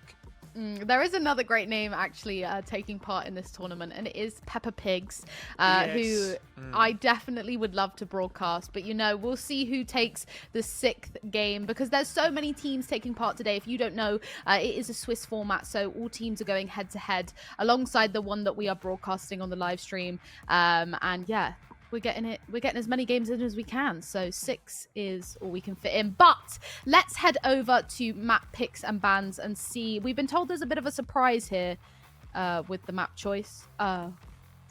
Surprise. Wow. You're getting a bag of coal for Christmas. Fantastic. I'm so excited. Yeah, I wouldn't say it's a good surprise, but do you know what? Listen, I'm not a caster, so I definitely feel that may change my opinion on Ascent, but I like to watch Ascent. I know it's been in the map pool for a very long time, maybe needs to be taken out and reworked, but I do love it. I like to watch an Ascent game, I'm not going to lie, so Yeah. I'm not mad about it. That's the thing about it as well. You said about potential rework. If you were gonna rework it, like, it's not really broken, it's just to add new stuff to it, you know? I think more than anything, people just think that it's a bit stale in the map pool. Yeah. There's nothing better than the current set of agents to displace them from what we actually see. So it's like caught in a really weird position. Maybe take it out of like competitive rotation, but keep it in ranked. I don't know. It's sort of a been there, done that. We've seen every single team under the sun play on Ascent, but I guess that means that we can maybe go into it being a bit more critical of these teams, because you expect them to play it well and you expect them to know how to play the map, right? Well, yeah, 100%, and I think as well, this is also a game which actually defines a lot in terms of the landscape of this competition, Meg, because we've also got to think these teams aren't just playing for fun, you know. It's a Swiss bracket. They're trying to get into that top 8. Meats and as the CSGO both 3-1, but they're also both on the same points. So this will start to differentiate. Meats being in that 8th spot right now, as the CSGO and 10s. I mean, who starts to get those final spots? That's where we're at with this the Swiss point in this tournament. Well, listen, let's see if we get any spicy comps sort of brought into the mix as we head into Agent Select. And yeah, we'll be there soon. We'll be there soon. That's But actually we've done off with Meg, so it's just me and Miko. Hey! No! Oh, it's okay. It's okay. No. You can rest easy knowing that they weren't bringing her back, and it is Agent Select after all. Oh, it's a really spicy one, Hazza. It is. Anyway, back to the team name conversation we were having earlier. One of my favourite team names in Game Changers, and I'll have to ask yours in a second. I think we had it for Contenders most recently. Astra commits tax fraud. That was a team name for one of the rosters we had in Game Changers last time out. That has taken me so off guard, by the way. Yes. I don't even know if I can pick mines. I'm not gonna lie. I don't know. I feel as if I'm a bit of a cop out when I say this, but I feel as if Joker's Slay, just because of like the kind of UK lore, is probably one of my favourites. The UK lore. Yeah. Well, I mean, speaking of UK law, as in legislation, and speaking of Astra commits tax fraud, it's time to file your taxes, Cairo. You've not got too long now before the before the window closes. What? Right? What is that segue? I don't know, Cairo. I'm giving you a reminder. There's so little to talk about with these two comms. I am reminding you to file your taxes. I was so worried about the conversation we were about to have when you started talking about legislation, but that is a chat for another time. The chat now has a... Cairo, you're under arrest. There is a police car outside your house. Listen, I think we should start to talk about this topic and the definition of where we're starting to get. Yeah, go on. There's less and less teams starting to get towards the top. Between 2nd and 10th, teams are 3 and 1. So, now we're starting to see people start to fall to the wayside. And then I think this is where we start to see the creme de la creme. The cream rising to the top, you know? The creme, the what? The creme de la creme. Man, I just wanted to hear you say it again. Anyway, heading into the pistol round. It's a slow start for our attacking team. Navigating their way through A main, but the dark cover will deny any additional space being taken towards Wine. 0 point on the early fight, so they're trying to get out with the tailwind, but met by the peak of another jet. Shut down 4 versus 4. A really slow round so far. Respectable. You know, not wanting to give up too much, and yeah, the looks as if it is going to just be posting Samsy up on A main and perhaps looking to split the site, but no, they're coming back. Yeah, I think something that Meats have been doing a great job at so far, and a player I want to highlight is the Omen, just recycling the smokes, even drop one towards backside that made that push a little more difficult. Keeping this space for themselves, and the recon there is near perfect as well. It is Asterix who's been getting the credit for it, and now a chance for her to deliver on the weapon herself. Dewey closes up shop. Meats absolutely butcher is this CSGO as they try and make their way in. Listen, you mention it, and they will. They're going to get cut down. That's the Valorant cuss coming to bite them, has it? And it is.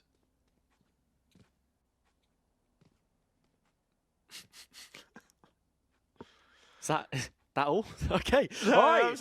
Round number 2. Guns on the board. Cairo guns. And of the automatic, semi-automatic variety. If you're Meat. Well, if you're on that, same this is CSGO. You've got a couple of sheriffs, the Arcane one to be exact. And that's actually coming out in November 2024. Something to think about, you know. Wait, what is? Arcane. Arcane? Yeah, it's the second November season. 24th. I think you should probably... 2024. Oh, just like you said November 24th. Wait, yeah, November 24th next year, maybe. Yeah. Anyway, Asterix sent Samsy into the next round. Med trades it. Still, they trail in player numbers, and there are no upgrades to be retrieved just yet. But this smoke is a little worrying. Makes Meats concern themselves, perhaps overly concern themselves with the A problem, as a rotation is coming in and it's nose to greet it. The one thing that I've been worried about the past 2 rounds, and I understand that there hasn't been a lot of firepower, but so far as this CSGO haven't really threatened the site that much. They've tried to bust in towards it, and every single time they've been stopped without fail. 30 seconds left.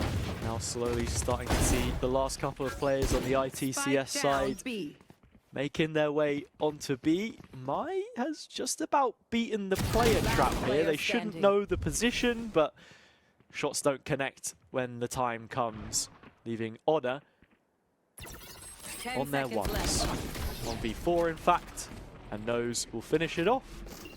Guns kept, anti-eco sealed, bonus round on the cards. Guess at the end of that round you could say that was, Oh, no. nah. What's your name? Can I disconnect? Can I actually disconnect from the call, guys? We've had some bad ones, but that was bad. next level forced and poor. Yeah. I couldn't resist that.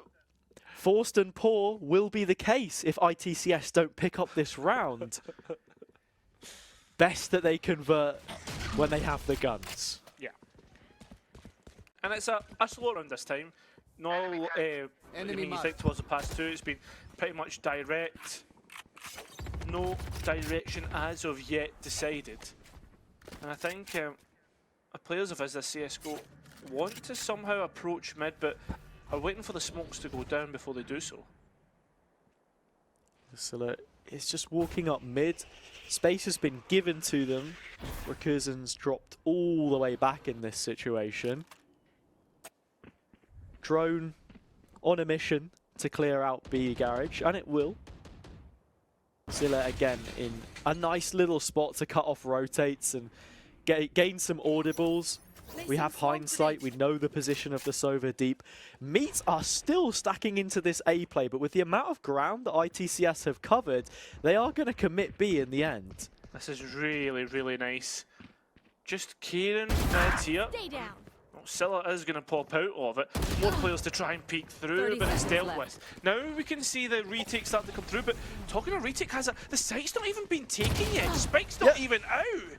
No, it's taken so long for them to rotate through spawn that Meats have doubled back towards B. Samsi advanced positioning, however, and ITCS are making a real issue out of where they've been able to plant their feet. Still got to worry about that one in main. It's on a late fragment to deny anyone retaking in from stairs just yet, and they've split up 1 and 1 into these angles. It allows May to take a clean fight on those, and yeah, as I said before, Honor in a strong position to be finding the final kill. Yeah, I mean, still some worrisome signs, but at the same time, macro-wise, that whole round probably played as close to perfection as possible. Wish they'd got out of main a little bit quicker, especially with how deep we'd seen Scylla get, you know, being able to pass off that information. But yeah, all in all, a great round and one to start to kind of take confidence in. Yeah, and ITCS finding pockets of space, able to make the most of it on that round, even after Scylla ends up falling. Kizan, or Splashy I should say, a little bit more aggressive here. I'm just now realizing that's the clan tag, and not the player name. It's either, of course, yeah. Yeah. But, a different Recursion player, same position. This time it nets a kill. And Meats just, I guess, more so playing pretty defaulty across the whole map. There's nothing, and apart from after they've taken contact, you now see the KO start to move towards A. This woman's trying to get towards backside, but the fight on towards short isn't great, and Ona's going to take that for themselves. With the spike being down, this is going to get even harder. That is gross from Ivor. A couple of kills picked up and nearly makes it a third before the round concludes. Asterix continues to rack up the tally of players that she's been able to fell on this A defense, and Meats carry that forward the fourth round into the fifth with their third round picked up. Yeah, I mean, Eva, just one of those players that are able to pick up just to pick up frags when they need to, and it's a defender side of Taven. Makes it easier, the players moving into the crosshairs. Seems if there's a couple of forces here, just the way the economy's lying. Mine more notably picking up that Guardian. Nice shot from Splashy in mid. Seemed to look pretty good for her so far, and that is a trend which will continue into the next. Salty already revealed on short. Splashy is on for the ace. The dash a little bit wide of the mark, but recalibrates her aim to pick up the first ace that we've seen so far today. Yeah, fantastic. It's actually the first ace on broadcast that we've seen. And, there's got to have been one in there somewhere. Maybe it's the first ace of the tournament. Who knows? I doubt it's the first ace of the tournament. Surely not. There wasn't even an ace in the two kind of stomps that we've seen either. Yeah, Chrissy came close, right? Yeah. It was that one final player that she hadn't accounted for. But on round number 5, it's 5 of the best from Splashy. A full investment can finally be fronted for ITCS. It's a slow approach to this B play though. While they have a Hunter's Fury to try and cause some form of offense, Dewey ends up picking up Salty through the wall with the Odin. Take flight. A skin that I'm mostly well aware of, and unfortunately for Dewey, they aren't able to pick up or capitalise on that ping from the Sovidrone. Yeah, just dropped out of position Speedway, fell from the ledge when the situation presented itself, but even then it looked as if Honor was pretty quick to tuck behind cover. Still scaling into their execute, and no comms really being made on the Meat side. Happy to just hold where they are currently with 2 players. Finally starting to see some of that extra room given. Noise is on an island, green boxes. When will the cavalry arrive? It may not be soon enough, but from the shadows makes things almost instant. Dewey spamming away to find Samsi, and Asterix closes once more. Yeah, 5-1. I guess the pain keeps compounding. What else is there to say here? I mean, I don't feel as if this CSGO are doing enough across the map. Yeah, one of the players I was mentioning on the desk, Feint, I'm assuming then in the sub slot for this tournament, some untapped quality that they won't be accessing here. Yeah, with a player of Samsi's quality, the experience that she has, one of the names that at least sticks out to me among the rest. Perhaps they're playing this tournament just for a bit of fun. There is ambition to go further than Swiss, but that's at least the feeling that I'm getting right now. Some slow rounds, not too much playing off of one another, and Meat excelling when fights are isolated. At least for the time being. It's just holding left trigger. Yeah, plenty more where that came from. Nose follows it up as well with a quick second frag. Spike still to be planted or attempted at least, and the remaining support characters still out on main hazard, so we're going to have to see Mai fight for this themselves, fight strongly as well. They can't lose out or else the Spike will be taken. We're actually going to see a lockdown invested here. Last player standing. Just wondering for a second where the lockdown ended up getting placed, and as Ivor rounds the corner we should find out. Yeah, that would have been breakable by the Odin had it still been in play, but ends up becoming more of an afterthought. Meats go straight for it. ITCS have an idea of how they want to play post late round with the ultimate, but it doesn't really amount to much. Again, shut down before they even get the chance to be up running. Yeah. And no wonder we're actually seeing a timeout come through here from us this CSGO, because so far, I mean, everything's been out of their control. I guess you could say that. I mean, is there someone else team viewed into the PC? I'm not too sure. As I said before, these are capable players. It's just the organizational factor which has been a little hap-handed at this point in time. 6-1 reads the score. Meat's already feeling happy about the first half, but they would love to add a couple more rounds to the score before this one progresses. Timeout coming to a close, and yeah, again, it feels like Meats have had pretty good reads on the defense as to where the pushes are coming in. ITCS aren't really trying too much, you know, it's not like they're creating pressure on different extremities. Yeah. It's like once you have that kind of idea, it's very easy to just play simplistic Valorant, Yeah. play off one another, and yeah, the util usage has been good to match. Yeah, I mean, that's fair enough. Fair points to be made. Well, it seems as if this time the direction is in towards mid from as this CS:GO, and there's no one there to meet them. So a lot can be done. Oh! Game Changers Championship in Sao Paulo. I'll rate it. Quick reminder for those who don't know, end of the month. I believe also a very own host is hosting a watch party for the grand final. Yeah, in London. Get your tickets? I think you can. I'm not too sure. We'll have to ask her. Yeah, I was going to say, we'll leave that for Meg to clarify once we get back to the desk. All on either for now, though. Watching, waiting for something to happen. And yet again, she prefers to deliver those messages with bullets rather than words. Splashy has something to say about this as well. Salty 1v3 up close with the Spectre is good, but the damage really isn't. Headshot for a headshot. Splashy always wins out with a rifle at her side. Yeah, 7-1, and it just keeps going. That's the advantage taken for the next half at least.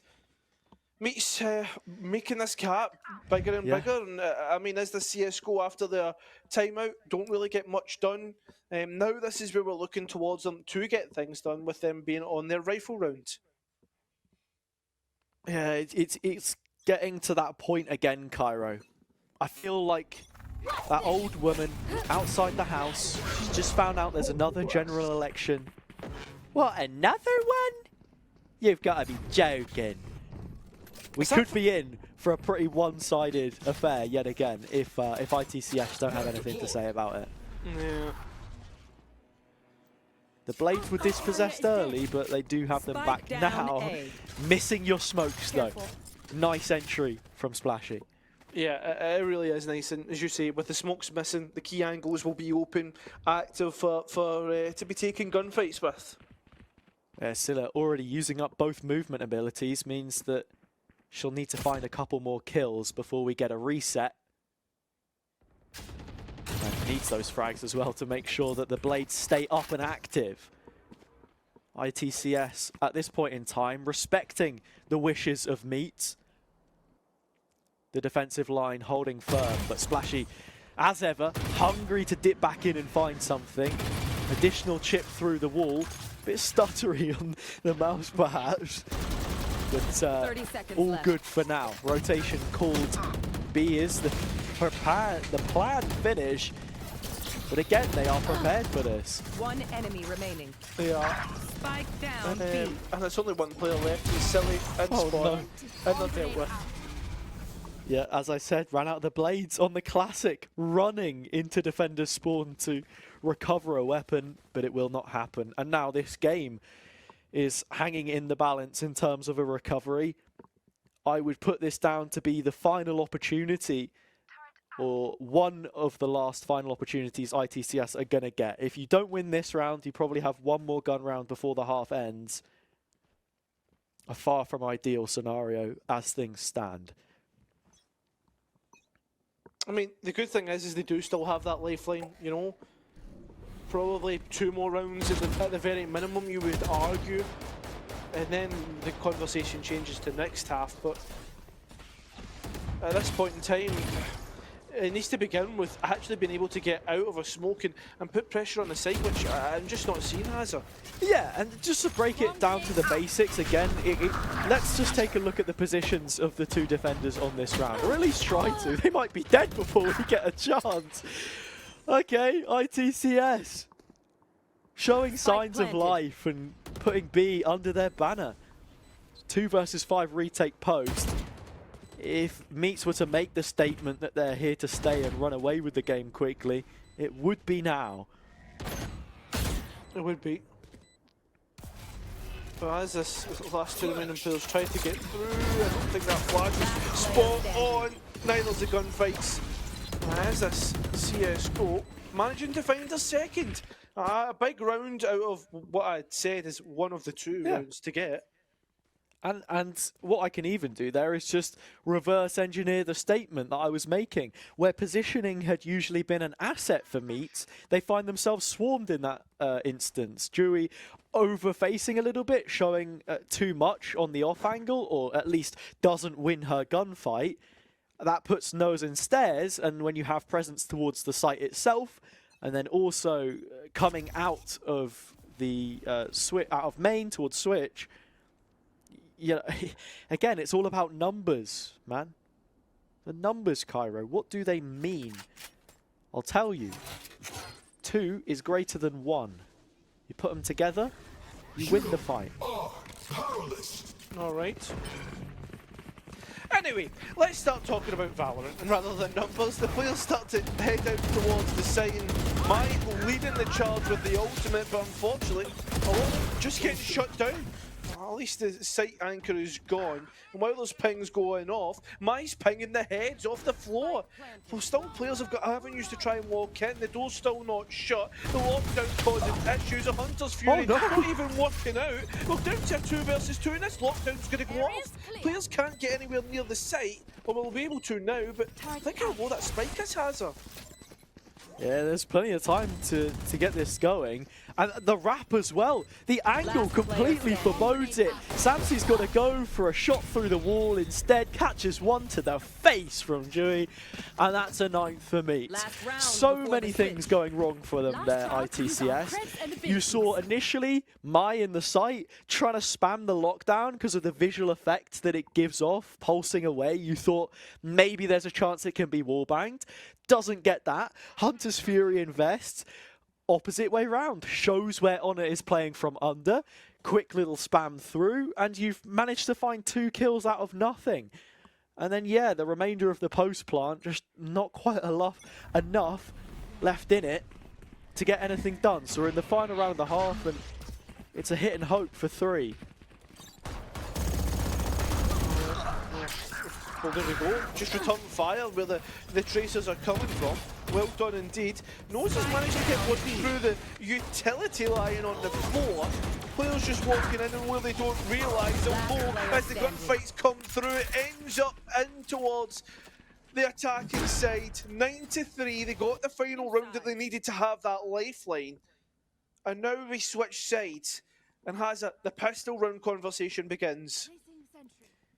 I can hold that thought for a moment. Just the way that last round was played, again, it comes down to the duels that we end up seeing. I think that ITCS, or Meats I should say, were hoping that they could hold on to Boathouse control a bit longer than they ended up doing. The reason why they're playing so passive through Nose is because Asterix can quickly join them with From the Shadows. For that reason, you see the rest of the team then try and flood out of Market and CT. Doesn't work out. And yeah, coming to the pistol round, with 3, of course, better than 2, to go back to the quick maths, you need to pick this up, however. Defenders has its advantages. You need to enable them to come to light, however, and this is where it starts.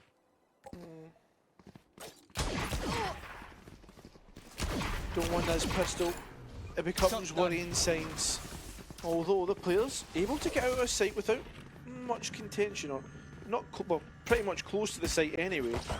The KG left all alone in towards Boathouse. Splashy trying to get aggressive.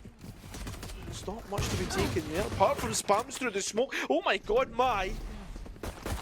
The players are just able to walk out. There's not much contention. The last 2 players remaining on the attacker side are in lane, and I think that's what they're going to be. Remain has a 9-4. ITCS go fight back. There, nice pistol round from them. Happy to concede that space. Play from CT and Market. They hold the cross brilliantly and then flood back through. It was a great flash even from Mai, which we didn't actually see ITCS engage off the back of, but it stalled a little bit and allowed them to get into position before that ended up happening. So nice to see a response, and that this game isn't dead in the water immediately off rip on the second half, and some nice default util coming out from Ava as well here to execute the site. Yeah, I think this is going to be a typical Haven, a typical Ascent has it as the players scrap their way through B.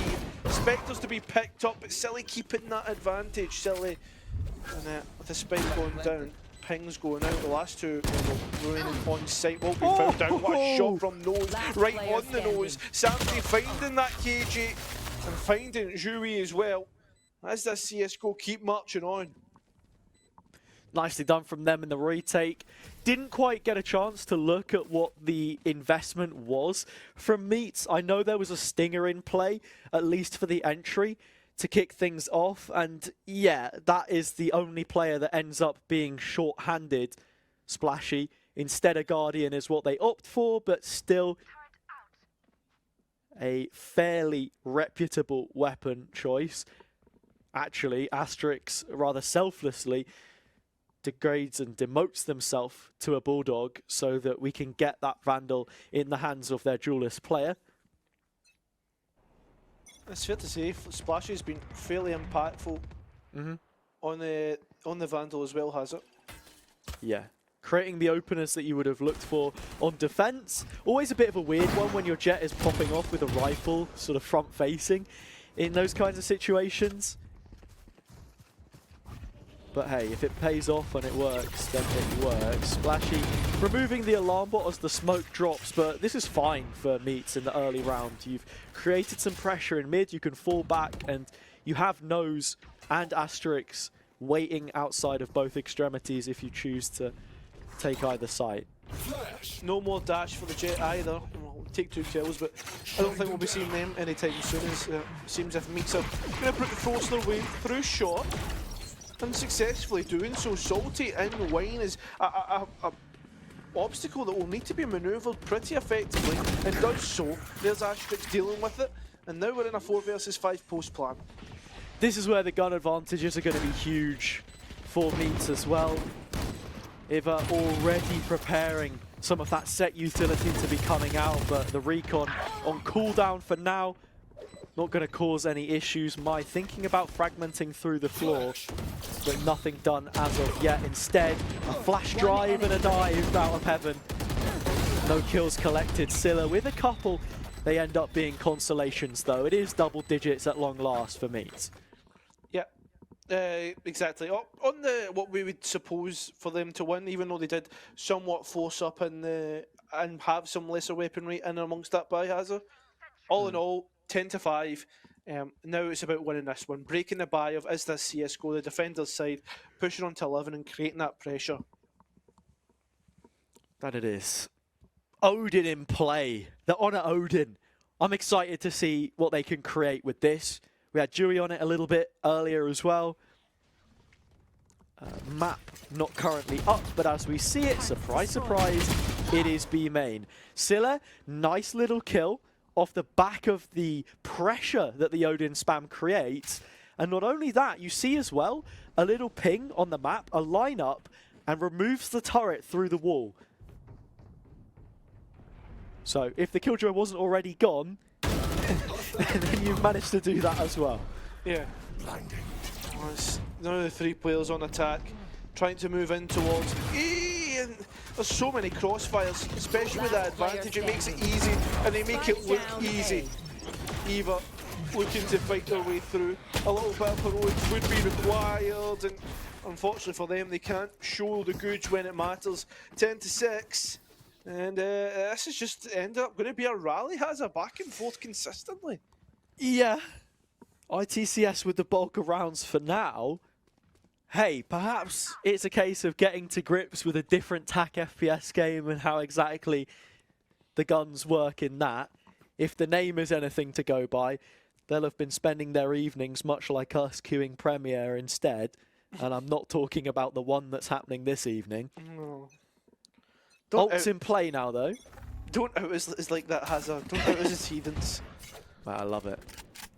Yeah, too much. It's a guilty pleasure of mine. But here comes the Odin spam again. Hasn't dealt with the turret just yet. As I was saying before, we saw this little ping to go for it last time on the map. But not on this occasion.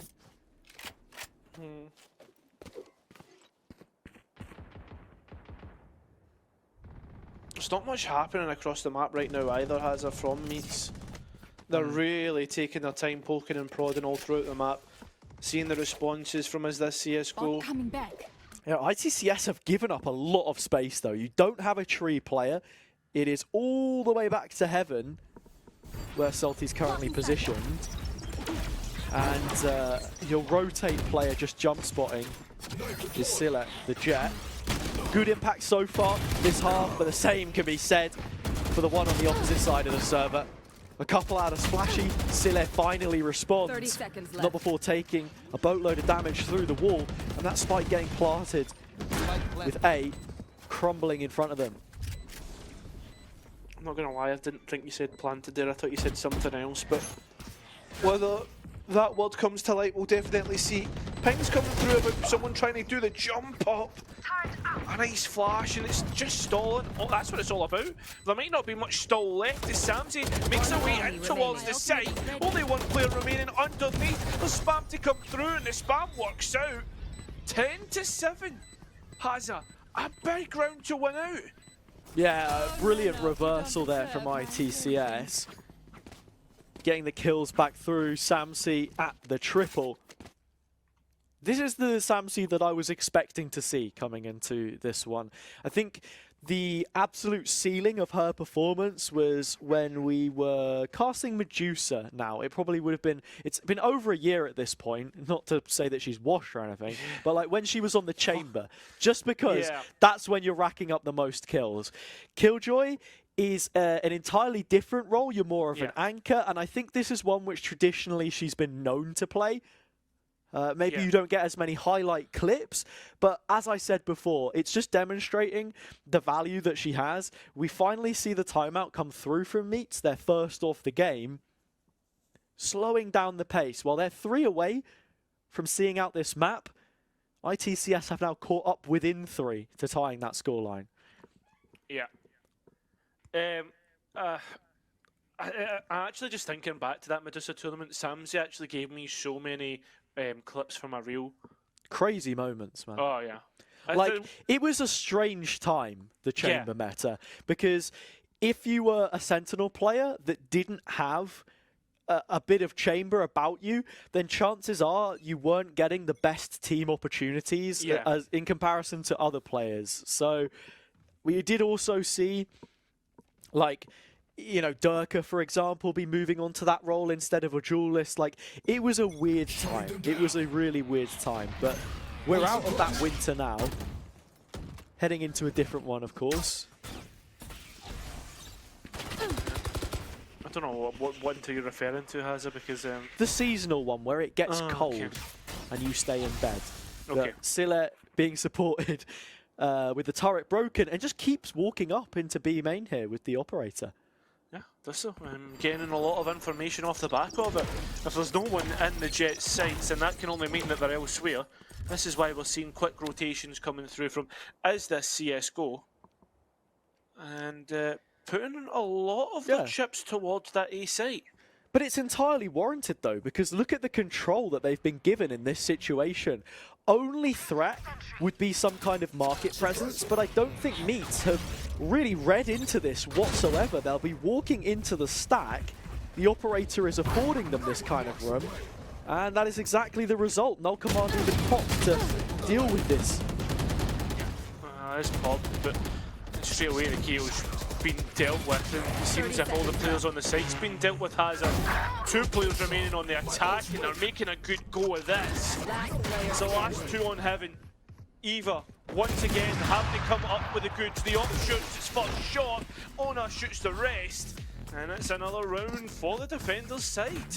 Still very close. Even Honor peaking at the end there on low HP had me slightly worried, because Eva, a little more attuned to the situation, gets a free pick, and then it's a 1v1 versus an op in heaven. Decent round for them still. Gets the spike planted, but like decent round isn't going to mean anything, especially when that was your full investment. And in terms of picking apart that macro game, very simplistic. Just good supportive utility from Honor to post up Scylla. You have the alarm bot watching mid, you stack A. The players are there, you trade the numbers, you win the round. Very formulaic stuff, but it is proven practice. As Meg was saying, this is a map that all of the teams should be aware of. Yeah, exactly. It seems as if they're aware of their presence at market as well as that paranoia comes through. Salty can't quite find what they're looking for. As the players try to bust out, those pings going off from a Sova dart, those two players at the back side. It's silly to hold down with the op and misses the first shot. There's fights happening elsewhere. The Jet finally getting on the board and a spike finally getting planted. Oh, what a kill from Splashy as well. So many Jets in that situation would have gone for the ult fire close quarters, but she's managed to free up another weapon which can be passed to a teammate and keep the blades for herself. Suppression does come through for the time being, but there's already a reset before this retake goes underway. It seems as if there has been a clear towards John Cena. Samsy weary of it indeed, and as they check the corner, they'll finally see Asterix trying to move up the wall. Jury getting in on this, and now it's all up to the Jet once again. Splashy coming through at the right time, and finally find their 11th round. What a round from Splashy. Like I was saying, it's one thing to find that kill in the site and to not waste the blades, to give a weapon over to a teammate and give them half a chance. But then to find those remaining 2 picks, it is absolutely fantastic. Not entirely sure about sort of sticking on the spike there instead of playing the 2s, but with the corner it was planted in, you kind of expect that to an extent. Little lapse in communication perhaps for ITCS. And one thing that you never have going for you in a comeback scenario is lots of rounds to be throwing away, so that means a lot for Meats. Does mean a lot. Taking their timing so well. I saw their name in lights there. Unfortunately shot out at the right time, and that's us back to a 3 versus 3. That ping's beautiful, and at the right time for Mai. Can't they get more? Not necessarily. Eva certainly doing it. Now Silly having to find their way into sight, especially with Eva low. No one where knows is. The spike being down, there's plenty of time, but not much time left. And I Clutch wasn't even up trying. by the Jet. And a great use of that Jet utility as well. Had the tailwind primed and ready, picked off the first low HP player and got back to safety before finding the next. But to spin back on the heel for just a moment, you look at the A defense. Again, it's this set defensive utility which does such a brilliant job. You have Salty dropping a dark cover in the middle of sight between Jen and Dice. Mai can just play from behind it. And then even to that extent, Honor, who maybe hasn't had the best individual performance, throws in a recon, reveals 2 players, and it is easy pickings for them to set that one up. Yeah. Plenty of things going out, but taking the perfect timing. There's lots fought back from, but unfortunately on an island by themselves. The rest of the players have moved on towards side. Deploying drone. I mean, holding from backside, it's not a bad protocol to have, Hazza, but the issue is when you're put in this situation, you're against numbers and you need to win out. They are doing so right now as the players drop and the utility sent forward. Jury finally gets in on the act. Oh my 3 goodness. versus 2, and Misa really making a good go of this. Lockdown back sight. Decision has to be made. Do ITC fight or fold? The latter, not even an option it seems. Lockdown absolutely nowhere near concluding before the round has already finished. And Meat's not able to get anything done from the numbers that they had in that situation. Can't get the spike planted. I think while Samsy may have played her hand a little bit too soon there, the timing was a nice idea, but opened up the nano early and gave everything away in an upgrade. Still, getting the kills that they need, and that is them up to a score of 10. They're now breathing down the neck of Meeks Hazard. It's almost like me when I'm hungry for my dinner. Placing swamp grenade. The neck of meats. How much are you eating, man? Is this a hog roast or something? Oh, I mean a horse, mate. A horse? Yeah, pun intended. Oh, we know that you do love your horses. I do. Bit of a horse girl. I am. Yeah. Love my horse videos. Well, anyway. Yeah. Yeah. Grand National? If you could name a horse, what would you call it? You know how they all have like really weird, super long names? Yeah. I don't know, I'd probably name it after something to do with Celtic, you know? Shock Horror. I'm so surprised. Shock Horror would be a good name for a horse. True. True. And this would be quite the surprise if Meats fumble. Again, 9-3. Perhaps the writing was on the wall if you're a massive normie. But 30 seconds left. yeah, no. Meats is slowly fumbling this one. They are, and it's not only that, they're starting to hesitate. I mean, you saw how long it took for them to actually make that decision, and upon that, as this CSGO have read into this one beautifully, they now can take their time clearing out the rest of market, clearing out mid, clearing out CT, and I mean, the go button's there to press. ITCS have held back for just a moment though. Nose was already in main, and now you've got Splashy in Speedway looking to up the velocity. Big and important kill. While the Hunter's Fury is there to shut down the ult, you're thinking more about the players that can do it with the guns, their goddamn selves, and they certainly look to be. Silla with another, however. Nose also dropping. The ult is gone, but it's a 1 versus 3, and Ivor has looked good thus far. Not quite good enough. Body drops to the ground. Maya's gone, but the round certainly hasn't evaded ITCS. We're now even between both teams' Meats, and as this CSGO has this is now starting to look like a scenario where Meats have felt the pressure and crumbled underneath it. You know what they call it, man? It's those meat sweats. They've got the meat sweats. Oh. They are shivering and sweating. It's not like, do you know what I mean? When you're losing that many rounds, you can sort of see it panning out in slow motion. And I think they're overcomplicating a lot of these rounds, or overthinking them at the very least. Like you said, those little moments of hesitation, a disconnect in team play perhaps. Splashy by themselves, usually good for a kill or two. And you take away some early space, but it's space that ITCS are willing to concede. Look at the hold, it's completely backside. The fact that I mean, you can literally walk towards CT and A becomes so vulnerable from that spot. And even at that, look, they're starting to get worried. Smoke's going out, pings as well. As this CSGO don't necessarily have an idea of what their hold looks like here. Yeah, this is the biggest round of the match. Could decide whether one of these teams gets top 8 or just narrowly misses out. The 3-1 game, 4 wins puts you in a strong position to kick on for a 5th or fall short of the mark. Yeah, gotta remember both teams are in the top 10 right now on the same standings, 3-1. Yeah. One of these teams, it could be heartbreak, but everything comes down to this. As the push comes in, it's looking to be shattered by itself. Sile's got one, and the supportive utility of Honor again will reign supreme. Samty there as well. Time is dwindling. A Dewey 1v4 is the only way that they can get bailed out of a potential overtime. And it is not happening. No chance in hell. Salty, the safest pair of hands to give ITCS their 12th round and put them 1 away from closing this game.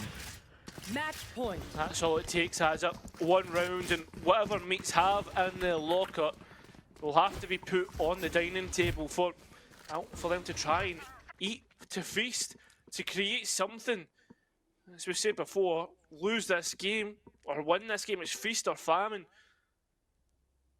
I think that it is. And I mean, again, to go back to the whole sort of horse race narrative, it's a photo finish. Yep. And a date with destiny for both of these teams. I think at any point, though, it would be the most typical Ascent game if we did get pushed on towards overtime. Yeah. I mean, again, it even goes back to the desk with Meg. She was saying to us, we expect both of them to be good on this map, but are they both like 9-10 rounds on your defense good? Because that certainly seems to be the way things are shaping up, and shaping up for a rotate on this A hit. So preemptive. 4 players through short, Cairo.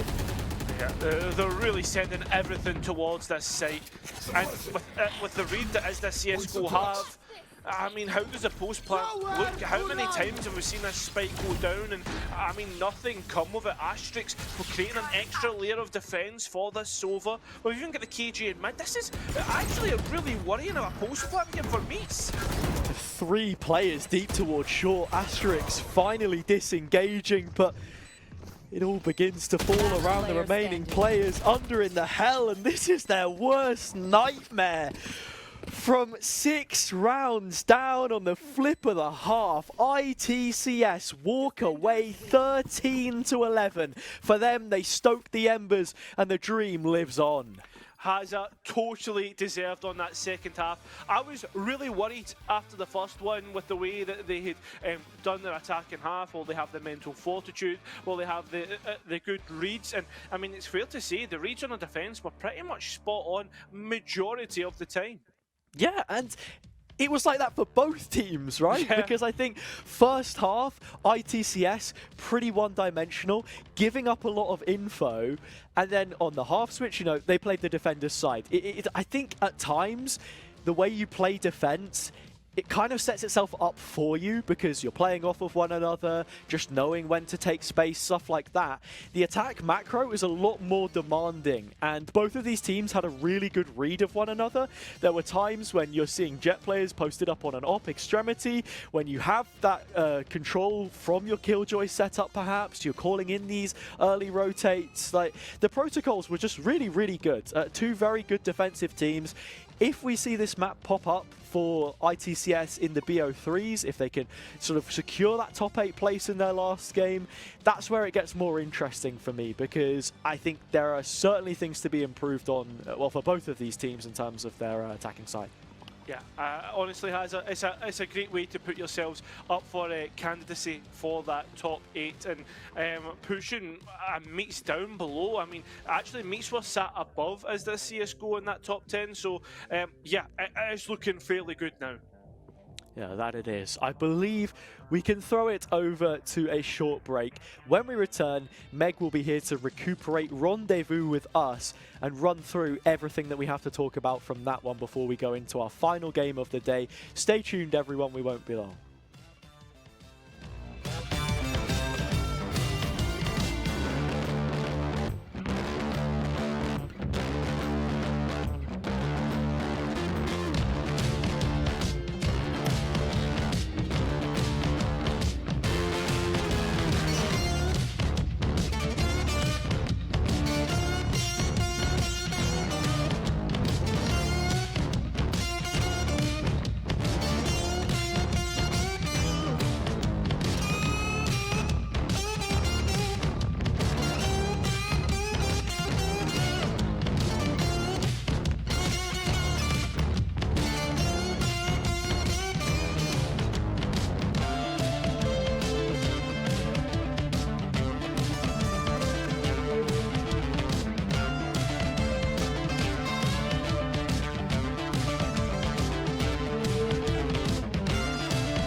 Wow, that was a proper Ascent matchup, and I guess you could say that despite the girthy and meaty gameplay, is this CSGO prevail in the end? So yeah, lots to sort of unpack from that one, and it definitely was the longest game I think we've had on the broadcast today. So yeah, lots to go into. But was that a 9-3 curse? Am I tripping? No, it was. No, it was. I mentioned it there on the stream as well. We don't believe in the 9-3 Yeah, we don't curse. believe in the curse, We Meg. don't. Don't bring that up, because Hazza will have a hissy fit. Oh no. Well, I mean, I guess it reigns true in this situation though, because I often do see this coming through on Ascent, especially with a really strong defensive side start, and you did see that from Meats.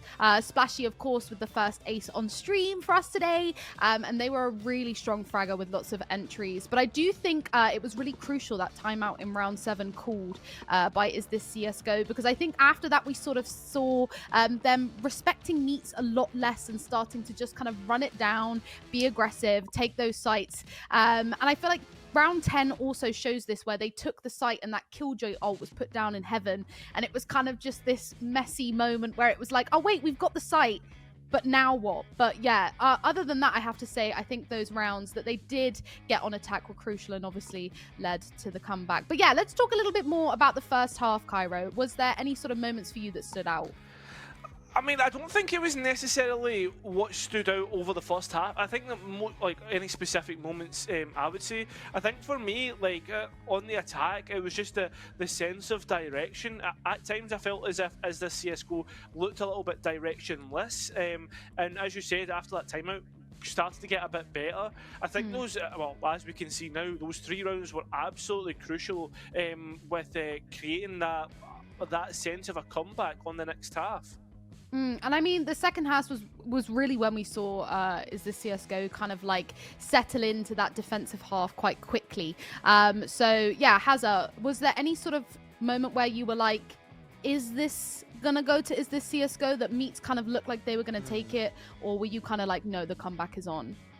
I think the best way to contrast and compare from the first to the second half would maybe be Splashy's performance, how they were a bit more aggressive, they were getting these early defensive kills, even with a Vandal. Like, we didn't see the op in play pretty much at all, I think, if we're being honest. And then onto the attack, this reservoir of opening kills seemed to have dried up, and they weren't really playing through getting those advantages anymore, or there was a little bit of timidness about them, because I think one of the reasons why we have the 9-3 curse be this huge thing is because it's this gap which feels like a lot, but can close up quite quickly if you don't pay close attention to it. And yeah, they didn't maybe call the timeout their own sort of soon enough, I think, for ITCS.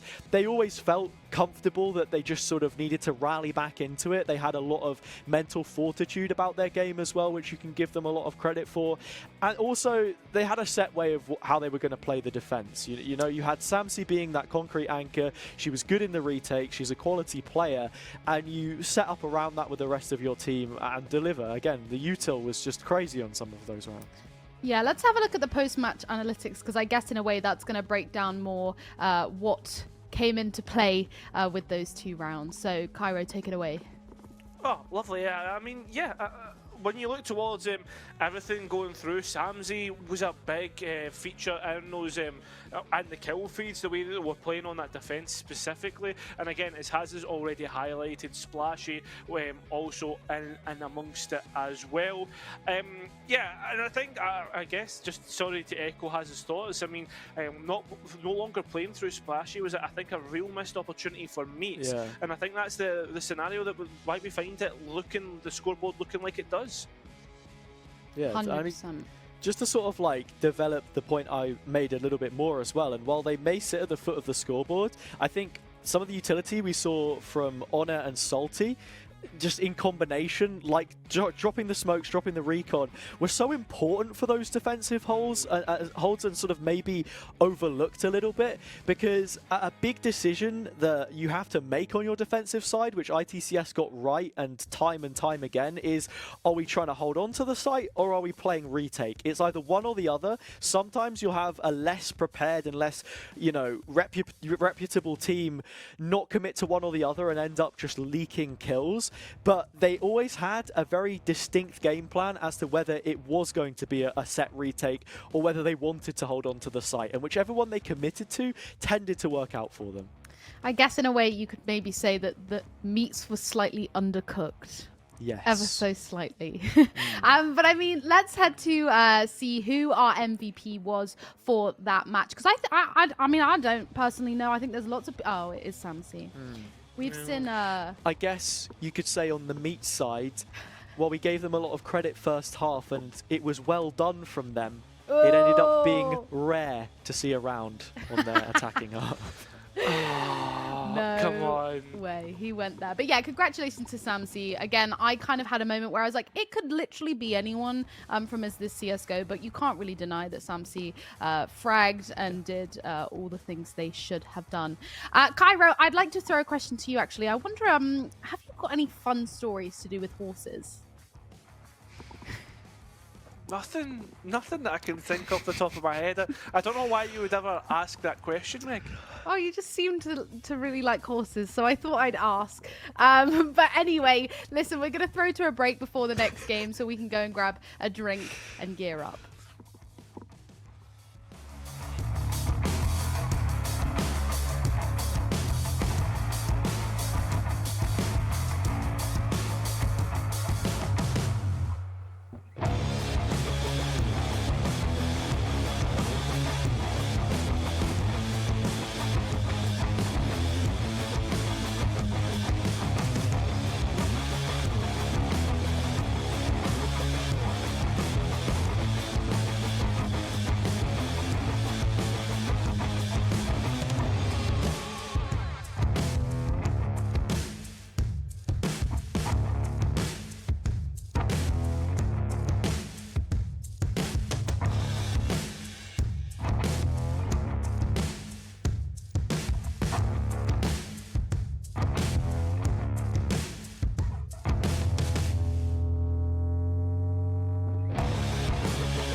Welcome back, everybody. Apologies for the longer than expected break. We were waiting for a game to finish, which ended up being 20-18 by the time it had finished. So we were sort of all sat here just waiting.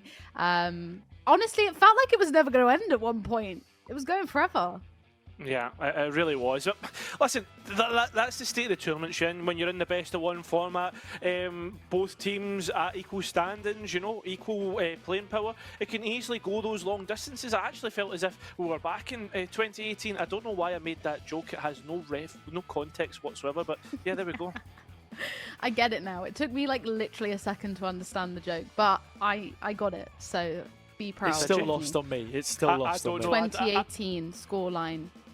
Yeah, it was a bad joke. Let's move on swiftly. Yeah, we'll move on. We'll move on. Like most jokes Cairo makes, they are truly terrible. Right, moving on to the next. Horseplay. Yeah, no one's going to understand in the chat, and they don't need to know. Right, moving on to the next matchup. We do have our final game, and this game actually matters who wins, because if I'm correct in saying, the winning sort of team from this will qualify in top 8. It confirms it, right? I think there is a probability that maybe one of them wouldn't have made it if they didn't win this game. But yeah, whoever wins this is ultimately like 100% locked in, or at least close to it. So it's the last and final game that we will be sort of showing on the live stream today. And it means the world to whoever wins this. So we have Scullies versus Neon Blade.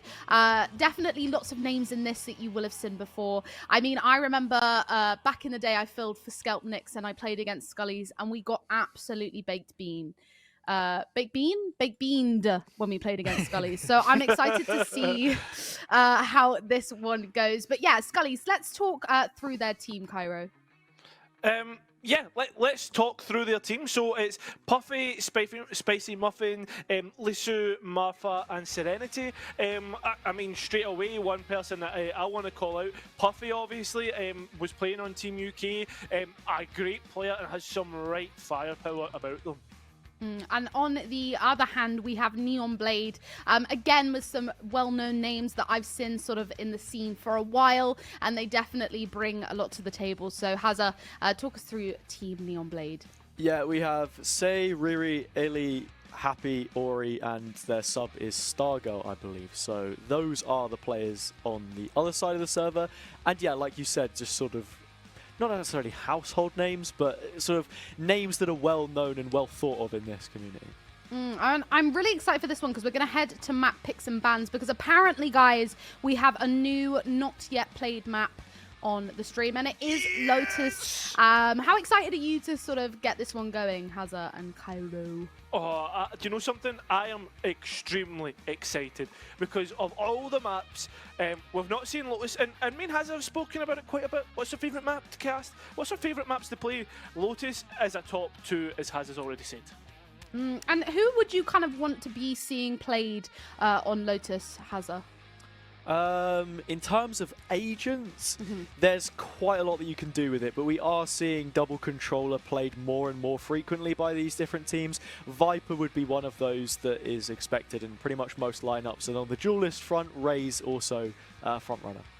Yeah, I do definitely expect to see that kind of like default Viper wall on A that kind of allows the lurks to come through, keeps the sort of defensive side guessing. Are they executing onto A's site here, or are they just doing a cheeky little lurk as well? I definitely think we'll see a lot of ciphers being sort of set up on C. But, you know, I'm a Killjoy player on C, and I'm not saying I'm a pro or anything. I'm pretty terrible, but I also wouldn't be shocked to see a Killjoy being played, right? Yeah. Yeah, I think Killjoy is the default choice for Sentinel on this map. So the only thing that you've got to think about then is, has this Cypher buff been enough for teams to warrant picking it up in her place? Ultimate probably has a bit more impact in terms of that value, but yeah, we'll just have to see. Yeah, I definitely agree. With a lot of lurks, you tend to see coming through on Lotus sort of through B, A Rubble if they're executing B. There's obviously the doors as well to take into play, and how they are used to sort of keep the defense side guessing. I definitely think the Cypher ult could come through in clutch in a lot of those situations. So we will very, very shortly find out. I think we're almost ready to go to Agent Select. But you know what? It's been, I just want to say, because this is the last time I'll sort of head to Agent Select for my first hosting gig, This is bloody fun, isn't it? Isn't this Yeah. great fun? Yeah, it's all right. Yeah, it's all right. All right, Mr. Cool Guy. Awesome. Let's head over to Agent Select. I'll leave it with you, Cairo and Hazza. I can't get rid of her. Can't get rid of her. There we go. All right. She's gone for now. But yeah, here we have it, right? Agents getting locked in. And one of those players, which stands out to me immediately, which I hadn't quite seen on the team sheet, Puffy on the defender's side here for Scullies. Pretty damn good player. Was rocking the Team UK outfit there, of course, for Spike Nations. Have you had like some amnesia? What? I literally pointed this out when we were talking about the teams. Yeah, look, Cara, I can't help that when you actually, that's just really toxic. I was going to say when you speak I zone out, but that isn't entirely true. Yeah, no, it is the double controller comp though, right? And actually we're even going to get a mirror match here too. We spoke a bit about the Cypher. Yeah. I don't think it was really going to be likely that we end up seeing it played. Whether you think there's some longevity for his inclusion in these lineups or not, it's a situation as well where you have to think of the trade-off. And once again, these teams are going to have practiced with Killjoy many times. They know how she works. The lockdown is not something I think you want to really give up on, considering how closed some of these spaces are and the value you can get from it. So not too many surprises here starting things off. I think as well, a big conversation coming out of Agent Select and now heading into loading the map has as both teams, as you say, basically have mirror matchups. The difference being in the initiator front, one is a Breach and one is a Sky. And personally for me, I have to prefer the Sky because of the information that Sky provides rather than Breach's stopping power. Yeah, it's a little bit more offensive utility, I guess you could say. Both of the agents are fit for purpose and it serves almost an identical one. A benefit that you do get from Sky, though, will be the information gained through the use of those guiding lights. It's only an audible cue. The Trailblazer is a bit more boots on the ground for collecting that. You only get one per round is the trade-off, but at the same time, I think Sky is an agent which you almost can't go without picking at this point in time. And especially against double controller, it's so much easier to flash through those walls and smokes.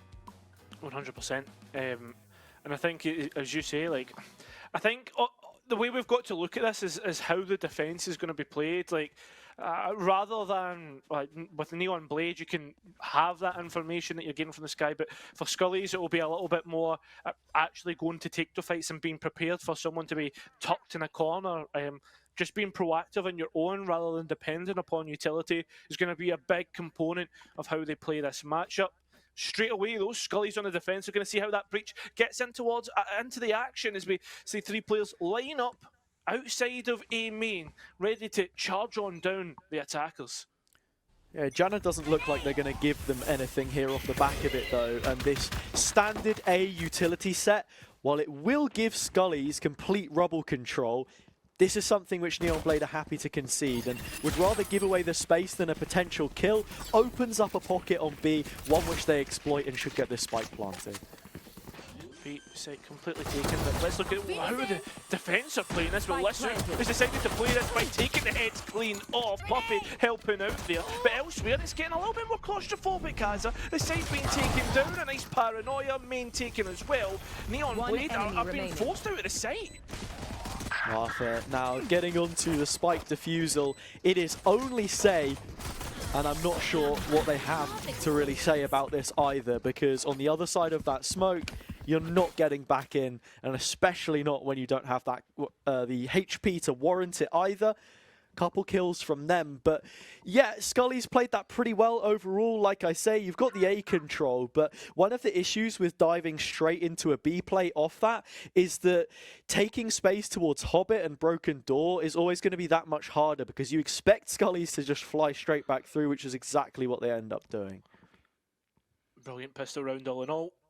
Just almost creating, how would you put it, like a crumple zone for Neon Blade to push through, and dealt with. Ori wanting to get a bit aggressive, maybe not to be advised considering Martha is holding the paint shells, still not throwing it.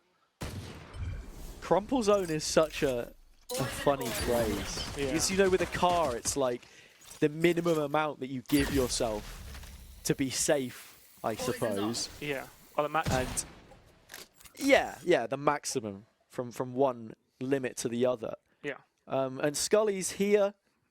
Yeah, they're not taking too many risks. Little jump spot onto the turret. It actually goes down for a moment as Ori is right at the front of this pack moving towards A. Another quick check from Martha gives a lot of information back to them. And look at this Killjoy setup they have prepared anyway. Yeah. Swarm grenade That's out. it. One of the swarm grenades already used up. A paranoia is sent forward to try and delay. But it seems as if the pattern is going to be through tree. And Mother Nature will grasp two as they head down in towards the 30 duck. seconds left. 3 players on the attacking side still up. The KG lurking behind the smoke. The shot's not quite hit, or player finally they standing. will. Now there's only one. It's safe. Spike They'll get planted. the spike down, but that's all it will be. To be fair, the spike plant there, not too bad in the end for Neon Blade. Little bit of extra credit coming into the next. Gets you on towards some shields or a repurchase on some utility perhaps. Yeah, they did a good job, I think, actually, of, you know, like removing the turret through the defensive smoke, like punishing these small errors. Other than that, though, my main concern is that these last couple of rounds, Neon Blade have pretty much just grouped and then contacted into a play rather than testing both areas of the map, creating a little bit more pressure. And I certainly think that if Scullies read into this, they can cause a lot of issues. Oh, agreed. But I think as well you saw like... Hello? No, hello? Oh no, sorry, I thought you... I think like a big part about that last round though was like you saw the KG setup and how the players were looking to play around it, the retake etc. Coming out of stairs is the priority rather than dropping out, flooding out heaven. So those little things that like Neon Blade can maybe take away and think about how they want to approach the site later. I mean, look at this. Puffy already using up both of her snake bites inside the first 30 seconds or so. Ori gets one, but the pistol trades it back and that's a weapon picked up. Out on the site. Information about a player being close isn't really quite picked up on. Spike is finally planted in a big pick onto Lissu. They were thinking about investing in the Viper's pit, but not going for it. Full facing in towards the flash. Gives Serenity the chance to get out. But now we're in a really awkward situation. Both defenders disconnected. The rest of the attackers in a good spot. And now, in a 2 versus 2, this is potentially winnable. This is potentially defusable. And it certainly is now. Spicy Muffin gets the last kill. Brilliant work from Scullies to find the third, the bonus round. Puffy involved on the Bucky again. Going back to Spike Nations, we saw her using it quite a bit on the Cypher there as well. And while Viper is a different agent, it plays pretty much the same way, right? You're the anchor of the site. And while I don't necessarily agree with her using up both of those mollies so early into the round, Neon Blade haven't really been doing much with these cues that Scullies are giving them. Do you know what I mean? Like, they see both mollies, they're like, oh, okay, Viper's on A, we don't want to push, let's go B. And they find themselves in, again, a really, like, uncomfortable post plant, which is just so easily dealt with on the opposite side. I think as well here, Hazard, there's been a few forces. I believe the Raze is actually going through here without any shields. And there was a couple of pings towards CCT. I'm wondering here, is this just going to be a fast play? The players look to set themselves up, but already being stalled out by Puffy. Again, utility used and toxins depleted. Neon Blade only have to wait a moment longer for their opportunity to push the site. You've already seen a couple players, Martha and Serenity on the Scully side, be a little more proactive, double up in the B main position. They are ready to come through that door if Puffy is facing any players. But they're not. I mean, look at the patience. And the proactivity. Scullies start to clear out B. they're starting to really get a good idea of how the lay of the land is. The players come out, the Odin doesn't quite hit as hard as what they want, and Riri now takes this additional space, unsupported though by any other player. Yeah, timing actually ends up working out for them a little bit better because the two players have gone for a long flank, but Martha will be able to deliver that kill. Now moving towards CT, like you said, Flash coming in, catching a couple, and so does Muffin with bullets instead of utility this time. 2 versus 1 as the flank finally arrives and hits the scene. Dark cover for the tap, pressure on Say, but pressure which they're able to alleviate quite nicely. A 1 versus 1. No use for the pit, and the util has run dry. How much do they have left in the tank? Spam not connecting, Spike already halved, and Serenity with a second smoke can hop back on to finish the job. So much info given away, but the clutch picked up regardless. Yeah, Safe played that absolutely excellently. Peeking in, shoulder peeking, baiting out the Omen, and at the end, Serenity didn't know whether to peek out, to hold the Spike. I think if the spike had been halved earlier, they maybe would have been able to commit to the fight better, but that's unfortunate. And now Neon Blade find a first round, and not only that, though, has a completely smash Scully's economy. Yeah, that's the issue with the defender's side economy, right? As soon as you buy that fresh set of weapons, it can very easily be lost, and then you're left with nothing to fall back on. Neon Blade in that round, doing a little bit more of what they needed to in post-plant, taking additional space. Scullies have been able to match them blow for blow in terms of their own positioning, and Lissu finding that opening will help, but only for a moment because she's swift to go back down trying to recover the Vandal. Seems as if the players have landed on B once again. And again, the utility a little bit more, I guess, attention being paid to the site, to the post plant as well. I think they understand this is a key point that Scully's tried to get through last time. And as for this time, the players are nowhere near it. Out towards main and out towards Waterfall. I like the play from Angel as well, a little bit of micro. Poison Orb gets dropped so that she can take the extra space and find a quick kill. It's the opening kill, it's the Viper's Pit dropped with Hobbit now to rely on, but the players are falling one at a time. Say needs something big, and it's not quite big enough. The pit has fallen. Janna unknown, sweeping around the side and finding both to clutch it out. I mean, that was like a hurricane coming through from top plat. Janna doing the business and sweeping them away 3-2 the scoreline. And we're starting to see the attack get that momentum rolling. That we certainly are.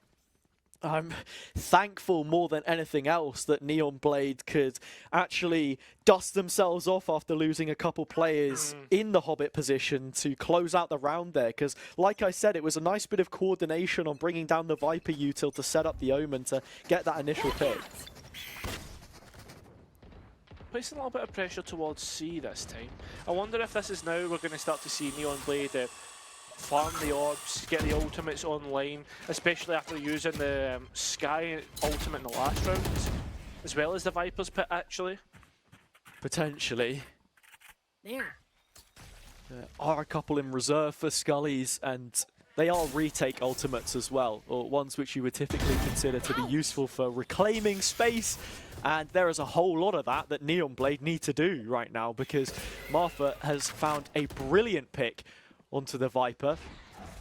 This wall as well, the lack of it, means that they're going to struggle to get any further out en route, especially if Martha is still standing. Seems it definitely is. Looking like to land on B, land on C. That KG turret will be up to take contact, and Puffy, you don't really want to face up against them in a 1 versus 1. Sky Flash comes through, Puffy not able to swing round at the right time. The initial information is taken, the KG is there, but Janna just swings out wide, finding them. 3 versus 2 now. A breach ultimate to get back in towards sight. I don't know if there's going to be enough time for them to get here quick enough. Yeah, I think Lissu overcommitted to that fight a little bit early instead of staying alive, giving them a distinct numbers advantage, twice in fact. than what the 3 versus 2 offers. The lockdown has threatened that space was taken. It hasn't been. They're still post-planting off-site. Ori peeks in instead. It's a bit of a mistake because it's cost them the round now. Janna for 3 and Scully's take 4. Yeah, and with that, now Gap starting to, I guess, just double once again. Scully's keeping Neon Blade at an arm's length. That is going to be a quick P10 from the players as we have a quick restart of one of the players' clients. Obviously, a few bugs going around with the most recent patch coming out, etc. Has you know what it's like? Yeah, this time of year, bug season, flu season even. Yeah, it's the festive season. Almost. They did the Christmas light switch on in my city recently. That's bizarre. Yeah. I feel like December 1st, really. Yeah. Look, I can't even appreciate it, I'll be honest. I can't. Yeah. But are you a big festive person though? Like what now everyone has a particular season or holiday season that they like. Look, leaning into my next point, you've set me up nicely. What I will say is I can get festive when the tree goes up. When the tree goes up, I get in the mood. But until that tree is sat in my living room, you know, it doesn't really hit the same, you know? Or actually, I'll tell you what gets me in the Christmas spirit more than anything else. Okay. When a game that I play pushes a Christmas update and, you know, like, you have those seasonal maps. I'm thinking, okay, like Overwatch, for example, when they have, like, the Christmas Kings Row, or, like, TF2 when they've got some of that stuff. If any Riot developers are listening, please give us a reskin of any of these maps, or at least bring back Icebox with the Christmas lights. I agree. Or change KG's hat to a Santa hat. That would be good. I mean, these are things that they could do, right? Yeah. Please, Riot, please. Well, do you know something? I don't like to admit I'm a big Christmas person, right? Okay. I thought you were going to say you're a Grinch for a moment. No, I'm not a Grinch. No, I'm one of these people, I always think to myself, I'm not a big Christmas person, and then I start shopping for presents, and I get, like, all giddy, and I'm like, honestly... You start to feel like Santa. Yeah, exactly. Like, for instance, I've got like a little sister who plays football for like some of the bigger teams in Scotland, and she needed a new pair of boots, and I was just looking through the football boots. I don't know if this is maybe me just getting excited because I'm shopping for football boots again, but like I was like so excited, like imagine football, Christmas, and good Valorant. Mate. Plenty of ways to get Cairo excited. Back into this one. Neon Blade didn't quite catch what the buy ended up being after all the extra time played. Puffy just catches that one straight on the nose. Riri, no messing about. That will be the entry to the site. And yeah, it's a pretty low investment once all is said and done. Angel on a stinger, Sheriff, but look, Say has a Phantom. For all intents and purposes, they are well and within this round. Minori is hitting shots to go with it. Certainly are. Nice, I guess the P10 is let the players come up with some sort of idea. You know, time, what is it to say about time and thought? I don't know. A lot of time to think anyway, and Neon Blade certainly come up with an excellent plan. For sure. I guess you could say nothing heals like time or whatever. What's that got to do with thought, or like, though? You know, just, I mean, a little bit of time alone is thought-provoking, perhaps, or even in good company. Yeah. I don't know. I guess it's not for us to decide here, has it? As already, we're underway. A foot race, perhaps, to A main. As the players start to circle round it, there's an idea that there's going to be some gunfights taken, and you can certainly see the outlines starting to get closer and closer. Yeah, there's a one-way here, but even then, Scullies have been using Neon Blade's own Viper Wall, which helps you get out to root early and then continue that pursuit further up A, to basically be right at their necks from the spawn barrier coming up. And while Neon Blade can expect some space to be taken, they're probably not expecting a stack of 3 players up this close. Yeah, especially with Frenzy, Spectre. This is ideal range, the most efficient range, and here we go. The fight's being taken. It's only one pick, realistically, that comes out the other end, and it's actually Scullies that take the advantage. I'm surprised that Neonblade, after seeing the jump spot, don't expect that second player, or at least don't use utility to clear the close angle rather than the Seekers, which comes in a bit late in my eyes. Bit of miscoordination there. Puffy dealing out so much damage with this poison cloud, but the decay is temporary, and that kill will last at least for the rest of the round. 4v4. It's a big loss, losing out on the Viper, and now look at this as all the defenders close by, and again Neonblade scaled in towards the CT, the TP not working out, neither does the peak, and now it's all up to the players that have come from main. Martha certainly making those shots count, but look at where the attackers are, Hazza. Nowhere near the spike. Last player standing. They're certainly on a deeper angle, but it's Say again to shut it all down. 4-4, an even score. Was an eco from Scullies though, and yet again it feels like they're just causing so many problems for this attack. You go to like a 6-6 half, I can very easily see there being a massive change of pace in terms of rounds picked up for both of these teams, because Scullies at this point in time, like, you're on your defender side Lotus, Neonblade probably need to be doing a little bit more with what they've got available to them. Straight out. Again, it's the same thing that happens every single time, and I feel as if Neonblade are missing a trick here by not actually contesting A-main. I think not having the breach certainly makes a difference. Yeah. You can still use your Sky Flash, have the Omen TP straight to rubble, but even at that end, Scullies are showing this aggression, and Neonblade are just respecting it. Has it not even that though? Like, rather than doing all that, just change the Viper wall for a poison cloud, you know? I suppose so. I guess if you're not making it that far out of the choke, there's no point having it, but still, it threatens presence more than anything else. Puffy finally contacting some. There was an alarm bot there initially for the paranoia to come through. All of the utility gets bursted, and a lockdown baited out as well. This B pivot could be huge, but they need to get the kills because Scullies are hot on the heels. Yeah, exactly, but the players are now forced towards Hobbit Door, which means Spicy Muffin has to hold on towards this side of the site. They have done so successfully, and look at the way they're fighting on this side. It's now Ori up in plat, lost to the winds. And now Janna finding their way onto A solo. Plants in the corner, 1v2. Low HP on the Muffin. A simple bite, take the chunk out, and you're in a 1v1. Listen, peeks in first. And while the shots may not have connected for either player, it's a steady head from her that finds the fifth in the end. This has been fairly like contentive. Is that the right word?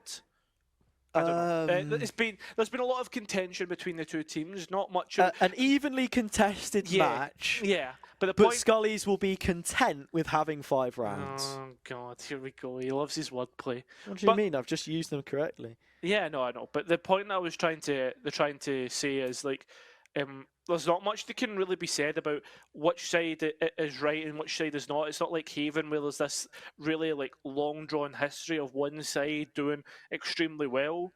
I guess it comes down to how these comps are really going to play out. For sure.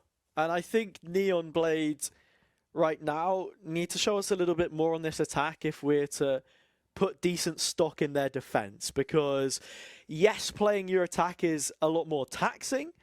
The macro can be difficult to deliver at the best of times, but are we then expecting to see, you know, great amounts of proactivity on their defense, it looking that much better, being more coordinated?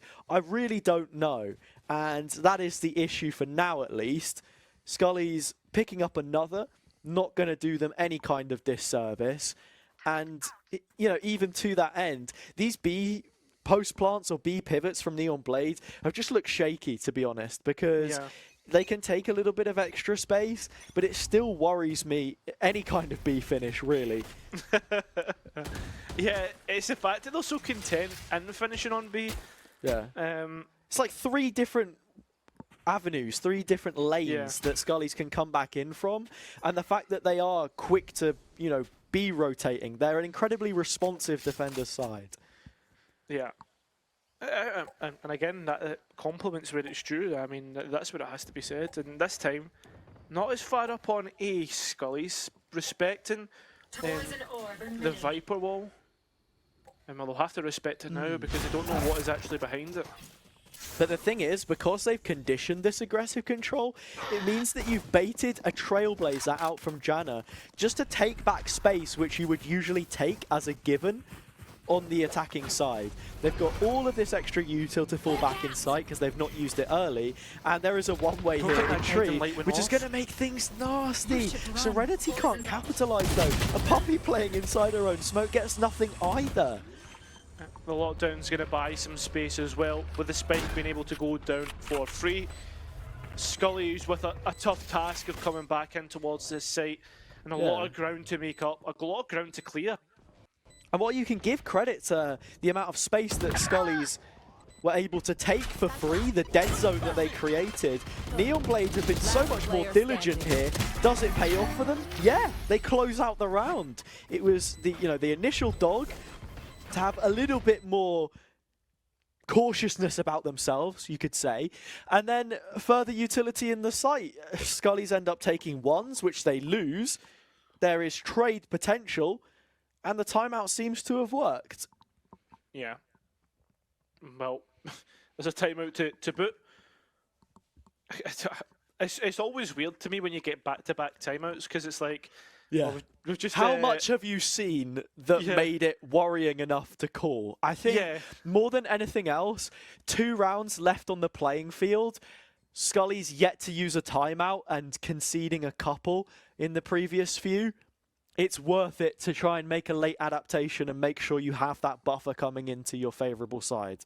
Yeah, 100%.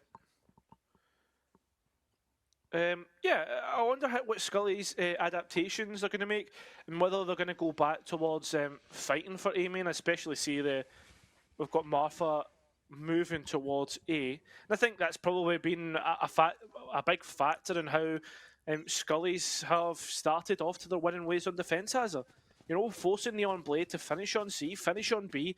The retake, usually, if the numbers are even, has been pretty effective. Yeah. And coming out of that, Scully's ecoing for last. They just have absolutely no money. Simply insufficient cashola to show us anything here. Cashola? Cashola. I thought that was... I'm not gonna lie. All words which I've never used on a cast before, but we're pulling them out for Lioness Cup. I was gonna say, I'm not gonna lie. I thought cashola was like some sort of currency that you were saying. No? What? How many different currencies can we name on this eco? Rupees? Euros? Foreign? Scottish pounds? Scottish pounds. I mean, I expect almost any other answer from you, but at the same time, that was what it was always going to be. Bank of Scotland. Listen, if you can have the Australian dollar, you can have the Scottish pound. I do still have a Scottish tenner from the last time I was in Dundee in my wallet, and I refuse to spend it. If you ever see me at a shop spend my Scottish tenner, just know I've fallen on hard times. Yeah.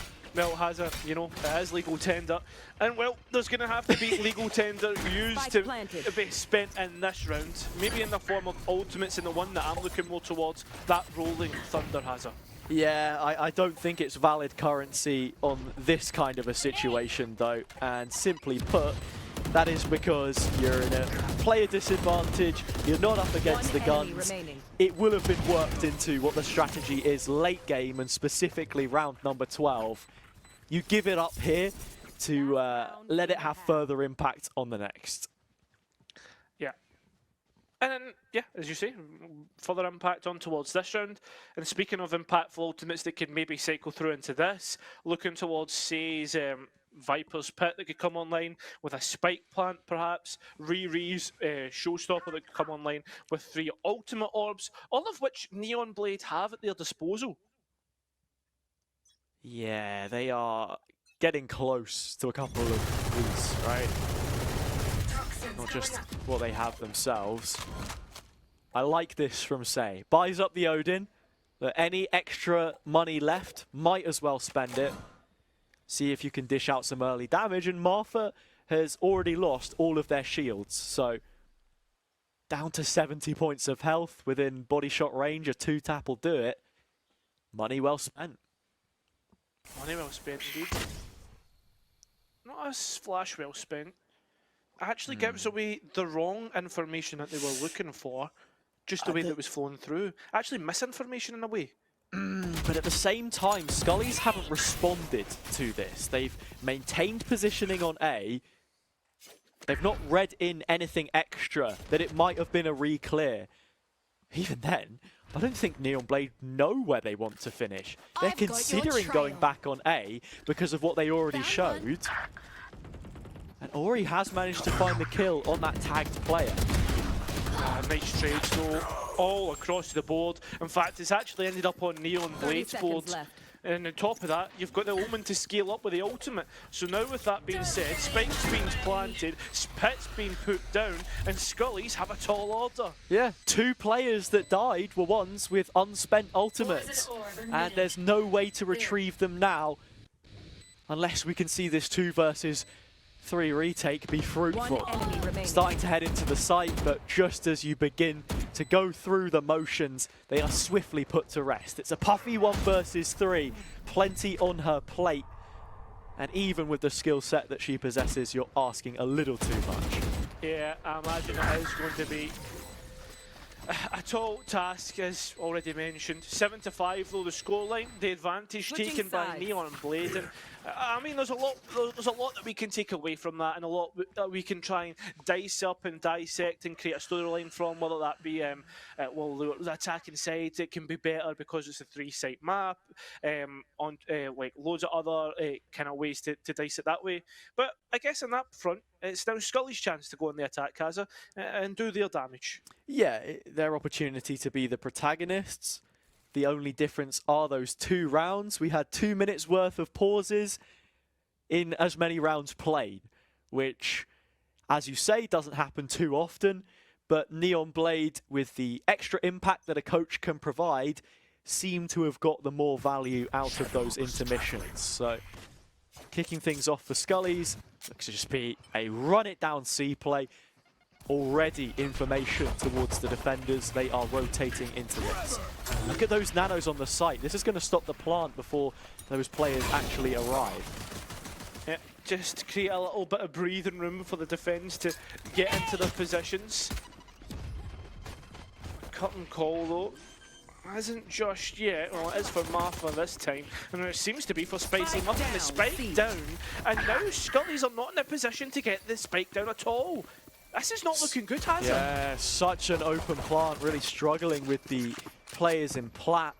Regrowth, healing off Riri. Again, going for it. This is going to fall next in line. 3 versus 2. Finally aware of this wraparound in Waterfall, and they look to face together. In fact, split up and just win every fight. 3 from Puffy, and on 5 points of health, I really don't know how Neon Blade have squandered that kind of positioning and that kind of an advantage in the round where they set themselves up off their own goodwill. There's one thing, that's for sure. That was a messy round. That was like the decisive gunfights. Well, what I thought were the decisive gunfights, like stopping the spike 3 times, just wasn't the case. It's like they were set up, they had the utility, they were dealing plenty of damage from it. But Waterfall gets left a little bit open. Scullies don't take up the option. Finally, they look to refight and they win out. Lissu's heard all of this. A thundering set of footsteps behind. Some utility to keep him at bay for just a moment, but actually the nano gets shot out. They walk into the puddle of pain. and get brought to their hands and knees. 5 versus 2. One enemy remaining. Lisu should be dropping on that kind of HP and finally will, but it is just the one casualty on their anti-eco.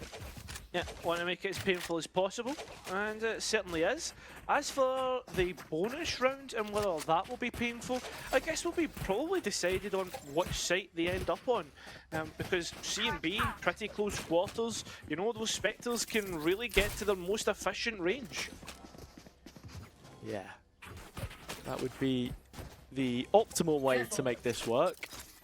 Oh, Riri on the up. And yeah, Riri, round 3 operator. Big investment, but it's one which pays dividends. Claims the head of Puffy. That's one of the controllers on the Scully side gone. Both dark covers already used on B. Do they really want to commit to this execute? They will. Martha inside their teammates Nano. As it opens up, they fall down. 5v3. I was going to say, this is probably the best site for them to fight on as well because of the operator. What's happening again? I can't believe it. The One fight's enemy just remaining. no one really getting a one-on-one, and I feel sorry for the observers. That was pretty horrendous all in all, but in the end, Neon Blade convert. Yeah, it's not a pretty round. A sight for sore eyes on the Scully side. Nice early pick from Riri. Nice to see that this operator is doing good for them, but it's something that Scullies now have to consider additionally coming into the full gun round. You saw what ideas they were kind of going for there, wanting to take a little bit of waterfall space towards the backside. But again, overlapping ideals in terms of utility usage, but not quite meeting the same result.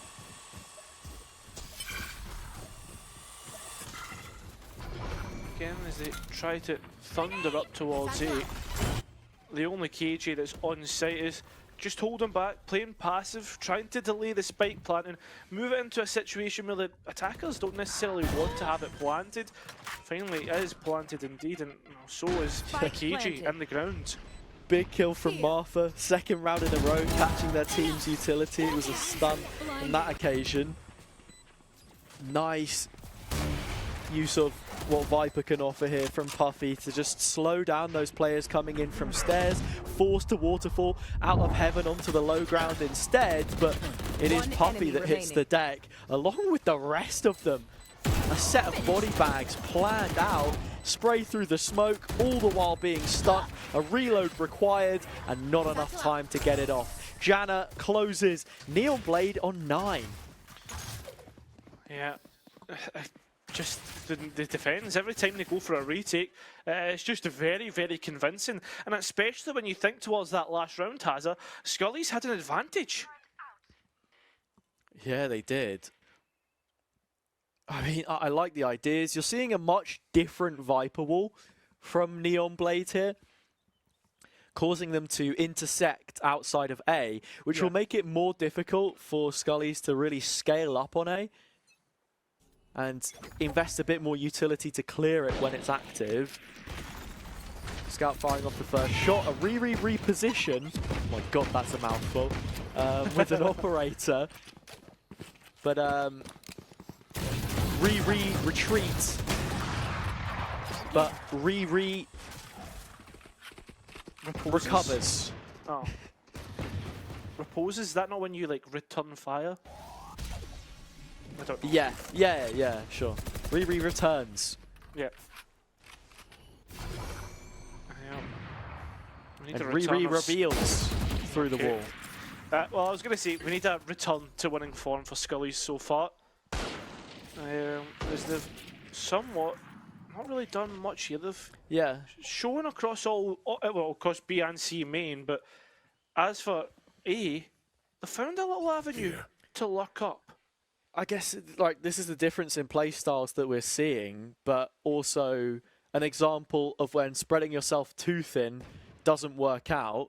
It's not really caused them any issues thus far, and that would be because the only casualty they've taken was from the operator.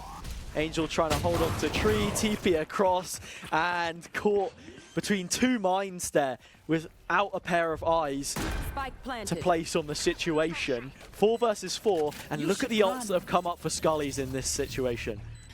It's the perfect time, and the first of them is being used. Is going to be the lockdown as the players fight their way in towards Tree to destroy the lockdown. They're going to get caught. Oh no! Stop to the right time, and now it's a Puffy. A great shot and upgrade to the Vandal. The shots aren't quite connecting with the but Puffy connects when they want to connect, cutting all the players down. The Team UK member puts their name on the board. You gotta be bloody kidding me, man. There's no way that Puffy wins that. That is absurd. On an eco, no less, and if you wanted a confidence builder and a confidence knocker for Neon Blade, it comes in a form, a Puffy-shaped form, with that kind of play. Spray transfer on that final fight, ridiculous, and that's putting it quite simply. But yeah, I mean, they had all the kills. The lockdown does its job in terms of stall. Like I was saying, I didn't think they were actually going to be able to break it because there wasn't anyone in Tree to guard that because they'd gone through the reversible door to take the fights on site itself. But wow. I have nothing left to say, to be honest. I don't think there is much to say, has it? I guess maybe looking forward on towards this round. Puffy moving on towards an op, the Lurker on the attacking side. It's just a bit of an interesting one. Not many people would really vouch for the value of an attacking side op. Yeah. I've seen it in other games, so you never know. Puffy could find the value when they need to. I think the thinking about it a little bit more, the knock-on effects of that round is that Scullies are in it with another buy. So they've stopped the rot in that regard. They've not gone and lost another. They've kept this operator, and for the slow play style, I actually think it suits them to be finding an early pick. It's also food for thought, the fact that Neon Blade were running one of their own. They'll be a little bit more cautious of taking these early fights unsupported from now. There we are, Rolling Thunder in. Oh, the KJ utility being upset on site, and a few players walking blind trying to get out. As the site was almost taken for free, there is a casualty in the form of Martha. There's confirmation. Puffy straight out towards Mound for a post plant, which actually has a quite like, especially with them having an op. Hey, they go for it late, but you end up seeing spam onto the planter. The fact the spike is down is huge. You have the orb, the aftershock should be coming in. The snake bites missed the mark, or he's gonna stick it, but just at the last second, the decay was enough to put them in the drop zone. And they will fall on this occasion. Puffy one more, Angel in for 3 of her own, but Puffy goes one better yet again. I can't believe it. 17, 13. Man, there was so much going on in that round as well. Like even Serenity ulting onto B and trying to flank. Like there were layers to it. And just almost one small oversight is enough to cost them, but it does not happen. It's not only that though, has it? You know, like the defensive ultimates, the showstopper and the Seekers invested. That's a big loss for Neon Blade on the retake. And look, they've doubled down. It seems as if they want to invest here again. Angel does end up selling that Phantom for a Bulldog. Keep things rolling over here. Janna forced to give up the space. Scullies aren't fighting this one either. Marshall misses.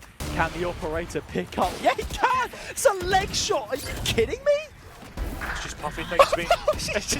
It's just Puffy things, apparently. And they're taking sight with the operator as well. Puffy wins out with his shorty. This is carnage. Oh my god! It's a Puffy masterclass. Every single piece of weaponry afforded to her has been used and found a kill on this round. Now it's a 1 versus 3 for Rory. We just need like a moment, honestly, Cairo. Well, I think we just let this one play out. 100%. I think it's with with the beeping, the frequency of the beeping changing has, I do think we are starting to look towards the next round.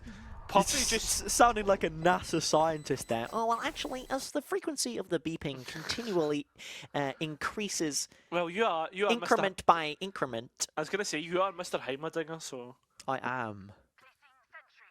um, No Hextech teleporters to worry about in this one. That was so far wide of the mark. We need that new Arcane season, man. yeah, Give I it to know. me right now. Give us your best hex tech. Later. Okay. But yes, Puffy diff on that round. Honestly, I don't think it warrants any further analysis. It is her against the world here as it was in the last, but this kind of information can be relayed, and Scully's with a showstopper. Martha is just walking in and taking it all for herself without even popping the ultimate. Martha's just waiting to take an opportunity here. Meteoric's so close, the smoke drops at the wrong time, even though the shot's hit at the right time. There goes the KJ. That won't be helpful for the rest of the retake. 4 versus 5. Martha still looking to push a little bit too far. It denies the Trailblazer information. Crosshair wasn't even on the corner, and Martha's not done. There's more where that came from, she says. Showstopper through, paint shells as well. Turret finishes the job where they started. Lisu on another, and now a clutch with no time. A baseless situation for Riri to try and recover. One enemy That remaining. Scully's up to an 11th. Nice shot, but you don't win rounds simply off of nice shots. Well, and look who's left standing at the end of it all. When the dust settles, Puffy, the Overseer, is still standing. do you know what I feel like? Do you know what I feel like Puffy is? It's like the it's like after like the big like anime battle where like the whole landscape's distraught, there's buildings collapse, there's blah like all this, and then just at the end there's Puffy with an operator, you know, just like looking all over the landscape on a cliff. And a shorty and a snake bite. Like it's crazy. Into the next and what could be the last for Neon Blade. They have fought in here, but Riri is giving them ample opportunity to carry on in this tournament. Top 8 on the line, we must remember. Yeah, exactly. When you start to add in the pressure, the stakes, what's on the line, you start to realise how much of a performance this actually is for both teams. And the pressure that these players must be under. It is palpable. Coming back. Recalling my bot. 4 versus 5 to kick things off. Puffy removed, and you probably couldn't think of a better candidate to be absent when we do go through the register on the Scully side of things. They're forcing their hand onto a B as well. Feels as if the death sentence is pre-written. It's like a jump scare that the dog comes out of the heavens and the turret closes things up.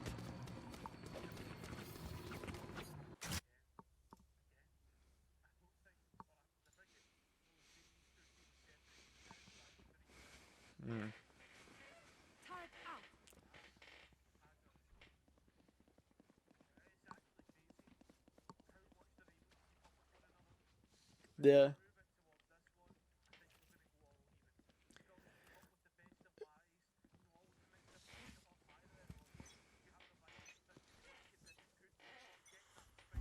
Shadows traveling. Funniest part about it as well is that when you think of the gap of the last 3 rounds, you know, the fact that that's been the biggest gap between the two, that was since round 4, Cairo. It has been neck and neck the entirety of the time. But this Viper's Pit is a real big insurance policy on what otherwise isn't the heftiest of buys. There's a Rolling Thunder and a Lockdown available if needed. Here we are. The KG ultimate to clear out the site and the Not gonna utility's get being it! set forward. The nade That's missed! crazy. The nade missed, Cairo! They're panicking now, they're trying to get out of the site and somehow no players are detained, but I'll tell you what, that pit will be going down. The fights aren't going to fall their way either. And with all that utility used up, Hazard, this is going to be doable. The spike plant's just going to be defused. Enemy remaining. Again, it is looking like a full stick, and this time it will be. Lockdown of their own invested as well. 2 ultimates put on the line, wagered for an opportunity at the win. We are going to the very edge of regulation before this one is a done deal, however. Yeah.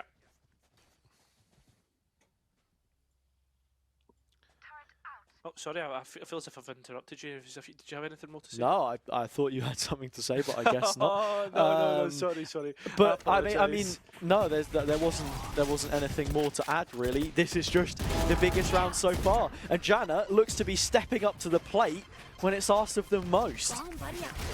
Support player well and truly. As they look to send the Trailblazer through, they know a player's stuck in that corner, and there is no way of escaping. What the heck? Somehow Oh my God. Lissu stays alive. The players look to fight back in and make the KJ have some sort of escape, and certainly do. More players from the on-plate trying to help out, but it's just not working, Hazard. What is Angel going now on, man? stuck in the corner. The player's still fighting. The turret getting double damage. We're in a 3 versus 2 with a Rolling Thunder in pocket. 3 rounds played, 3 turret kills. That says all you need to know about how this one's been going. And even when Neon Blade looked to be winning, they were then out of it, 3v2.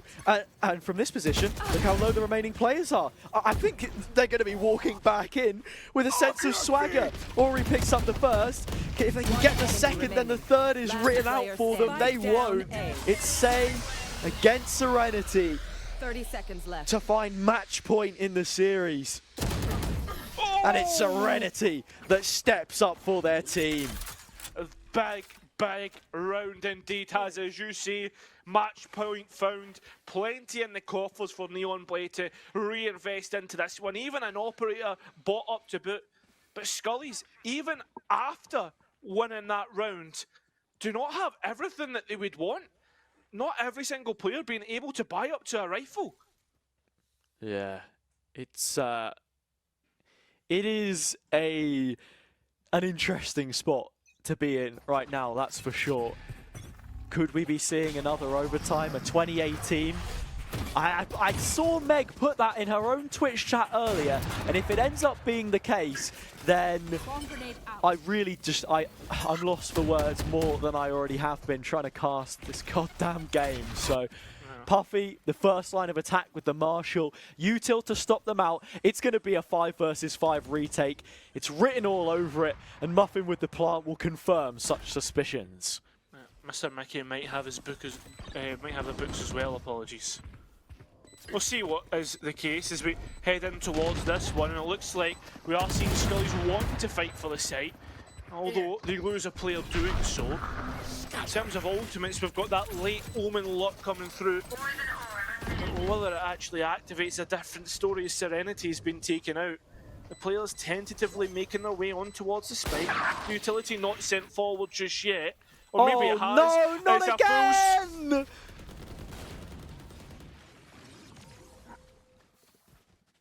They've just full stuck the spike again. What do you say? Overtime. What do you actually say there, Hazza? Like, and to be honest, this could have been 3 for 3. Yeah. Because the only reason it didn't happen sooner is that there was an aftershock in play with the poison cloud on it. Yeah. 24 rounds wasn't enough. First overtime on the broadcast today. Plenty more. Where that came from.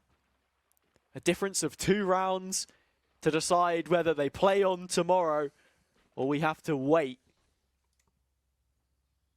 to see them in action yet again. Only one can progress, it feels like, in this position.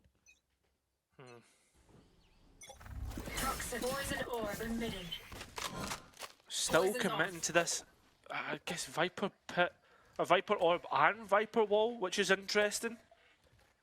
Usually it's one or the other, Hazza.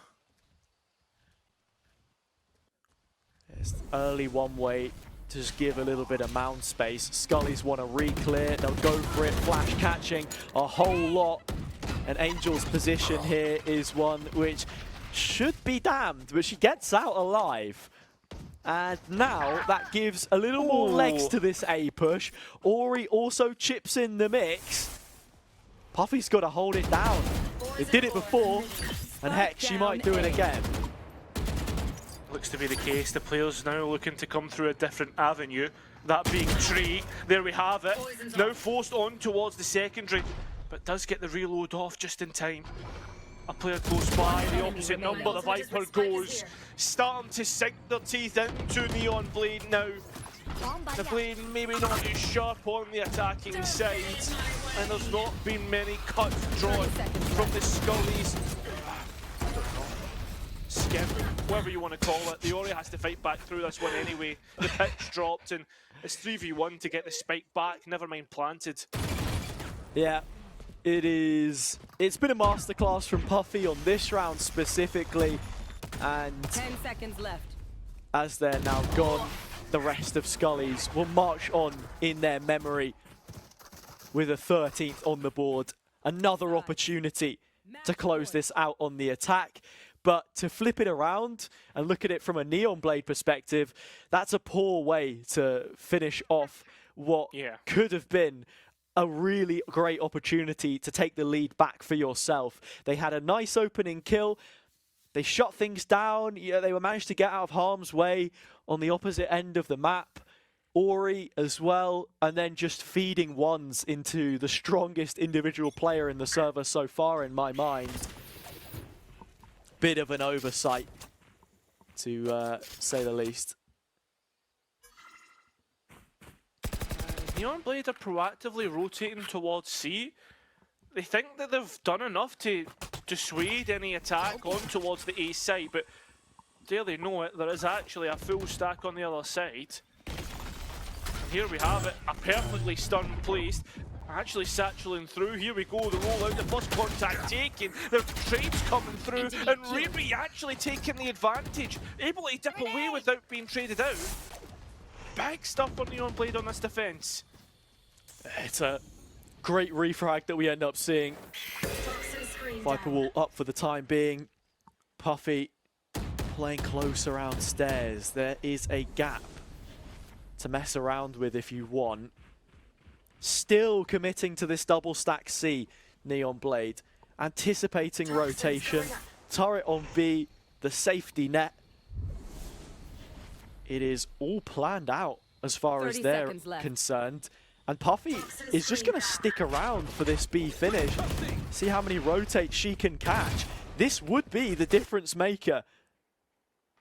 And of course it had to be Puffy. Of all the players, oh I don't believe it.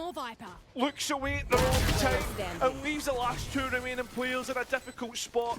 We go round the roundabout once more, Hazza. We've got another round of overtime. Yeah, well held on to by Neon Blade. Good fights in rubble. And, you know, that B post-plant is something that they were more than satisfied with once the audible cue of the spike plant came in, because you've got a double setup on C, you rotate through, like your utility is there, there's A players who are aware of the presence that Puffy had sort of created earlier on, so Janna making sure that they clear it. Now into the next, and in terms of what's got to be done by Scullies on their defense, I'm not too sure. It's just dealing with Neon Blade when they present themselves, because they are not too overzealous in these early stages.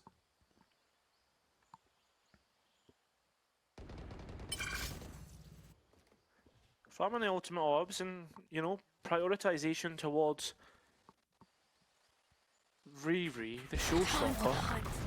Obviously expecting them to get the entry. And well on towards C, it's probably the worst site to try and get into because of the amount of delay and stall that's there. Snake bites. Oh, you've also got the swarms, or even just the rifles in general, the players that are there. Puffy being forced out by the utility, but the advantage has already been taken. The players will limp their way towards the spike spot. but there's already, a contingency plan in play, recruitment, reinforcements ready to take these fights. Enemy down. They've been enlisted for the challenge, but are they up to it? It's a 3 versus 3 now, and an even player count from this position. Muffin is just waiting for some kind of a cue to pull the pin on this play. The flash, indeed, that's what it's going to end up being. Just a tap from Neon Blade. They wanted these fights to give them the advantage, make it more succinct. Spike in the open, goes for the safe option, and Ori closes with a 14th round. Now Neon Blade one away from making top 8. We're actually getting the timeout come through from Scully's. Something not right. Obviously, you get an extra timeout when you move in towards the last stage, the overtime. I think one gets replenished, if I'm right in saying, Hazza. Yeah, no, you would be correct in thinking that. And like just looking at the situation as well, Scully's on that previous round had the double stacked Viper and Killjoy utility for the C-site defense, but Neon Blade played it really well. From a disadvantage, they were able to reset and even twist the player count to an advantageous position by baiting out utility, baiting out peaks, and then fighting together as a team. It's that kind of team play that we've been encouraging throughout the entirety of today. And that's what could have put them in a position to realise those dreams of a top 8 finish. And hell, who knows where you go when the knockout stages arrive tomorrow. Exactly. All teams starting on a somewhat even footing, Hazza. Obviously, first against 8s and the like will happen, but everybody enters, clean slate, 2 chances of before getting eliminated. That's exactly what both teams are fighting for. That chance to wipe the slate clean, go again tomorrow. Oh, it's nice coordination of utility. But Janna is alive and kicking in the server, and this is a player which we have to give a lot of credit to, because individually they have looked head and shoulders above most others. Martha making a case for themselves on a lonely 11 points of health. 2 versus 3. Scully is primed to make us bear one more. It's a safer plan this time, Hazza. Having to play for Bend at the back of sight with the KG just being baited for. Yeah. Puffy's going to play close for the contact, but already finding out here from the showstopper. And I think there's one player left. That's it! Martha was waiting for the play to activate the ult. Say, when the dust settles, it's a different Viper that stands above oppression. 15-13. A double overtime, but Neon Blade are the ones that walk away victorious and secure themselves top 8. It's absolutely fantastic the way that ended up, Hazza. Both teams fought valiantly, and well, there we have it. Neon Blade the ones to actually take that guaranteed top 8 spot. Yeah, it was a ridiculous game, plenty to be talked about. We're going to throw it to a quick break. I need the toilet. We get Meg back in, and it's time to talk everything over from what has been a great day of Valorant. Stay tuned, stay around, we won't be long.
Well, I mean, we're tired after watching that. I can only imagine how the players are feeling, because what a game. What a way to finish the 6 matches that we have had the privilege of watching today, going double overtime, and Neon Blade do end up taking the crown for the final map. But we do have some things to talk about because there was lots going on. To be honest, I don't even know where to start.